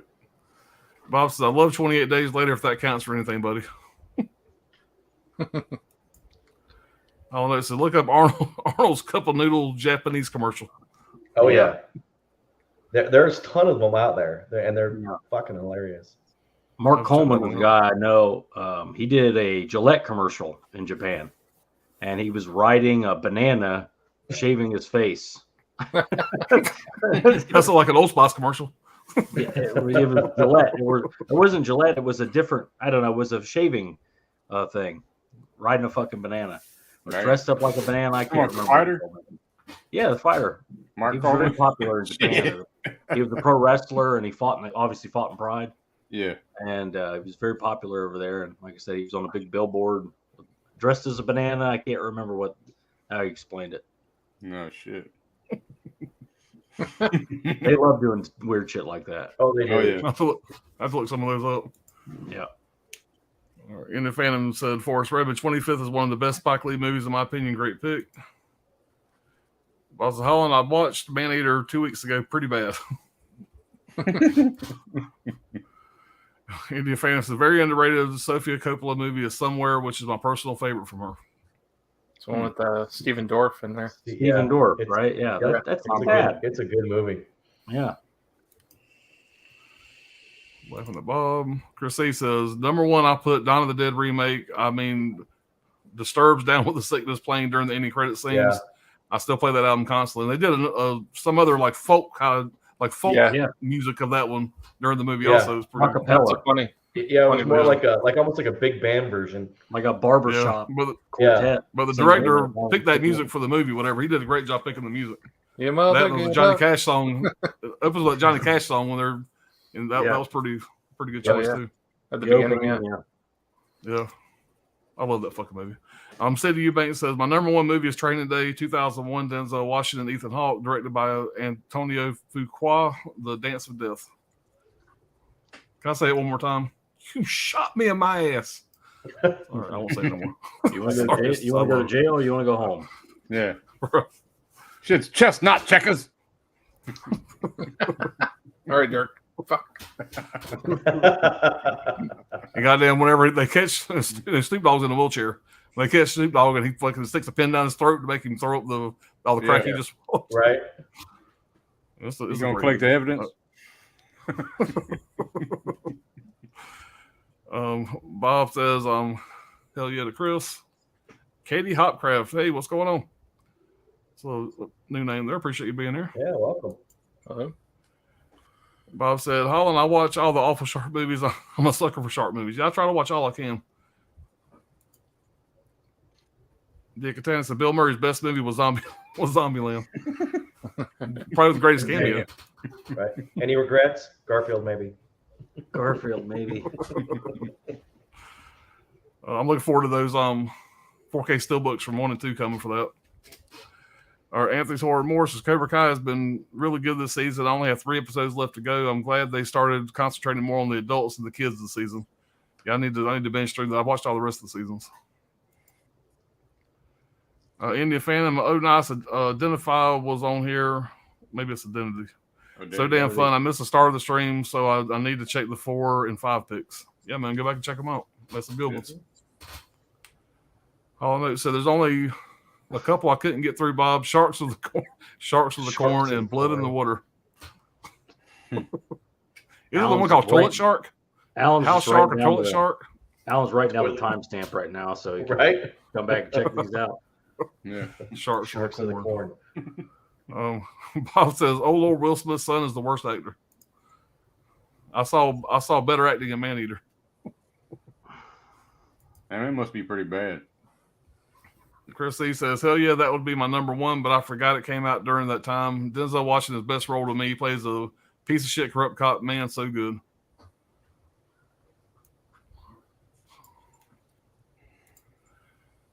Dick Catanis, Jaden Smith is a great actor. Oh yeah, I'm sure. Said nobody. No one ever. Bob says, "I just wanted to say, all jokes aside, I look forward to y'all streams every other Saturday. All 5 of you are a ton of fun to watch." I appreciate it, Bob. Yeah, thanks, man. Definitely. Thanks, Bob. Yep.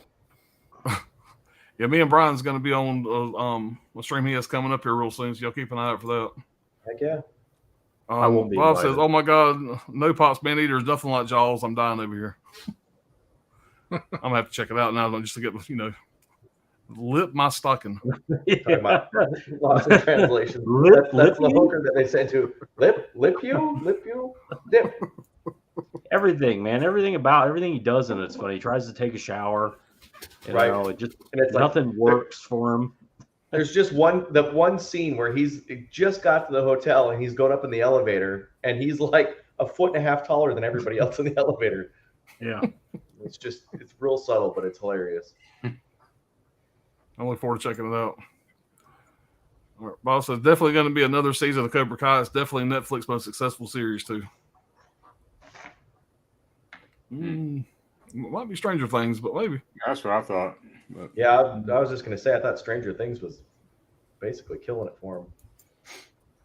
All right, Bob said, it doesn't get worse than House Shark. All right, Chris said, great choice, Dirk. Movie gets to me every time. Passion of the Christ 2 is being filmed now. Yeah. Resurrection. I guess it'll be the Resurrection. Yep. Yeah, I think it takes Indian place Fan in says, hell. I think that's what Mel Gibson said. Takes place in hell or purgatory or something. I don't know exactly what. Oh, wow. Yeah.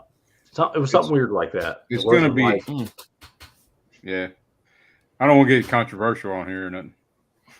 It's probably going to be heavy. Oh, God, no. We don't want to get controversial. It's probably going to be heavy Catholicism, though. Yeah, I'm sure. Yeah. Well, yeah, that's his thing. Yeah. Yeah. All right, Indian Fan says, hell yeah, I wasn't sure Passion will hit this list, but it deserves a top spot, a forever classic. Yeah. Bob said, Pop's top 5 shark movie stream. Make it happen. I want in. All right, we'll let you know, man. I'd be down for it. All right. Dick Katana says, Jim and Mel are blacklisted because of the Passion of the Christ. All right. Evan says, my number 2 or my number 1 is Training Day. To protect the sheep, you got to catch the wolf, and it takes the wolf to catch a wolf. Yeah. That's another great line. It's a great line, yeah. I like there in the diner. He tells Ethan Hawke to get some breakfast, and he's like, no, I'm good. If I was all right, everyone, I'll get some breakfast. He said, no, you done fucked that up. Right. It's over with. All right. What's going on, Coco? It says, I saw The Passion in theaters when it came out. I remember it being such a hard watch. Great pick, Dirk. Thank you. Yeah. Chris says, Anthony Sword, more of that Alonzo. He is down and dirty, ruthless Vato. I like that. Bob says, Lost of Translation was really good. Sorry, I'm like 10 minutes behind. Ain't no worries, man. Yeah, no worries, man. Johnny Darko says, I need to upgrade Passion of the Christ. Extremely powerful and a lot of scenes that are really hard to watch. I didn't know that was a woman that played Satan. Yeah, I didn't either. Yeah, I didn't know. I mean, watching crazy. it, man, I for real thought that was a dude, but. Yeah. Let's see, live by the sword, die by the sword. That scene is so good, man. Boss, I had to Google Scarlett Johansson's age and 8-legged freaks because she looked good. She was 18. We're good. Mm-hmm. I felt kind of bad when Lily Sobieski and And Joyride was only 17. Felt kind of bad about that one. But I'm sure Yeah, she was 18 real soon. I Paul love Walker. Eight-Legged Freaks, and there's a scene in Eight-Legged Freaks where Scarlett Johansson's getting out of the shower, and you kind of feel bad about yourself, but also not really. Yeah. You learned to live with it, though. I bet Paul Walker was dating that girl. Paul Walker was probably dating that girl in Joyride at the time. Maybe. I don't know. You know when he died at 40 years old, his girlfriend of 20, she was 20 years old. His girlfriend of 5 years was 20 years old. Really? He was 40 when he died. Do the math. Oh, shit. Oh, shit. I'm just saying. Wow. Weird. Yeah. Yeah, The parent, I'm sure the parents were all for it. I'm sure the parents were like, yeah, you know, Paul is such a nice guy. He is such a nice guy. Go ahead.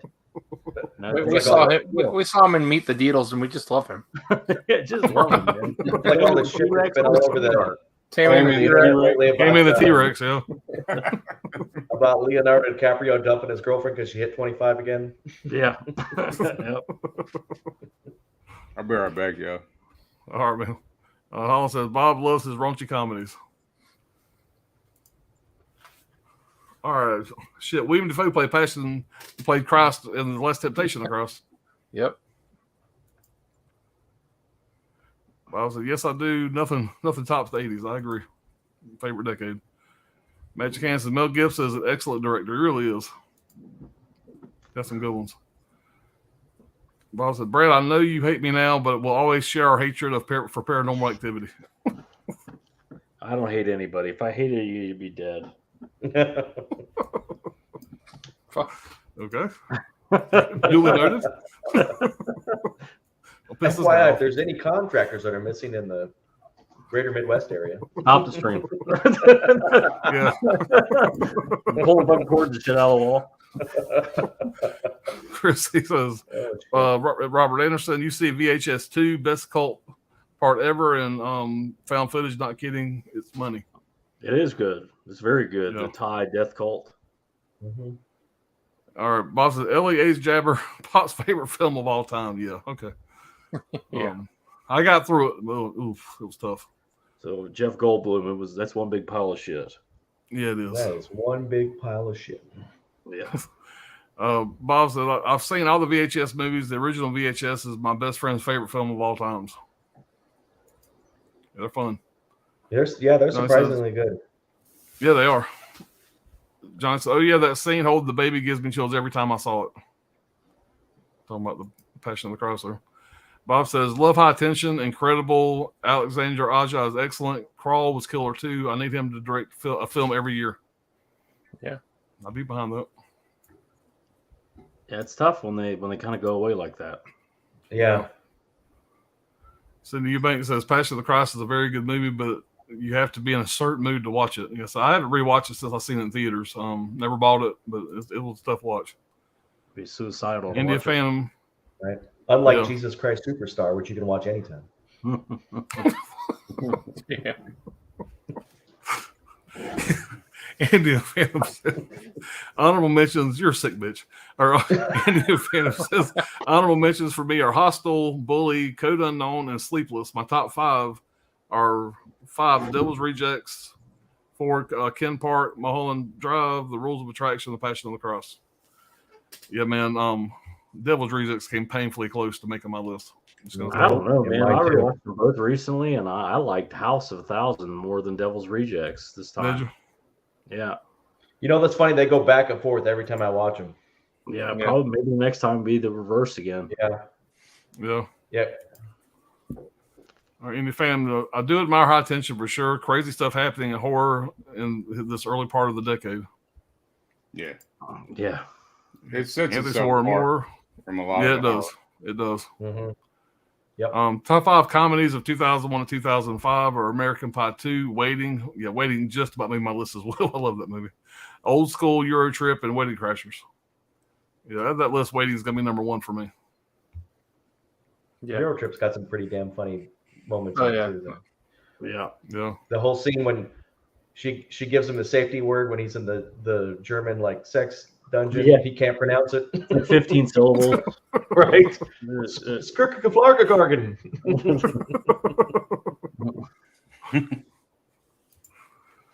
Bob says, I think High Tension is the worst gore movie, the most gore movie I've ever seen. It's definitely up there. Yeah, it's I mean, the gore is very well done, but I mean, the most gore is like probably Prometheus. That's got to be the most gore ever on screen. Or Brain Dead. Dead Alive. Dead Dead Alive. Alive. I would say Dead Alive. You've never seen that? What, Dead Alive? I've seen Dead Alive. Ryan said he'd never seen Dead Alive. Oh no, I said Dead Alive. Dead Alive would okay. be Right. yeah. Dead Alive would be my top gore. Yeah. Maybe not the most gore, but I feel like nobody did gore until they did Dead Alive. Mm-hmm. Yeah. Yeah, it's a different thing though, because it's like you can Splatter. actually, it's like almost like you can feel that shit, you know. It's like, The noise. the way the Mel noise Gibson is directs great. that, you know, I don't know how to explain it. It's just Yeah. pretty rough. Who the hell Bob watches, said we saw High Tension as a family. who watches, He'll say, who watches High Tension for family movie night? he'll say Mom was not happy. My dad and I enjoyed it. You know, Bob, I need to be part of your family because that's my family movie night right there. That's, Frozen or High Tension? Frozen or High Tension? you know, in that home invasion, the dad is the memorable kill, the dad, but the Yeah. mom gets it so much fucking worse Yeah, in the home invasion. I mean, it's a Yeah. brutal fucking killing. And he takes a sweet ass time with her. I'm just Mhm. trying Dad, to. pop goes the weasel, you know? I'm trying to picture me and my mom sitting on the couch watching the scene where he's got a severed head. Yeah. Yeah, no doubt, right? Fucking Bob's just passing More the popcorn, popcorn. Mom? You know, I mean, that's It's a gotta be Hallmark like moment. he must have got that idea from like some real life shit, like Ted Bundy. You know, that's what I thought. Like when I first seen that shit, I was like, man, that's some Yeah. Ted Bundy shit for Yeah, sure. that's Frailty. Frailty is very loosely based off of. There was a real serial killer that thought he was receiving messages from God. His name was Joseph Kittinger. Went around with his son killing people. Right. Okay. All right, Lionsgate 4K Steelbook. Make it happen, Brad. I would love it. I'd love to have a slip steelbook, but Best Buy exclusive, all that. I just don't. This day and age, it's so violent, and I don't know. I don't know that I don't know it'll ever happen. You could do the Maybe- slipcover steelbook, you know, and have the Yeah. reveal when you. That'd be perfect. Be Yeah. perfect. Maybe Vinegar Syndrome put it out. That'd be great. Nobody would Yeah. know if they hadn't Right. seen the shit. Yeah. Yeah, one underneath the slip is they're both holding the saw, and underneath Yeah. the slip, it's you know. Oh yeah, that would be yeah. Yeah. That'd be awesome. All right, Chris C says, I've never watched a horror movie growing up with my mom. She was the one that told me about Hellraiser. Rest in history. That's a good mom. Yeah. Well, Indian fans, hell yeah, Pops. The best scene in High Tension is that female pleasuring. I like the alternate title for it, which is Switchblade Romance. I love that it's just nothing but a gore fest, and that's what Pops hones in on. Yeah. That's all he remembers. Well, you know, Right. The Hey, did you fucking see that girl scene where she was tossing hugging off in a herself? fucking Got the music going, you know. Right. Got the music going, the headphones and shit. even the song she picks. Right. You know, you can pick up cues from that. Yep. Right. You know. Yeah. You're right. I mean, there's all kinds of It was a shit, great moment. Bob says, sounds to me like that guy is jealous. High Tension was super original. I smell jealousy. Oh, so I watched Ghost World this week, Brian. I enjoyed it. Yep. Check it out. Yeah, I'm gonna check it Ghost out. World is kick ass. That's my favorite Scarlett Johansson role, to be honest. Before she became the Babe, it's a brilliant movie. Now that's not Good pick, Brian. the animated shit, right? Is it? No, it's not animated at all. Okay. What am I thinking of? There's something Ghost World. I thought. I don't know. It's got the guy that played in Usual Suspects. That's like, what the hell is his damn Two name? Big name actors in usual Right. substance. Right. I can't. He's in Hereditary. He's the dad in Hereditary. Oh, Yeah. Malcolm Byrne? Gabriel Byrne. That's it. Gabriel That's it. Byrne. Yeah, Gabriel Byrne. Yeah. I don't know which one you're talking about. Attila or Alita or something. I don't know. I don't know. I'll have to find it and I'll show you. But it's an animated flick. Cool World. That's what the hell it is. Oh no, it's not cool. Never mind. Totally different movie. Christy says, good pick, Brian. I'll have to wait for another sale for Criterion. Yep, I should want to get my Criterions too. On time to bomb. Bob says, Christy, 100%. Fuck yeah, Pops. Any fan says, Washington won Best Actor. Hawk was nominated for supporting in Training Day. That's what I put down in my notes. I thought somebody had said something different in the chat earlier. Christy says, you know what you get for killing a cop? The gas chamber. You know what the gas chamber smells like? Pine oil. Yeah, that's right. You're going to pine oil heaven. Yeah. Bob says, A Man Apart is easily in my top 5. Anyone seen that? Vin Diesel? Yeah, Vin Diesel. Yeah, it's a Vin Diesel. I've never seen it, but Yeah, I've never seen it either. I heard I it's know really what the cover good. looks like, but I haven't seen it. Sydney says, Denzel won the Oscar for Training Day. Yep. Chrissy says, that's with Vin Diesel, right? Yeah. All right. Robert says, yes, loved it. Chrissy says, Hawk won the award for Best Supporting Actor. Okay. Yeah.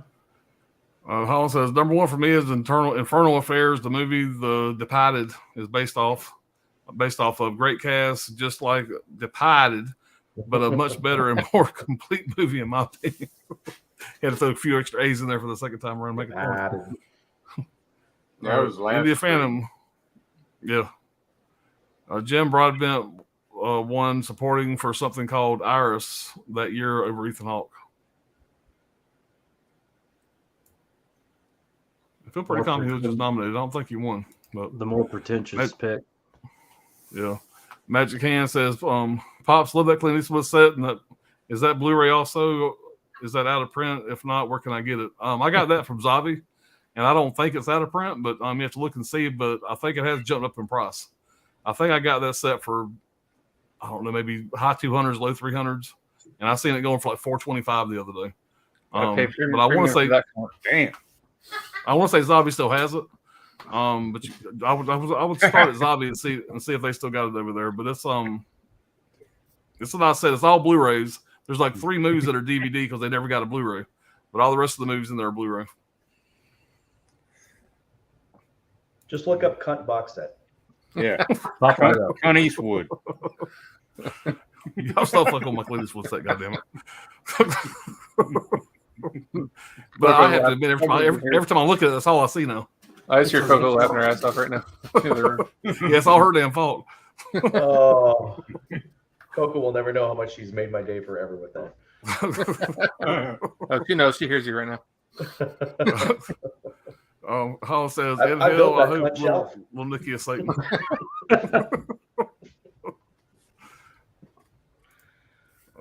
Boss, my bad. I just bet Cobra Kai is one of their most successful, I would think. Sorry, I don't actually know numbers. Y'all write probably Stranger Things. Yeah, I don't know numbers either. That's just a guess.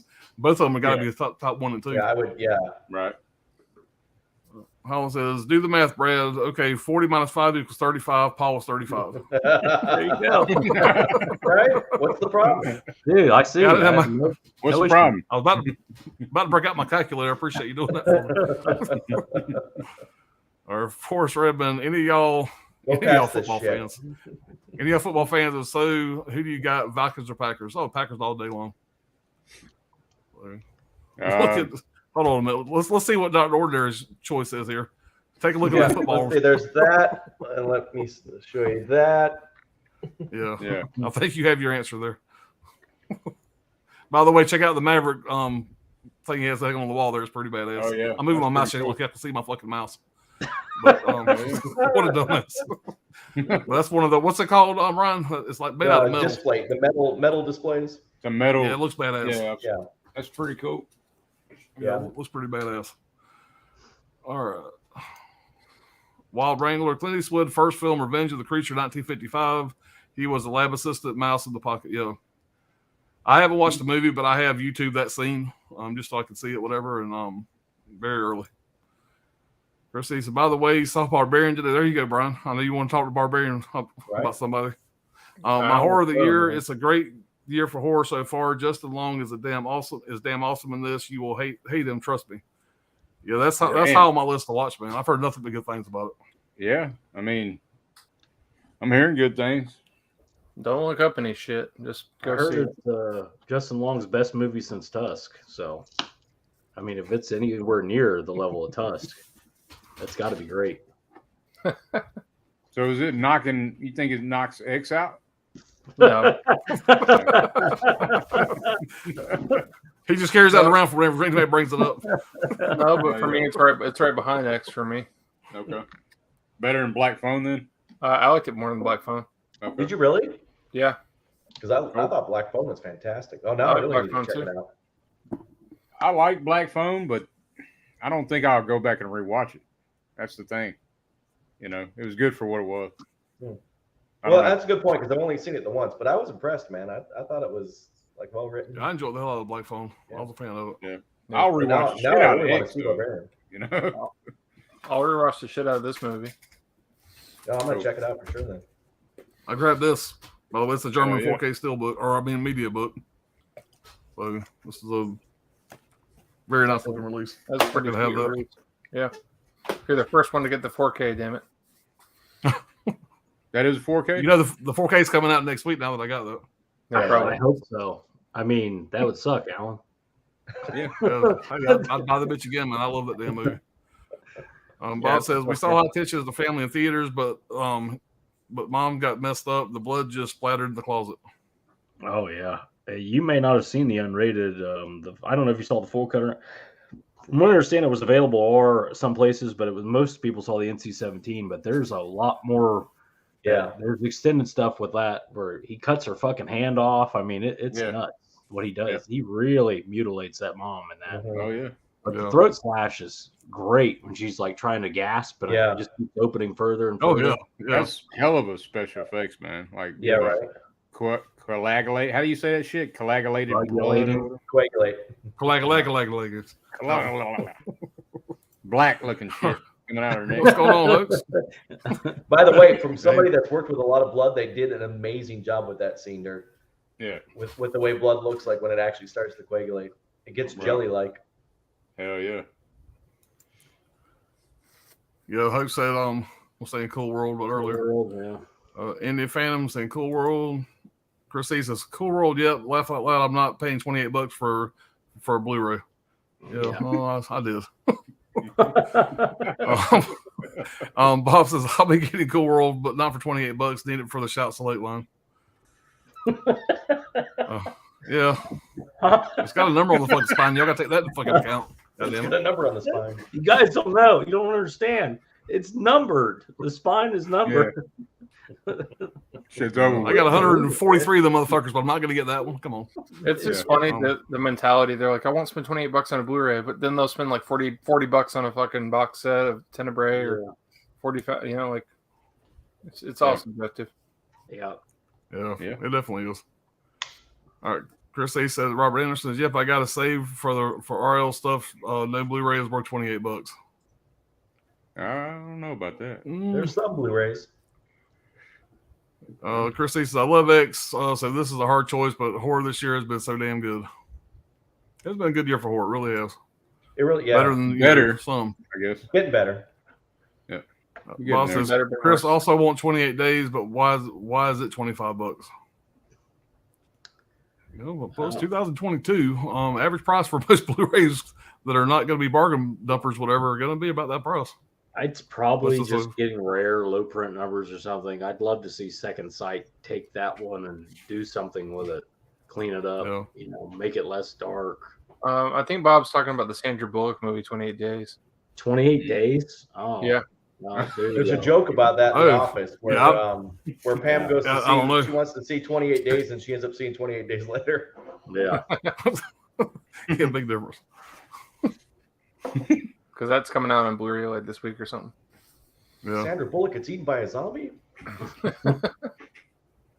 lucky zombie. All right, Hollow says, thank you for your sacrifice, Pops. Let's get that 4K.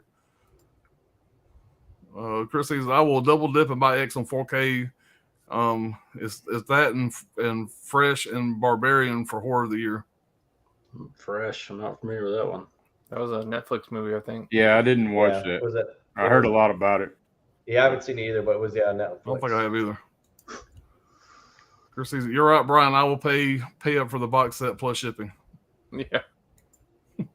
That damn Bob says, fresh yep. title just reminded me of like one of them damn grocery delivery services. You know? Yeah. Yeah. I don't know. I just kind of took me out of watching this shit. Bob said, yep, I seen her hand get cut off. Yeah, there's even in that scene again, Marie tries to help her, and all the mother's trying to speak her last words, and the word she gets out is why. Right. As Marie's is right there trying to help her. And thinking back on that scene, that could be a nod to Halloween. You know? She's in the closet. True. Right. Yeah, when she's in the closet, with the louver. Mm-hmm. Yeah, the louver's getting sprayed with blood. All right, Wild Wranglers. I watched Men 2022 and The Lighthouse 2019 for the first time. Wow. Yeah, I like The Lighthouse. I still don't know if I like Men or not. I need to watch it. Right. You know what I'm saying? I still need to see it. Hey, Alan, I can't make it over tomorrow. I'm staying here. Yeah, I'll make my decision tomorrow. Just say, buddy. Sorry, man. Yeah, Bob says, Pop's always cracking me up. Appreciate it, Bob. Chris C says, Wild Wrangler says, 3 add Men to the top horror this year. Or I'll add Men. Oh, okay. I'm sorry. I only speak in Roman numerals. I don't know. I got it for you. I need to collect my number spines. Yeah, I'm right there with you, man. I got a problem. Magic Hand says, y'all like Men? I'm not going to comment on that no more. Bob says, hey, Brian, Tenebrae was like $35 and it comes with a slip box, booklet, and poster. Cool World is a standard Blu-ray. Yeah. But whatever. Hook says, like, I got to see Poor early. It's even better than X. That's good, though. It makes me happy. Well, why don't you could brag about it, motherfucker? Right? Yeah.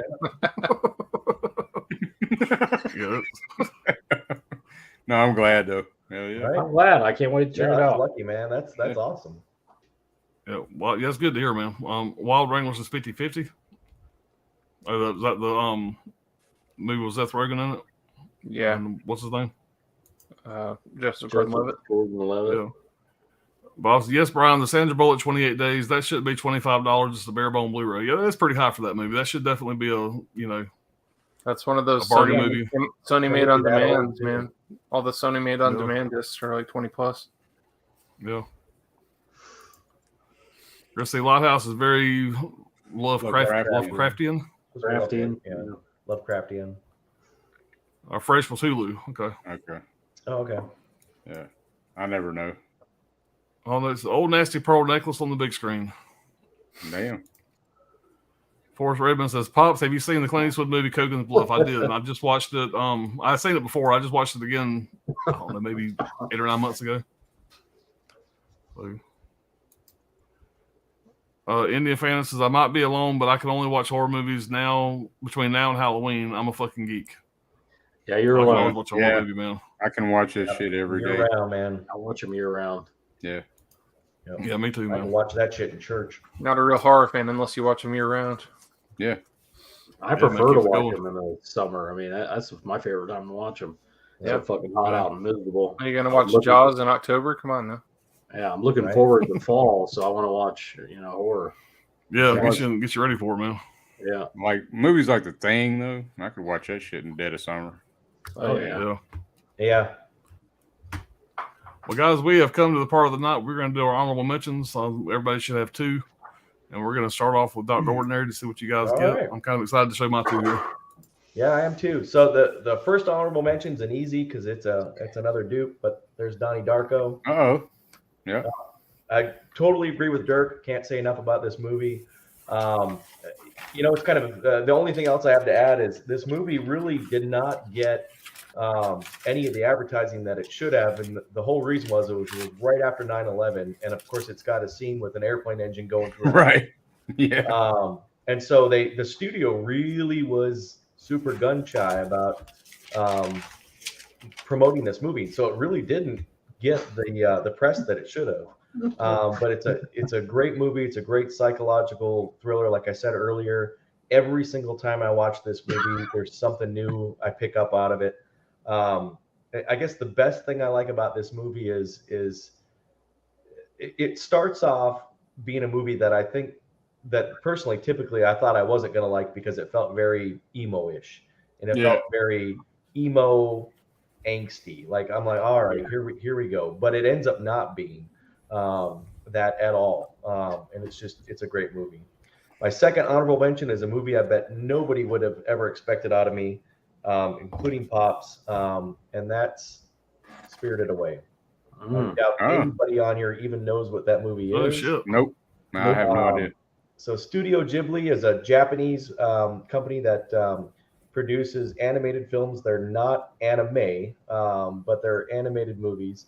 It's a director by the name of Hayao Miyazaki.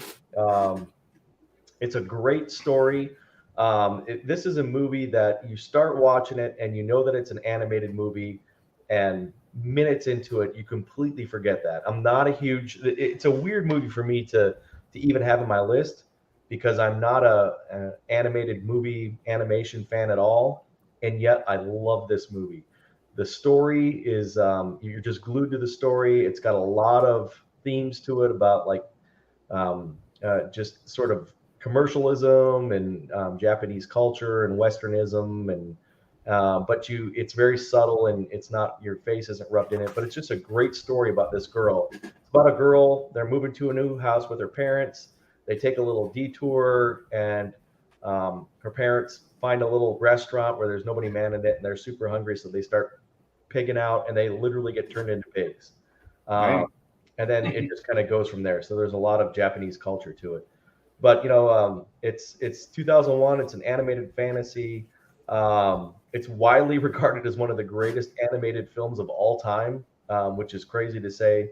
It was picked up by John Lasseter, who is a friend of Hayao Miyazaki's, who's done a lot of other Studio Ghibli movies.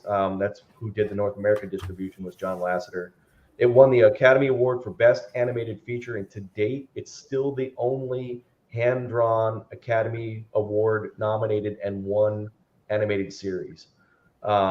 Steven Spielberg puts it in his top 10 movies of all time and considers it the greatest animated movie ever made over even every other Disney movie. Wow.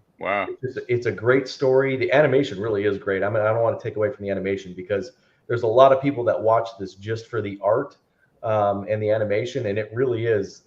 That's not something that's in my wheelhouse, but I totally get where people are coming from, and I can appreciate it. But it's the story that totally sells this movie. And I remember I watched it with my nieces once, thinking I was just, being the good uncle, and we were gonna, not force them to watch something that they didn't want to watch. And I was probably more glued to it than they were. So, great movie all around. Hell yeah, I'm gonna check it out. Yeah, I did not see that one coming, man, but I'll check it out. Spirited Away, you said? Spirited Away. Yeah. That was a good looking release too. You got it's a steelbook. Just really, there's a lot of Studio Ghibli movies out there. There's one called Howl's Moving Castle, Ponyo.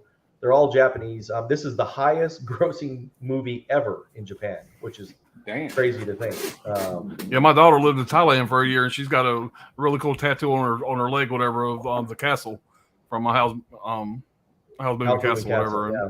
Yep. It's a really detailed tattoo. It's a cool tattoo. But yeah, that's you surprised me with that one, man. I'll check it out. It surprised myself when I was kind of going through this list and I saw it on there, and I thought, well, there's no way it'll make my top 7. And I rewatched it, and sure enough, it had to be an honorable mention. Yeah, Chassie's a big anime fan. You have to talk to her tomorrow. Animation fan. You have to talk to her tomorrow about that one. I'm sure she's seen it. Oh, I'm sure. Yeah. Yep. All right, Dirt, what you got, buddy? It's going to be first one is going to be Training Day. There you go. And I was struggling, man, between this and Man on Fire, Oh yeah. But I had to go with this, man. It's got so many damn quotable lines. He's covered it really good. The only thing I could probably add to it is just like the spectrum of the two officers. I know one's a rookie and the other's a vet, but there's two different spectrums of authority, definitely. And I think Denzel's character, Alonzo, he sees himself in Ethan Hawke's character, like when he first started. But then you like, I don't know, man. Maybe not. Now that I'm thinking about it, maybe it's just a setup. You know what I mean, for what happens later. But it's just a great movie, man. That's my first one. And then House of a Thousand Corpses. Oh yeah. There you go. The second one. Nice. Yep. And this is old ass Blu-ray, man. I bought this when it first came out. Yeah, oh yeah. They still sell that exact release. Really? Yeah, that's the same one I got. Yeah. I got this one too. Yeah, it's on my shelf back there. I don't know if y'all got that. It's got all three of them in that one. Yeah, I remember when that came out. But that's the only two that I know about. But yeah, House of a Thousand, man, it's got a bunch of damn good quotable lines. You miserable motherfucker. I ought to leap over this counter and bash your fucking balls in, you know, like Captain Spaulding and fucking Otis saying, I bet you stick your head in the fire if I told you could see hell. Meanwhile, you got a demon hanging out your ass singing, holy me moly, I got me a live one. You know, shit like that. But buy your mama some chicken to take home. yeah. So I come over there and stick my boot all up in your ass. But yeah, goddamn motherfucker got blood all over my best clown suit. You know. But, yeah. But the exterior of the house was from the little whorehouse in Texas. Best little whorehouse in Texas. It was shot. I didn't know that shit. But anyway, man, yeah, that's it, man. That's it. Yeah, Dirk, I went to a Halloween party one time, and I was already fairly inebriated when I got there. And this is out in the middle of the woods. This I had guy's nothing barn. to do with it. And this has been a long time ago. This old guy was drunk as hell. It was an old guy, old big guy. He was drunk as hell. He was just sitting in a chair halfway passed out, whatever. He was dressed like Captain Spaulding. I'll never forget it, dude. I was there for 2 or 3 hours, and he never moved. He was just passed out in his chair dressed like Captain Spaulding the whole fucking time. It was pretty creepy. Damn. It's a funny visual there. All right, Brad, what you got, man? Well, my first one was going to be this. Yeah. But the more I watched it recently, and Jamie Foxx just bothers me more and more every year as I get older and crazier. And I just fucking hate him. I watched it too, man. I watched it too. And sucks so bad. And you got Tom Cruise is doing great in it. yeah. But anyway, fuck that movie. Fuck Jamie Foxx. Yeah, fuck Jamie Foxx. I can't find my DVD of Panic Room. I think I gave it to Caveman because the 4K got announced. Yeah. Panic Room is my first honorable mention. I love that movie. I saw it in the theaters. I fucking loved Dwight Yoakam as an actor. I didn't even know he had a music career. Every time he's on screen acting in anything, he's great at it. Panic Room is, I mean, it's a David Fincher movie, and spoiler alert, there's a house, and inside that house there's a room that you go into and you hide from criminals. It's called a Panic Room. Spoil the movie, damn you. And the movie takes place inside that Panic Room and in that house the whole movie, and it's just a great movie. It really holds up well over time. Yeah. I just rewatched it recently. I don't have the release, and it just missed being in my top. Hell, I'd fucking hide from Jerry Leto's cornrows too. Jared Leto with cornrows. I mean, what the fuck is that? But the character Raul, I've always liked, and he's just this fucking sociopath, basically. But and then my other honorable mention is Sideways. Yeah. This is it's a story of these two, their friendship, and they're in their early 40s, and Paul Giamatti is this super intellectual type character, very smart, high IQ type guy, but he's just this pathetic fucking creature with no balls, and he can't get anywhere in life. And he just his actor friend Thomas Hayden Church is the complete opposite of him. He's all balls and no brains, and they're like the odd couple. And Thomas Hayden Church's character is getting married, and Paul Giamatti is freshly divorced. They go to wine country for a bachelor party type thing, but also they have different, agendas. Paul Giamatti's like doing some soul searching, and Thomas Hayden Church is trying to, fuck everything that walks. It's hysterical. It's got a lot of heart. I mean, it's just a really good comedy. If you haven't seen it for adults, check this one out. It's a great Thomas Hayden Church movie too. Yeah, Thomas Hayden Church is awesome in that. He kills it in that movie. Yeah, yeah, Oh, he absolutely. I do love how pathetic Paul Giamatti is. I mean, he steals money from his own fucking mother to pay for the trip. I mean, just everything about it. He's just a fucking mess. It's great. He's a bad alcoholic. I mean, not a bad alcoholic. It's just a functioning wino. They drink a lot of wine. Yeah, like he has a He's problem. a good alcoholic. Yeah, I mean, And Alan and Ryan drink all the time. Does that mean they got a problem? You know what I mean? No. You know, it's just they do drink wine on their way to wine country. Yeah. And they're on their way from winery to winery. They're drinking wine, but Yeah. I agree with you though about Dwight Yoakam. A lot of people forget like Dwight Yoakam was in Sling Blade. Sling He Blade. did a shitload of he's done a ton of movies where you're like this guy is a country music singer. Like what? Yeah. And in Sling Blade, like he's the character I believe the most. Yeah, I met exactly. that guy. Yeah. I met that right. fucking guy with the dually quad cab fucking diesel truck. He's got a carpentry business that thinks he owns the fucking town. Yeah. Like, And what's that movie with Jason Statham? Crank? Is that what it's called? Frank, he's awesome. Crank. Good. He's Yeah, great. right. He's great in that. Great in that. Is Doc Miles I gonna didn't- have to choke a bitch? Because I already knew that he was like I'd heard his music, and then when Sling Blade came out, I was like Dwight Yoakam's, and I was like, holy shit, this is And he phenomenal. plays an amateur musician in the movie. Yeah, And exactly. I imagine how hard it would be for him to go on stage, because he has a little mini concert in there, and like be shitty. Yeah, and be bad. Yeah. To go in there and be just a shitty musician. But he's got a great cameo in Wedding Crashers too. yeah, he does. Yeah, That's it, baby. Go Comatose for me.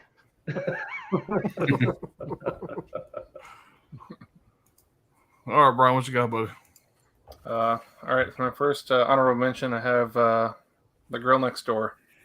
Oh, Okay. yeah. Emil Hirsch and Lisa Cuthbert. Kid in high school, he sees this girl moving next door, and of course he takes a liking to her.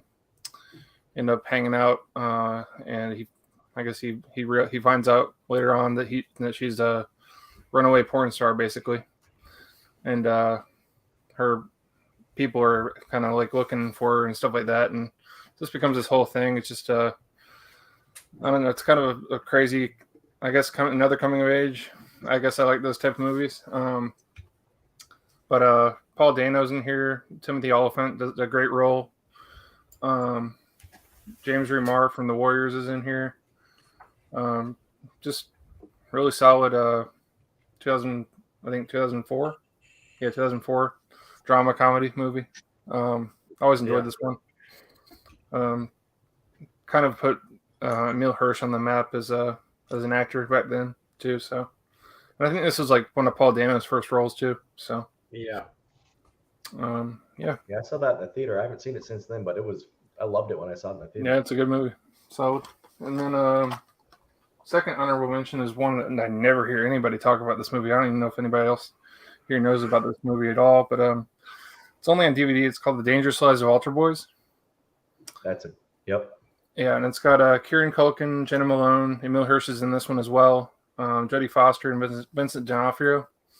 And it's basically these everybody's at a Catholic school, and these are a bunch of just juvenile delinquent kids or whatever. And this group of four kids or whatever, they want to play a prank, and on the they hate this nun, this one-legged Jodie Foster nun. She has like a wooden leg or something in the movie, and Okay. so they want to like get back at her for being mean-spirited to them and stuff like that. So they plan to steal a statue and like there's like a whole part where they get a live cougar involved in this prank too, and it goes totally wrong. Don't want to spoil the movie if you haven't seen it, but one of the first roles of Jenna Malone too. Where she when number 2 was coming out with Donnie Darko and this. I think this was around the same year, 2002. So, Okay, cool. Yeah, it's really solid. And also the four friends in the movie, they're like drawing. They draw a comic book together, and I forget the name of the comic book, but they like play scenes out, and it shows them all in comic book form or whatever, and it's all done by Todd McFarlane, which is really cool. Like the comic book part of the movie. Yeah. So if you're interested in like some of his work, it's in here too. Hell yeah, Todd McFarlane's badass. Yeah. It's based off a book too. It's really good. Yeah, this is a really solid movie. It flies under the radar. I'm not sure why it doesn't even have a Blu-ray yet, but it's my honorable mention number 2. I'm gonna check that one out. When you held that up, I was like, "Is this about kid fucking? Some more fucking dark ass." No, Primal Fear. What is this? What are we? No, I like that kid Kieran Culkin, and him and Emile Hirsch play really good characters in that movie. Jodie Foster with a wooden leg, man. Yeah. Man, that. Yeah, she's a pretty good performance in there too. All right, I'm going to do my 2 honorable mentions here, and one of these are going to be a repeat, and that's going to be High Tension. You guys have already covered this well. Fantastic movie. I do got one thing funny to add to this though. When I first seen this in theaters, I got to bring this up on my phone and show you guys. The first thing I noticed when I seen the movie was the killer. The killer looked like my Uncle Silas. He has passed away. But my Uncle Silas, you tell me they don't look like the killer in that movie. I thought that was hilarious when I first seen that in theater. I said, "Damn, that's my Uncle Silas." Damn, Uncle Silas. So, that's a great actor too, man. That guy. He's creepy as hell in that movie, man. But like I said, my favorite part of this movie obviously is the part I already mentioned. I ain't gonna say it again. But she did most of her own stunts in this, at least with the driving stunts. With the driving of the car, she did most of that herself. You guys have already brought up all the points that I already want to make on it. It didn't make a whole lot of money. It had a $2 million budget, made $3 million in the States, $6 million worldwide. French horror movie came out 6/10/2005. Alexandre Aja, whatever. It's just a great movie. Great twist ending at the end. And Dirk, I'm like you. It was late into it before I figured it out, and it got me.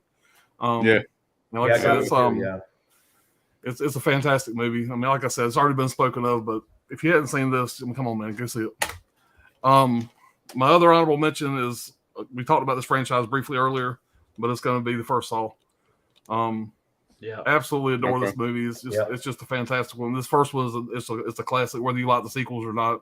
You got to appreciate this one for what it is. It's a fun time. Oh yeah. Let me write down. I took a few notes here. Hold on. That's a hell of a release too, man. You got right there. Mm-hmm. Yeah, it's got that a cool sexy slip looking cover still book. Yeah. But this movie was filmed in 18 days, according to the BBC, which I don't know why they put this out there, but according to the BBC, this is one of the most profitable horror films of all times. Saw 2 was approved for production the weekend Saw 1 opened, which I thought was kind of unique. Was originally planned to be a straight-to-video release, but after positive screenings, it was given the nod to become a premiere film. James Wan created the puppet for the film. I didn't know that. It was James Wan's feature film debut. Was originally given an NC-17 rating. James Wan had to remove scenes to get the R rating. Stars Carrie Ools, I never say his name right. Leah Whannell, which has also played Adam in the film. Danny Glover and Tobin Bell. Tobin Bell just knocked it out of the park on this one here. Just a great movie. Love the franchise. Had to make it. And guys, I don't want to break the rules here, but if I don't break this, let me just for a quick second. My son's going to disown me. And I want to explain something real fast. Now, the last 2 weeks, I've rewatched every one of these fucking films. Every fucking one of them. And I love this franchise. There's movies and there's epics. This is a fucking epic for me. And these streams, I have shied away from a lot of the Marvel movies. I shied away from this because I don't find it fair to compare this to be a top 5 when this has got a fucking gazillion dollar budget. Yep. Yeah. So I just want my son watching this. Yes, this would have made 1, 2, and 3 for me probably. I fucking adore these movies, but I'm trying to stay away from the fucking ultra franchises like Star Wars, Marvel movies, shit like that. So I'm just doing that so I can keep my son safe face. Don't want to be disowned. Same reason So, I didn't not to pick break the rules, Spider-Man but I had to on bring that up. Yep. Well, man, But can I I did rewatch see? all three of those extended versions of that this last 2 weeks, and it's still fucking great. Yep.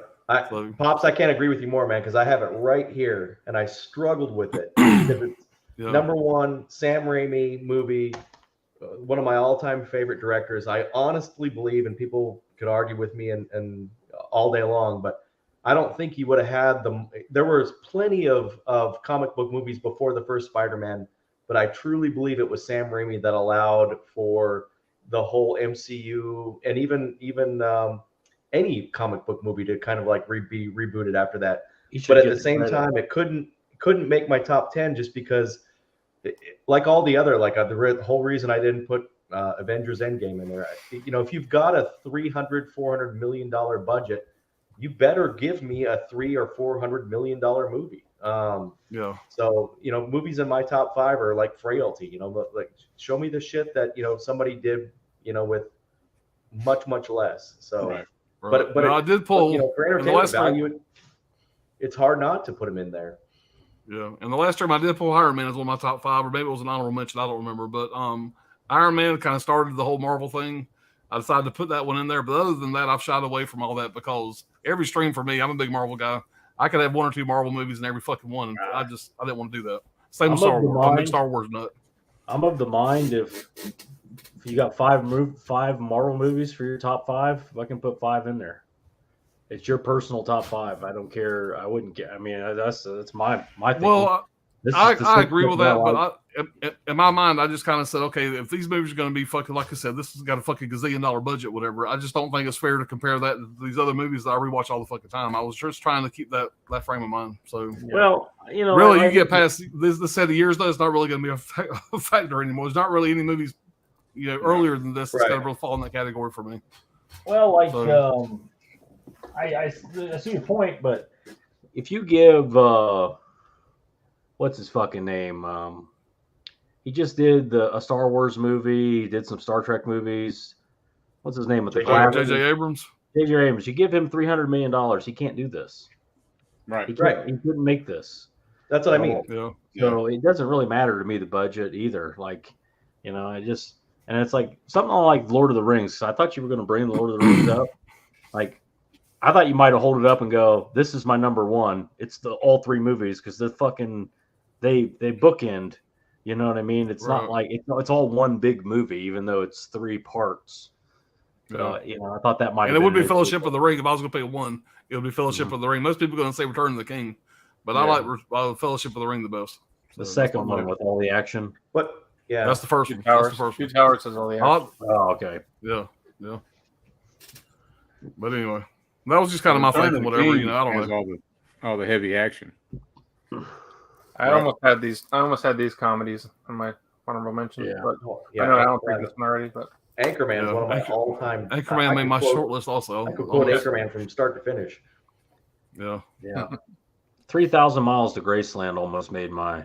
It almost did, yeah. Oh, that's a great movie. I love that movie. that movie is. Love that heist at the beginning. Yeah. Almost Vanilla Sky, and I rewatched that shit, and I was like, You know, it's funny you say that because I had Vanilla Sky in there with Identity and Frailty, and then when I watched all 3 of them together, I was a lot less impressed with Vanilla Sky than I remember being. Yeah, Penelope Cruz. I was like, what the fuck? Man? It's kind of a lip dick. I don't know. So Mulholland Drive. Drive. Yeah, it was close. All right, guys, we're gonna get caught up on the chat here, and we will get on out of here. All right, Chris E said, "How'd you like Tenebrae? I have not watched it yet. I like the 7 release. I have the 7 release Of Tenebrae? Tenebrae? There's no 7 release of Tenebrae. I was going to say, how did I miss that? Synapse. He must mean Synapse. Yeah, gotta be. Brian, did you not like Tenebrae? Yeah, I did. Oh hell yeah! Oh yeah! I think everybody likes Tenebrae. And if Anna says, I should clarify that I watch horror year round, but I can't watch anything but horror right now. Okay, that makes a lot more sense. Yeah. Okay. Hoek said, I paid $20 for Bingo on Blu-ray. I'm a maniac. Oaks is hammered Hops again. Tenebrae was awesome, and I'm pretty sure it's Synapse Films. You probably have that one right. I really liked it. Really good, steady pace, violent, and fun. Yep, it's a great movie. Chris E says, Robert Anderson, yes, you're right. It's a oops. All notes, the Spirited Away is solid. Bob says, I'm just a nerd, Chris. I know my labels. I'm a fiend. I have lists for all of them. Yeah, you have lists, really?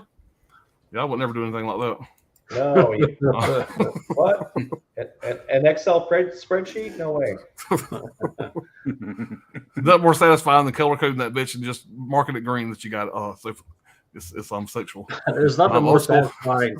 There's nothing more satisfying than when somebody else is getting ready to do their like, I don't know, click on the screen of somebody else, and then you'll just start hearing Alan opening shit.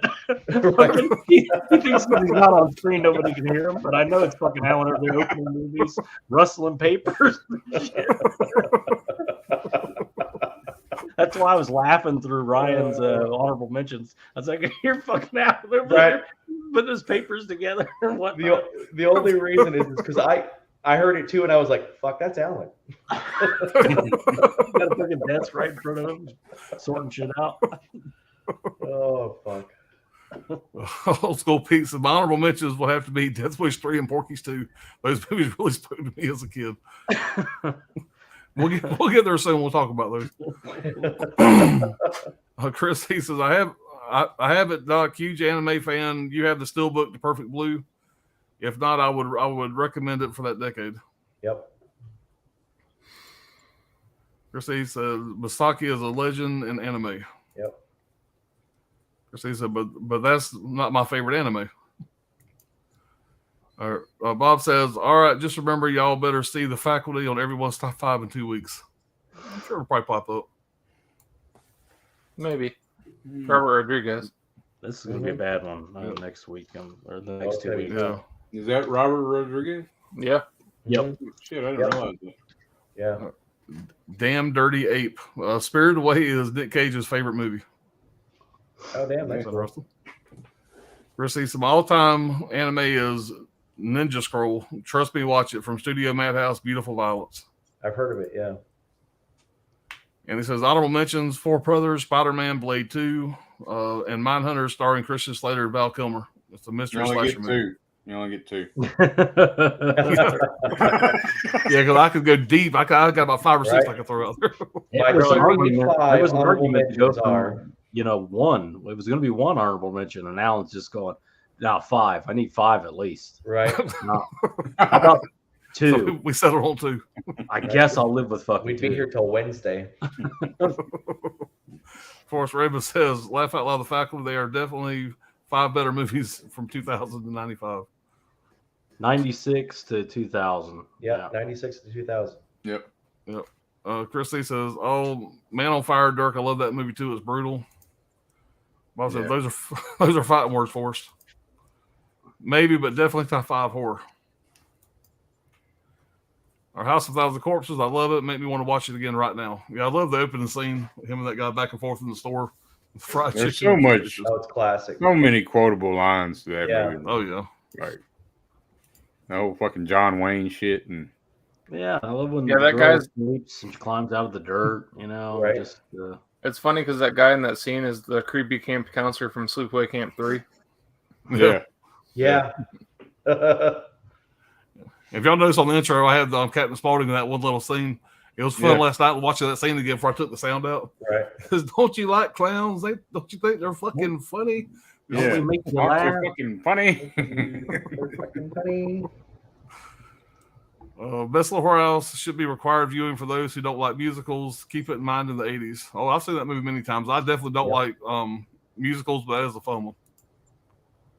They Indie say, "Where Fan, you going, Sideways bitch?" is a great one for sure. Oh yeah.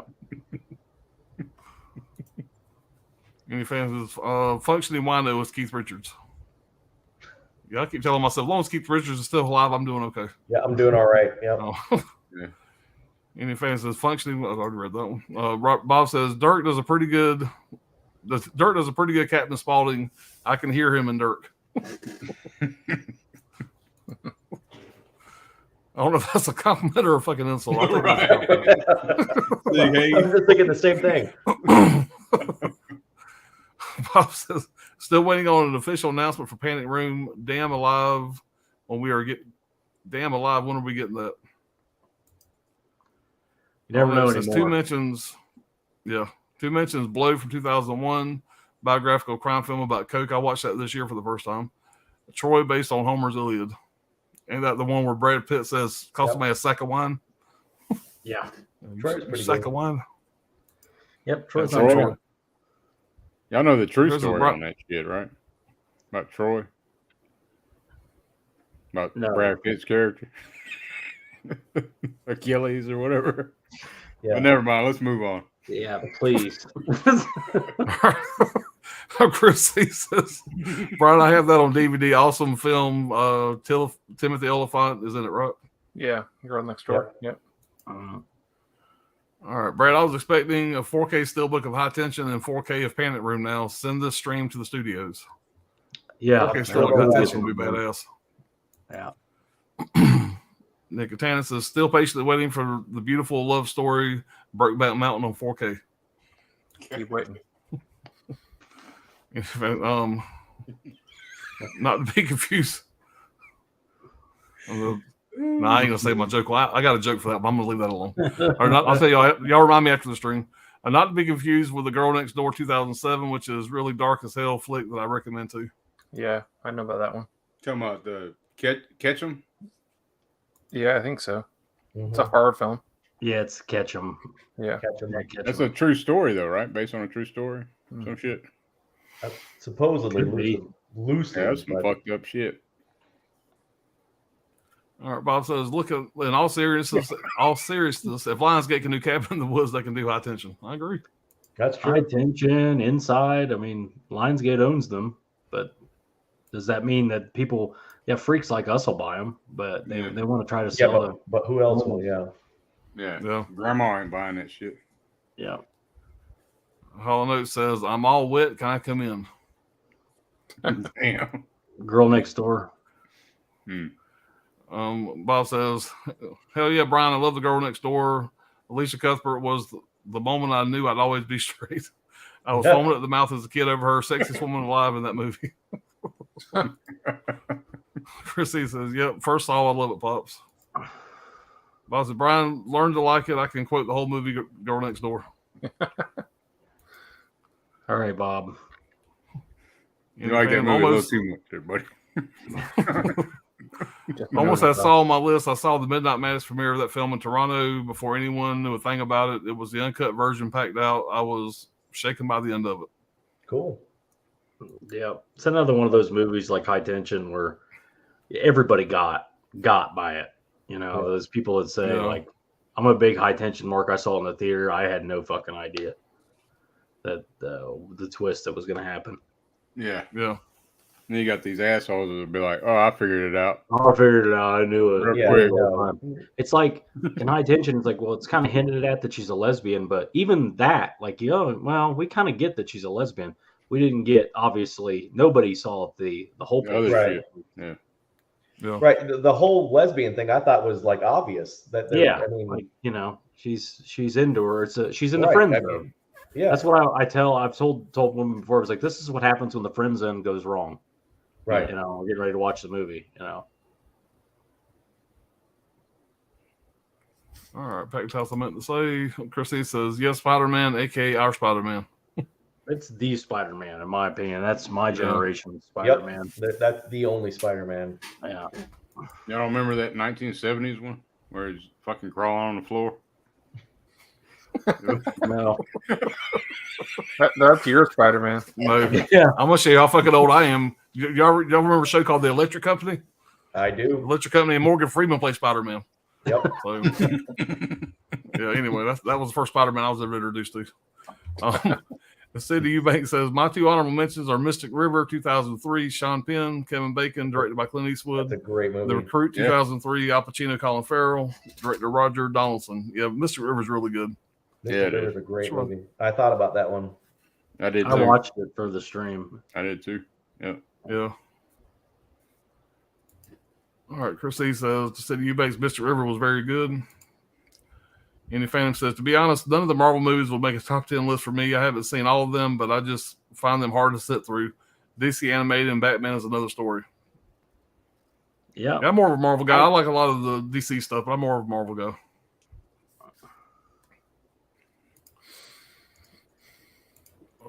Chris E says, for me, it's Iron Man and Captain America, the first of the two. They are great. Monkey, this has been an epic stream of Physical Media Kings. I appreciate it, Monkey. Yeah, thank you, man. You and that damn Dirty Ape should get together. Indian Fan says, Chris E, I would call the first Captain America the best one in the MCU that I have seen. I like the period setting, and Joe Johnston is a good filmmaker. Man, I don't know. Like Logan, that's probably my favorite Marvel. Or I even like Guardians of the Galaxy. I thought that was pretty good. Yeah, like I was going to say, Guardians of the Galaxy was. I thought that was going to be the next Star Wars. You know, Yeah. that was going to be the whole big thing. Kind of shit the bed on the sequel. All right, Boss says, always thanks, Pops, and thanks, Brad, Dirk, Ryan, and Brian. Thanks for allowing me to talk all night and ask chat with everyone. I appreciate it, Bob. Thanks for being here, man. Yeah, man. Definitely appreciate you. Y'all go check out his channel, man. He puts out a lot of content over there, man. Some good stuff. Yeah. Motherfucker opens a lot of boxes. Yeah. I think he might spend more money than I do. Indian Phantom says 96 to 2000 will eat your souls, guys. You could list films from 96 or 99 and have trouble narrowing it to 10 for both years. Yeah. It's going to be a tough one. It's going to get tough. I've already looked ahead, man. I'm telling you. It was I like have too, man. 40 fucking movies I put down already. Yeah, I intentionally don't look ahead, even though in my mind, I know what year came out. But I kind of like doing it fresh when we get done. I look at these movies for 2 weeks. And it's nice to kind of, okay, let's go to the next one. You know, I'm waiting for when I can go to my Vinegar Syndrome collection, you know? Yeah, I've only looked ahead this time. I haven't done it until now. Yeah, there you go. I'm going to be in DC for a week, so I've got to look ahead. That Niblet Corn box set. All right. Niblet Corn box set. Wild Wrangler says, I hope one of you choose Fear and Loathing in Las Vegas for 98. That could pop up. Any Phantom says, Hall Notes, great call on Blow. That's a hot Penelope Cruz flick. Bob says, thanks I learned tonight. Mad respect for Brian for pulling out the girl next door. Brian, she's the sexiest blonde you've ever seen. And second thing, everyone that pulled 28 days later in High Tension. Okay. Yeah. Bob says, it's a compliment, Dirk. Yeah. I appreciate it. Indian Phantom says, if none of you had Mulholland Drive in your top 5, then I beg you to watch at least the sex scenes between Watts and Laura Elena Herring again. Also, you got Billy Ray Cyrus in a Lynch movie. Yeah. I mean, I think we've all seen it. Yeah. Right. I thought about it. I mean, I watched it again just to prep for this, but it couldn't. I'm hit or miss on David Lynch movies. I'm miss on David Lynch. Oh, you love that shit. 0% anyone figured out High Tension. I can see someone figuring out Saw. I mean, even Saw, man. I don't think anybody. Yeah, I didn't figure it out. The first time I seen it, got me. Figured it. Yeah, I didn't. I mean, the guy on the floor. And what a great Cary Elwes movie. I mean, that was just like, what the fuck? That was a mind blown type moment. With the music and everything. That Cary Elwes, whatever. I didn't realize this till I was doing some research on it. The reason why he was in part 1 and he wasn't seen again until about the last one, I think it was one of the last ones, is because he was supposedly, there was some kind of contract dispute or whatever. He was supposed to get a percentage of the film or something like that. And the movie ended up making a shitload of money and he didn't get the money he was told. And so they ended up settling out of court, but he stayed away from the franchise until I think it was Saw 3D or whatever, one of the last ones. He came back for a little piece there at the end. Yeah. Yeah, he milked the titties on that shit. That was my thinking too. That was, every time I've seen that guy, it's like he looks like a titty milker. Pretty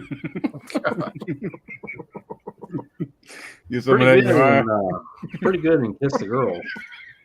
Yeah, he was. All right, so Jake and Heath are the best look up on the best film ever made, best picture, Brokeback Mountain. Oh, God damn. Jesus.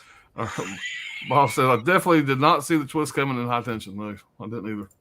Me either. Magic Hands. Did you guys like Ice Cream Man? I like yeah. Ice Cream Man. Yeah. Mm-hmm. No, Clint Howard. Good Van Halen song too. I didn't like it. You didn't like that? No, I didn't like it at Why all. not? I didn't. I like I Ice get Cream that. Man. I get that it's funny, and I just didn't. I like other Clint Howard stuff. Yeah. Okay. Dicks. Ice Cream Man's so bad. All right, Guys. he will speak more, but He will speak. Yeah. yeah. Well, y'all people were giving us shit about having a 5-hour stream. We were at 4 hours and 57 minutes, bitch. Take Yep. that. Right. Shaving them I was down. just gonna say, no matter how we cut this shit, it's 5 hours. Tired and tired. I had a great time, guys. I don't give a damn. It That was was fun. awesome, dude. Yeah. These keep getting better Somebody and went better. and fucking ranted for an hour about high tension. We had to Right. shave some time. Dicks. Mhm. Guys, we still got 25 people out there. We got up to 40 at one time.